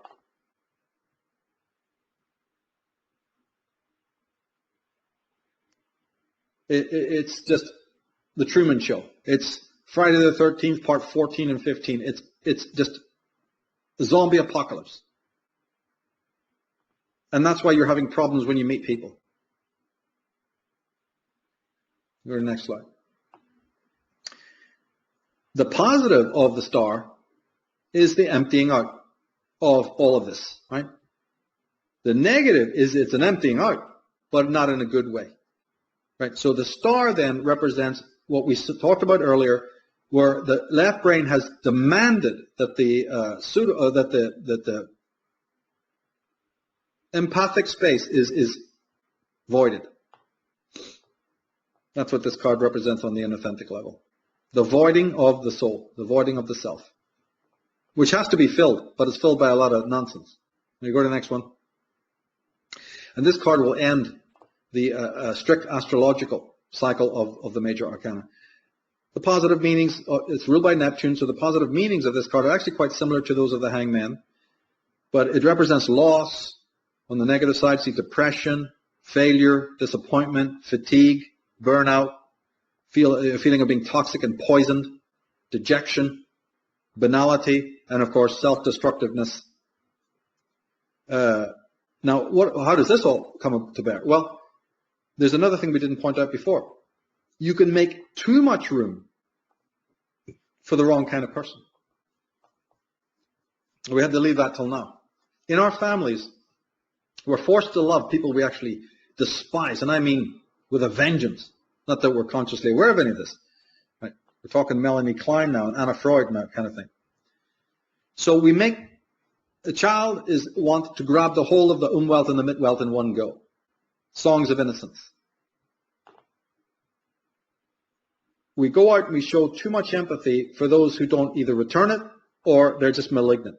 And the result is we become vampirized, used and abused, and then by teenage years we're dejected and fatigued. That's what this card represents. And you never want to love another human being again. Now, what we call love is the conscious manifestation, right, the flower of the empathy. Actually, the empathy is much more important because it's foundational. But love is the sort of experience we have, over the top of it. But it's plagued with problems. But what I'm trying to get to is this, and this is, again, one of these crucial themes. The pain and the suffering that is experienced when we have been rejected or abused by a loved one is not as mental as we think. You've got to get your heads around the idea that the pain is incorporeal. It is actually corporeal. It's in the fibers of the body that is contained. Without understanding that, there can never be any healing. One of the delusions is that it's mental. Actually, it's not mental. If it was, we wouldn't think on the subject again and again and again. We wouldn't have a thing called kindling. And we wouldn't have this repetitiousness, right? The roller coaster. We have that because the problem isn't being dealt with. And so the mind's cogs are spinning at a furious pace, burning out necessary energy. The wounds are actually in the body. They're somatic as well, more than of the mind. That is why we often say we feel empty when we have one of these relationship fallouts or harangues. Ever say that? People say, oh, the earth nearly swallowed me up. I had this deep, empty feeling. Of course it is. The mind doesn't feel empty. The body does. The space that is a body. It's not that the body and the space are two separate things. Body needs to be revisioned as the space. And when somebody is pulled back, they lost their empathy towards you, you testify to the feeling of that. It's all in ruins. Everything's been burned down. Now, we're not to blame when that empathy disappears because it's on a foundational level. We're just experiencing it. We're just thrown out, into the midwell. What can we do? We're not in charge of the consciousness of other people and what they're going to do and not do. We are the space. We don't make it. Later, the mind surveils this problem and then, becomes part of the job. The mind becomes involved, of course, but it's secondary. And then it brings its censorship and it brings its reason, which can be cooling and good as well as bad. It can work out why these things happened and save you from, getting it wrong, misunderstanding what took place, you see. So just understand that the emotion we call love is a sort of a symptom or epiphenomena of this foundational empathy. And if you don't have the foundational empathy, I don't know what your love is. It's sort of a contractual thing then. It's really what I would call false love. And as false love, it can now be simulated by your psychopaths and your vamps. So have you ever been with people in your family or outside of the family dynamic who say the right words, but they don't seem to actually make room for you, that you spend a lot of time with at work or other, and you say all the nice words, and there's even moments of, fleeting compatibility when you're out there smoking a cigarette and drinking a coffee and talking about, the week and how it went, and yet you're letting them in, but you don't feel that they're letting you in. That's what we're talking about. It's a feeling of emptiness. Go to the next slide. See, these facts that we're talking about, once you understand this about the somatic intelligence, it accounts for why it's very difficult, as they say, to heal psychopaths. I mean, you should understand now instantly why that is. It's also very difficult to heal schizophrenics or narcissists or obsessive types or neurotics. But as they say, the psychopath, they very rarely heal. Well, of course, you're not applying the right salve. Without applying the Reichian techniques of touching the body and dealing with what's in the wounds that are in that body, you just are beating your head up against a wall. Nothing will change. Because the psychopathology is what you have to understand about psychopaths. It's the most important thing to understand. It's not in the head. It's not in their personality. The psychopath has restricted empathy. And it takes too long to explain all the reasons why that is, because they made room for others and that all went wrong, or they never had it from the beginning or whatever, or they've been too lost in the left brain and too lost in the false love. We can't get into all of that. People can go to my Psychic Vampire website, Psychic Vampirism website, and they can see more on this subject. But that's just one point. It's hard to heal them because you're not even applying the right salve. Go to the next slide. Now, this restricting of the foundational empathic empathy, the somatic empathy, accounts for the poisoning of the subtle body. And the implosion, then that implosion in the individual affects our society and culture at large. Right? That culture is now moving almost explicitly to the dictates of the left brain type of cognition and away from somatic intelligence. And because of that, we have more psychopathy, more psychopathology on the menu, folks. More addiction, more insanity, more fake cures and fake people. Just like we showed in Architects of Control, we had scenes in there, of this woman who's just a Prozac smile, you know, Cheshire cat. Go to the next slide. But we come back to the language. Atrophication of communication. When you know what it is, when you've got the meter, as we've been explaining, and you put the meter and you go out into society and take a reading, like Mr. Spock with his tricorder, you go, fuck. We are fucked. Lots of chit-chat, no deep communication. Submergence in the mass, the subconscious desire for annihilation, which brings about the causes of annihilation, the effects of it. The promise of post-humanism, which almost all the millennials can't wait for, love it, bring it on. The disgust of the organic existence. This emaciation in the bodies of these social justice warriors and leftists. What do you think that all is? What do you think that is? That shrinkage, that emaciation, that dehumanization. And then you want to dehumanize the entire planet. You've been tenderized for it for millennia with the media. So, body type, diet, the reliance on these drugs, and then this emaciation and retraction of real healthy communication. You need to get back to it because the left brain is fundamentally correct. It's trying to do its job. It tried to do it well. It didn't want to become malignant. And you can stop it being malignant by immersing yourself in words, language, communication, whether that's blogs or physical poetry reading clubs. I don't care what it is. You know what I'm talking about. It's not rocket science, and people have to get back to it. Now let's move to the final three cards, which are separate from the zodiacal round, because that card, the moon card, was Pisces, and it ended the zodiac. But you have these mysterious three cards at the end. And what are they about? How do they fit into this? Well, they denote the presence of the Logos, the Geist, or the Spirit. Remember that third level? And this is the level that everybody convinces themselves that doesn't exist. And even those who accept that it exists don't have the sensitivity to penetrate it. Because it's there, but it's quiet. It's the mythic level and it's the archetypal level that run beneath the stereotypical level. And nobody can reach the vocational level of their own existence. Nobody can reach awakening without finally, at least, having an intimation. And you're not going to get there without delving into the names of the people that I mentioned through all of my work. Well, I wouldn't say you wouldn't. You could be naturally gifted, but then you're going to come up against the whole Saturnian paradigm that's going to crush it. So I'm talking about people who have to get back to it. Now, this picture that you just saw there, can you go back to it for a minute? What's wrong with this picture? That scheme that you just saw, there's something wrong with it. And what's wrong with it is that it is the traditional scheme, right? There's the man underneath, the fool we've been talking about.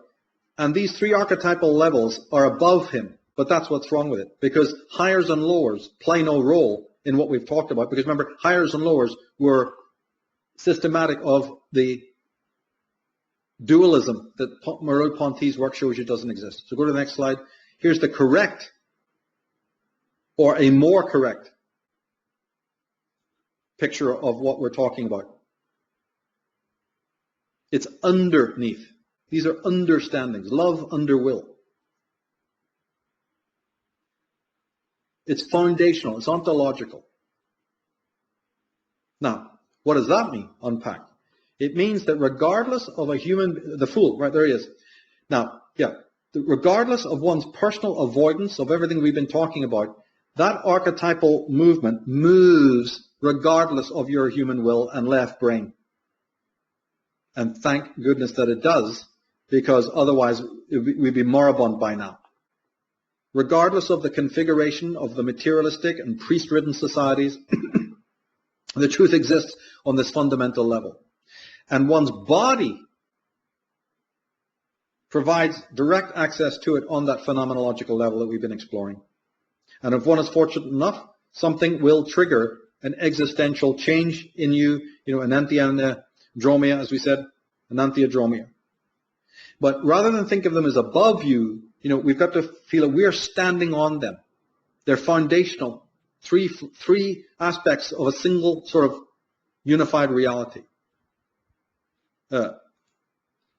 Now, let's if we go to the next slide, we'll unpack it just a bit more for a second. So that change was referred to by Carl Jung as the transcendent function.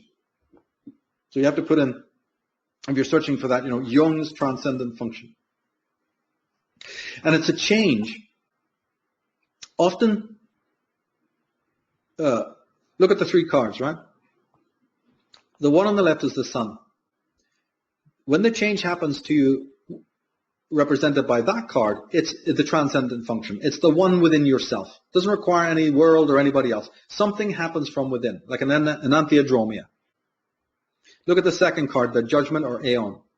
This is when the change within you, the enantiodromia, happens because of the influence of somebody in your life or other people in your life. Like you are reading the books of important people, intelligent people, or you have gone to a place where you're meeting people that will help you in your rite of passage.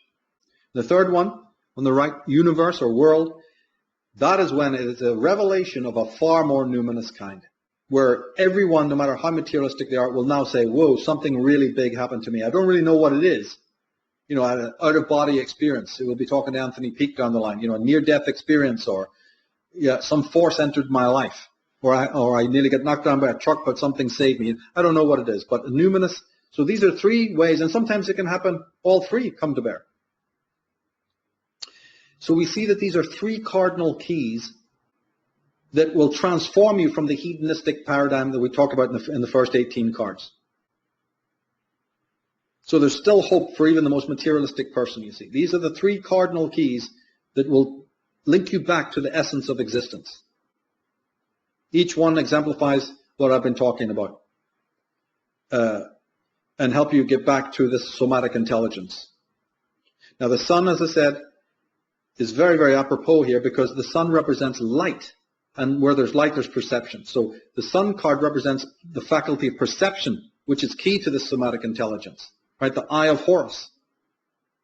Now we understand it when we delineated by Merleau-Ponty.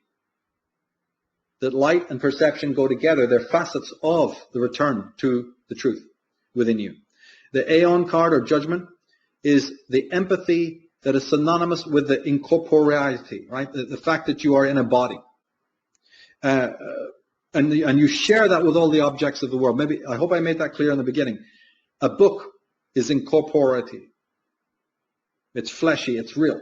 And your body is, right? A stone wall is, right? A building is. Every single thing that is embodied is actually a thing, an entity. You have as much ontological status as that. The mind prefers not to see it that way. It created a different kind of perspective and a different kind of conceptual hierarchy. And we have to sort of step out of that to understand that we are in the nexus of these perspectives. Now, the third card, the universe, is the concept of eternity in that whole brain way. Because once you've stepped out of the left brain and the right brain takes over, you're into imagination now. Your somatic intelligence is awakened now. So the universe card would represent all of that, a completely the reconnection in the total way. Umwelt, Mitwelt, Eigenwelt. That's what that card represents. You can just look at the imagery of it and see that if you go back. So this would then be the concept of eternity. You see the ring that the goddess is standing in. And you see that this obviously represents whole brain activity. She's an androgyne. And it's the desireless state. See the cornucopia around her? So when you have that cornucopia around you, that you know you have the empathy within, like the Reverend Paul Solomon said, I've got enough love for both of us, so I don't care if you love me or not.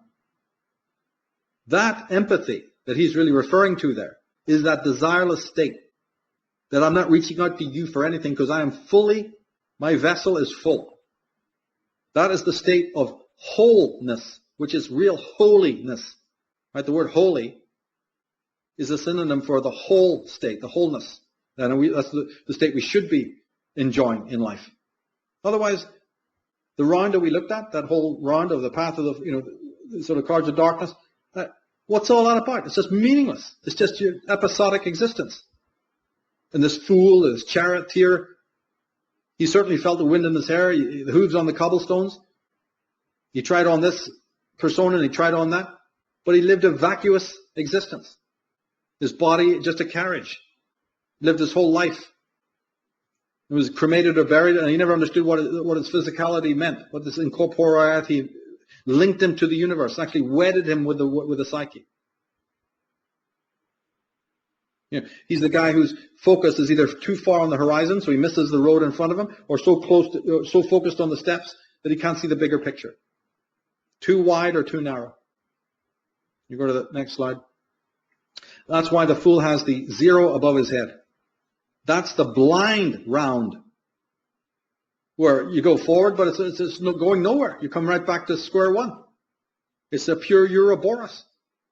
You've seen the entire world, but you remained on an infantile level. You picked this up and you picked that up like some butterfly, flitting from this to that. Only to, pick this up and put it down again 5 minutes ago. No relationship with anything or anyone. Look at him ignoring the dog. So you go back to the slide. That dog is that intelligence, that empathy, that foundational, instinctual, incorporized gnosis. He could care less. His head's up. I got things to do. I'm playing. I love the sun on my back. I'm off. I'm high on myself. I'm not asking any big questions. How did I get here? What am I doing and where am I going? And what's life all about? He's not considering the mysteries of time and being. Or how did this stuff around me get here? I'm just playing with it like a magician. I'm just utilizing it. I'm just measuring it. I'm not asking how does all of this come out of nothing? That's the great philosophical question. I don't care about it. I don't care to be sensitive. I'm not becoming sensitive to the mythical or the archetypal levels that are below, right? And they require great sensitivity. And now, since we know that the insensitive person can't know those two levels, and he's locked into the stereotypical, what does he inevitably become? The materialist.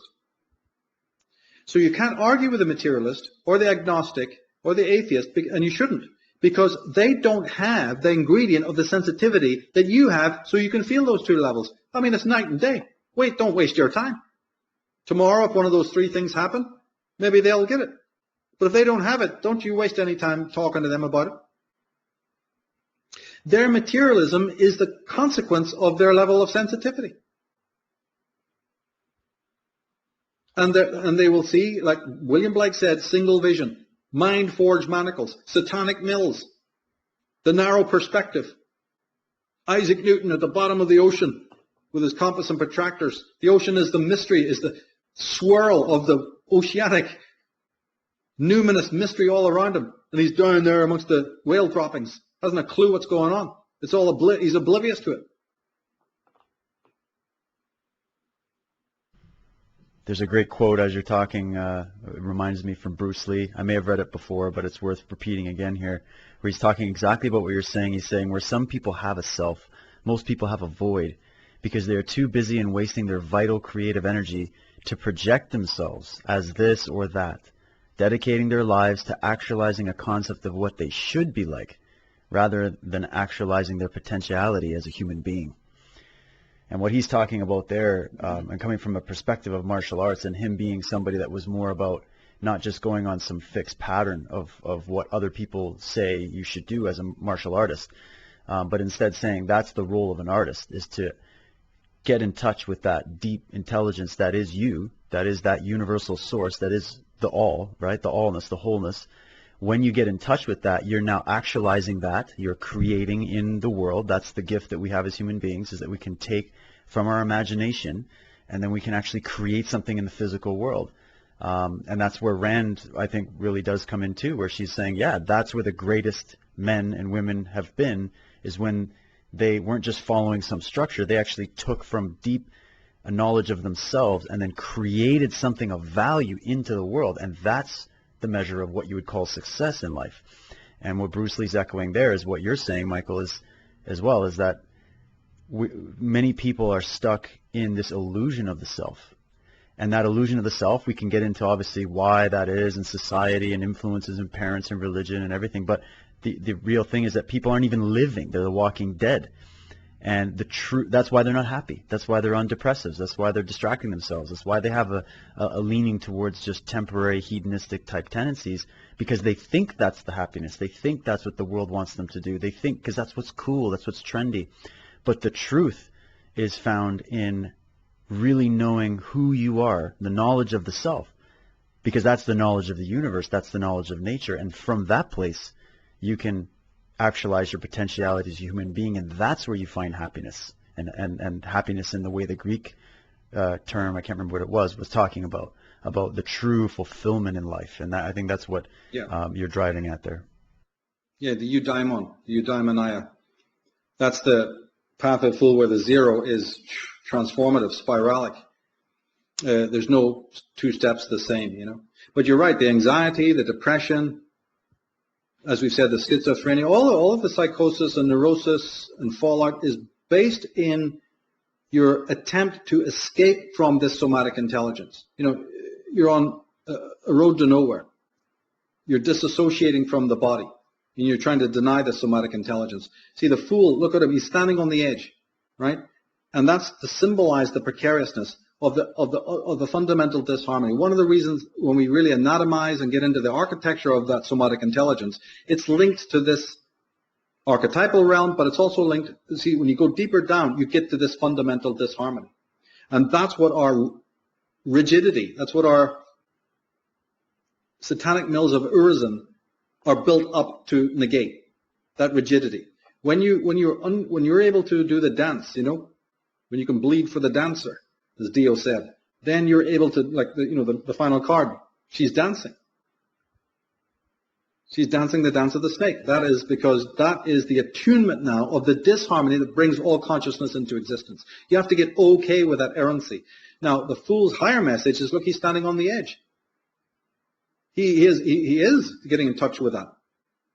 He's aware of the errancy and the precariousness, and that becomes then his meditation. He's okay with that disharmony. The more you try to escape it, right, through this Apollonian means, the more depressed you get, the more psychotic, the more neurotic, the more lonely and alienated, suspicious, and jealous and envious. All of the cocktail, aggressive, rigid, regimented, all of that cocktail comes out of this absence. Remember we said if you're in the somatic intelligence, you're in abundance. You don't even know what desire is because you already have it and contain it. Now look at the white flower in his hand, right? Remember, go back to the image for a second in case people are really unfamiliar with this.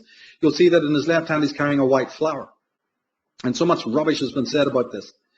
That flower represents nature, the Umwelt. We hadn't said much about the Umwelt. The Umwelt is the world you find already around you. Without Umwelt, you can't have Midwelt. All culture, tribes already presuppose the existence of nature.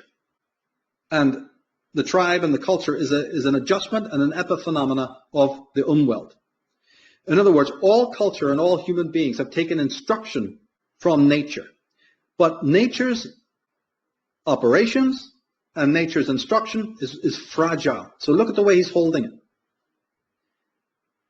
The somatic intelligence is an emanation of the Umwelt, and it is also fragile.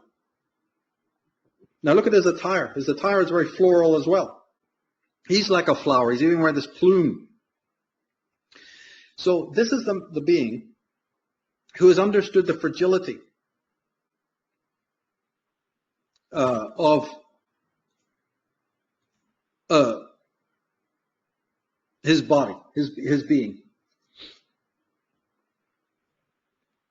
Because he's always got that in mind. Right? We're done with the slide. He understands the fragility of the Umwelt. Right? He understands it. That's the message he's got, that his being, his somatic intelligence is flower-like. It obeys different ordinances. And it also is very, very fragile in that sense. Now, many of the decks also show the fool wearing pied colors. Like I said, multicolored, like a harlequin. And even some different boots we mentioned. And again, this represents this underlying disharmony, right? The two different color shoes or different boots. His whole manner, his whole harlequin-like is representing this underlying dualism and disharmony that we've been talking about. And again, to emphasize that another word for that in the German is id. So when you're looking for that disharmony, realize it is the unconscious. But it's not a bad thing. It's only been made bad by the structures of the ego and the superego and the ego ideal that are above it, right? The id is your core. And if you want to refer to it as the right brain, you can do so, because it's just vernacular at that point. Now, the ego and the superego face the world, right? And they adjust to that world, to the midwell. And they are also absurd in the fact that they create this virtual world, which then becomes the world we live in, while the body's world lies like a ghost town. Right? So we're dealing with suppression on many, many levels here. Now, Jung pointed out, though, brilliantly, that the more you suppress, in other words, more you repress the unconscious, the more you're setting up a dynamic for it to get louder and more violent until it breaks through into consciousness, like the enantiodromia we were talking about. But in the early stages before the enantiodromia takes place, there's a buildup of anxiety because this authentic voice, right, ordinary human misery, is trying to break through. So then we need the more big pharma, the more bromides to try and suppress it. The more noise and the more chaos from the world. And the world is dishing it up so that we can anesthetize this voice. Our entanglement in the domestic minutiae, in relationships, pathologically, our immersion in total nonsense, it's all based in this, you see, because we don't want to hear this voice that's underneath it all. And now we're hurtling towards this post-philosophical, post-psychological world. Post-introspective is what I mean. And in many cases, to use Merleau-Ponty's sort of vernacular, post-intersubjective, because that intersubjective space has been narrowing gradually through the years until we can only have so much space to embrace other people and them us. And as I said, it's all very complicated because most of the people you're meeting now, you don't want to be embracing them. You don't want to make room for them because they're toxic. What does this mean? It means that the errors of millennia are repeated and none of the wisdom. So, the id is still connected to that empathy, but the ego is disassociated from it. And that's your basic individual as you meet them today. And in their posture, in their body types, in many other things you can, especially the way they speak, and their penchant for abbreviations and all of it, you can definitely, there's a typology involved here. And when you're working with the tarot on a very deep level, this is where people in my mystery school and people are very interested in the tarot, all of what we've been saying here in the last few hours is very pertinent to using the tarot to as a characterological decoder. But on a positive note, as I said, the three last cards are octave to show you that there's still hope. Once you've done the shadow work, as it's called, getting rid of the blocks that stand in the way of your somatic intelligence, then you have open access to the id. And things will improve from that point on. But that is a deconstructive process in which you must reject and remove all the forces that distract you from this, which causes your insensitivity, and that's of course your media, your education, your government, the parental upbringing, the adultism and all of that. So shadow work is always very, very profoundly apophatic and deconstructive. Now we spoke of the body and its empathy. Once we have that restored, you see, there's something else that I think these last three cards represent. The man who is now reconnected to his empathy becomes the true shepherd of being, as Heidegger would have called him, and also becomes the caretaker of the world in the true sense, like the Druids, the servants of truth. If you don't have that empathy awakened within to make room for the world, then you've just got some other pseudo version of it. And, it's not going to work. The fool is holding that flower delicately because he knows it's a delicate thing. So there's a quote I want to read from Oren Lyons, the Native American Indian. He says, "And we stand between the mountain and the ant, somewhere and there only as part and parcel of the creation. It is our responsibility, since we have been given the minds to take care of these things." But see, the mind is not what really we're talking about. It's the somatic intelligence. We have been given that. Why do you think it was? See, You've got to look at this. I've described it as the essence of what we are. So then you ask yourself, why that essence as opposed to something else? Why is empathy at the root of being? Because man's true function is to be an empathic being who becomes the shepherd of being and the caretaker of the world. But to run out without that empathy and to try and be these things will only lead you to absolute destruction. So we need to bring up our children in the right way, where they have this deconstructive knowledge, and they're reading these people that we're talking about, and they're studying the tarot, and they're doing all of these things to awaken their somatic intelligence. If it's been closed down, we need to reawaken it so that then they become matriculated to this level. We go to the final slide there. As I said before, clock does not measure the real time. It exemplifies ontic time, which is vulgar time. It's a template that we impose upon reality. And all that clock is doing is charting, it's charting the process of desire. Past, present, future. Right? So it's really desire, human desire, and the delay between desiring what we want and then getting it. That clock of 12 divisions measures that endless process. And the gaps that we try to overcome, the uncomfortable gaps, that's what we call the clock. And that's what we think of when we think of time. And again, that's fundamentally flawed. Time is something we are. Right? Now, I told you, many scientists at the top level don't even want to deal with time. But see, there's many other people that you don't know about who've already gone into it and answered it. And when I dealt with a chariot in the Path of the Fool series, we went into this whole thing.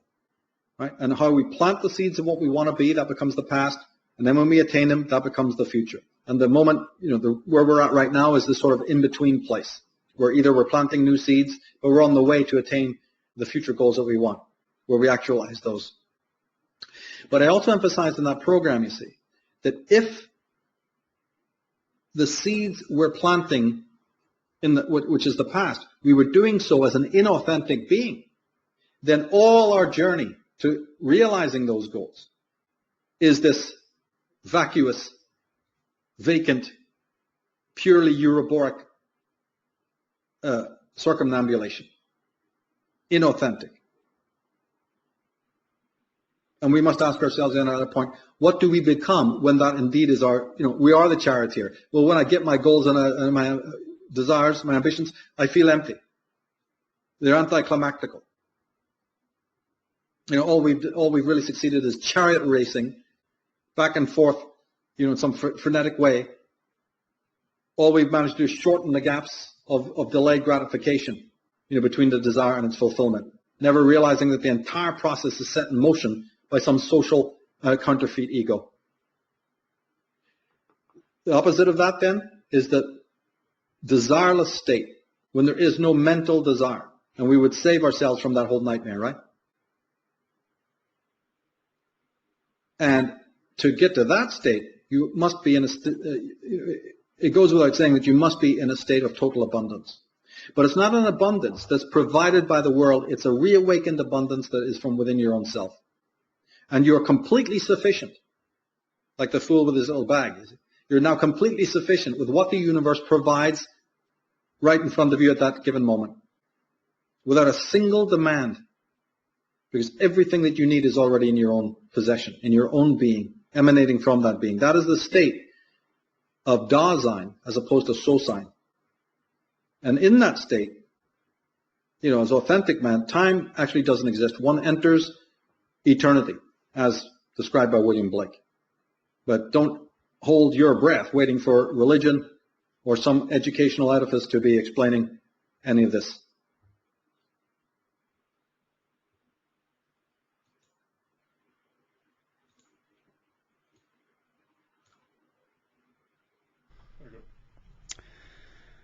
Wow. Well, excellent presentation there, Michael, and some very, very relevant points indeed. And we're going to be bringing up some various guests coming up soon. We're doing a series, for those that are watching, it's probably aired already, but we're doing a series with Adam again on movie symbolism and kind of dissecting the high art of movies. That's going to be an excellent series that we have coming up where we can bring that element of this out a little bit more.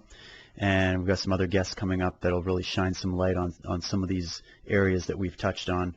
And as I said before, I'm sure this is not the last word on the tarot and this whole series that we've done. So I just want to thank you, Michael, and thank all of our listeners for tuning in to this two-part series.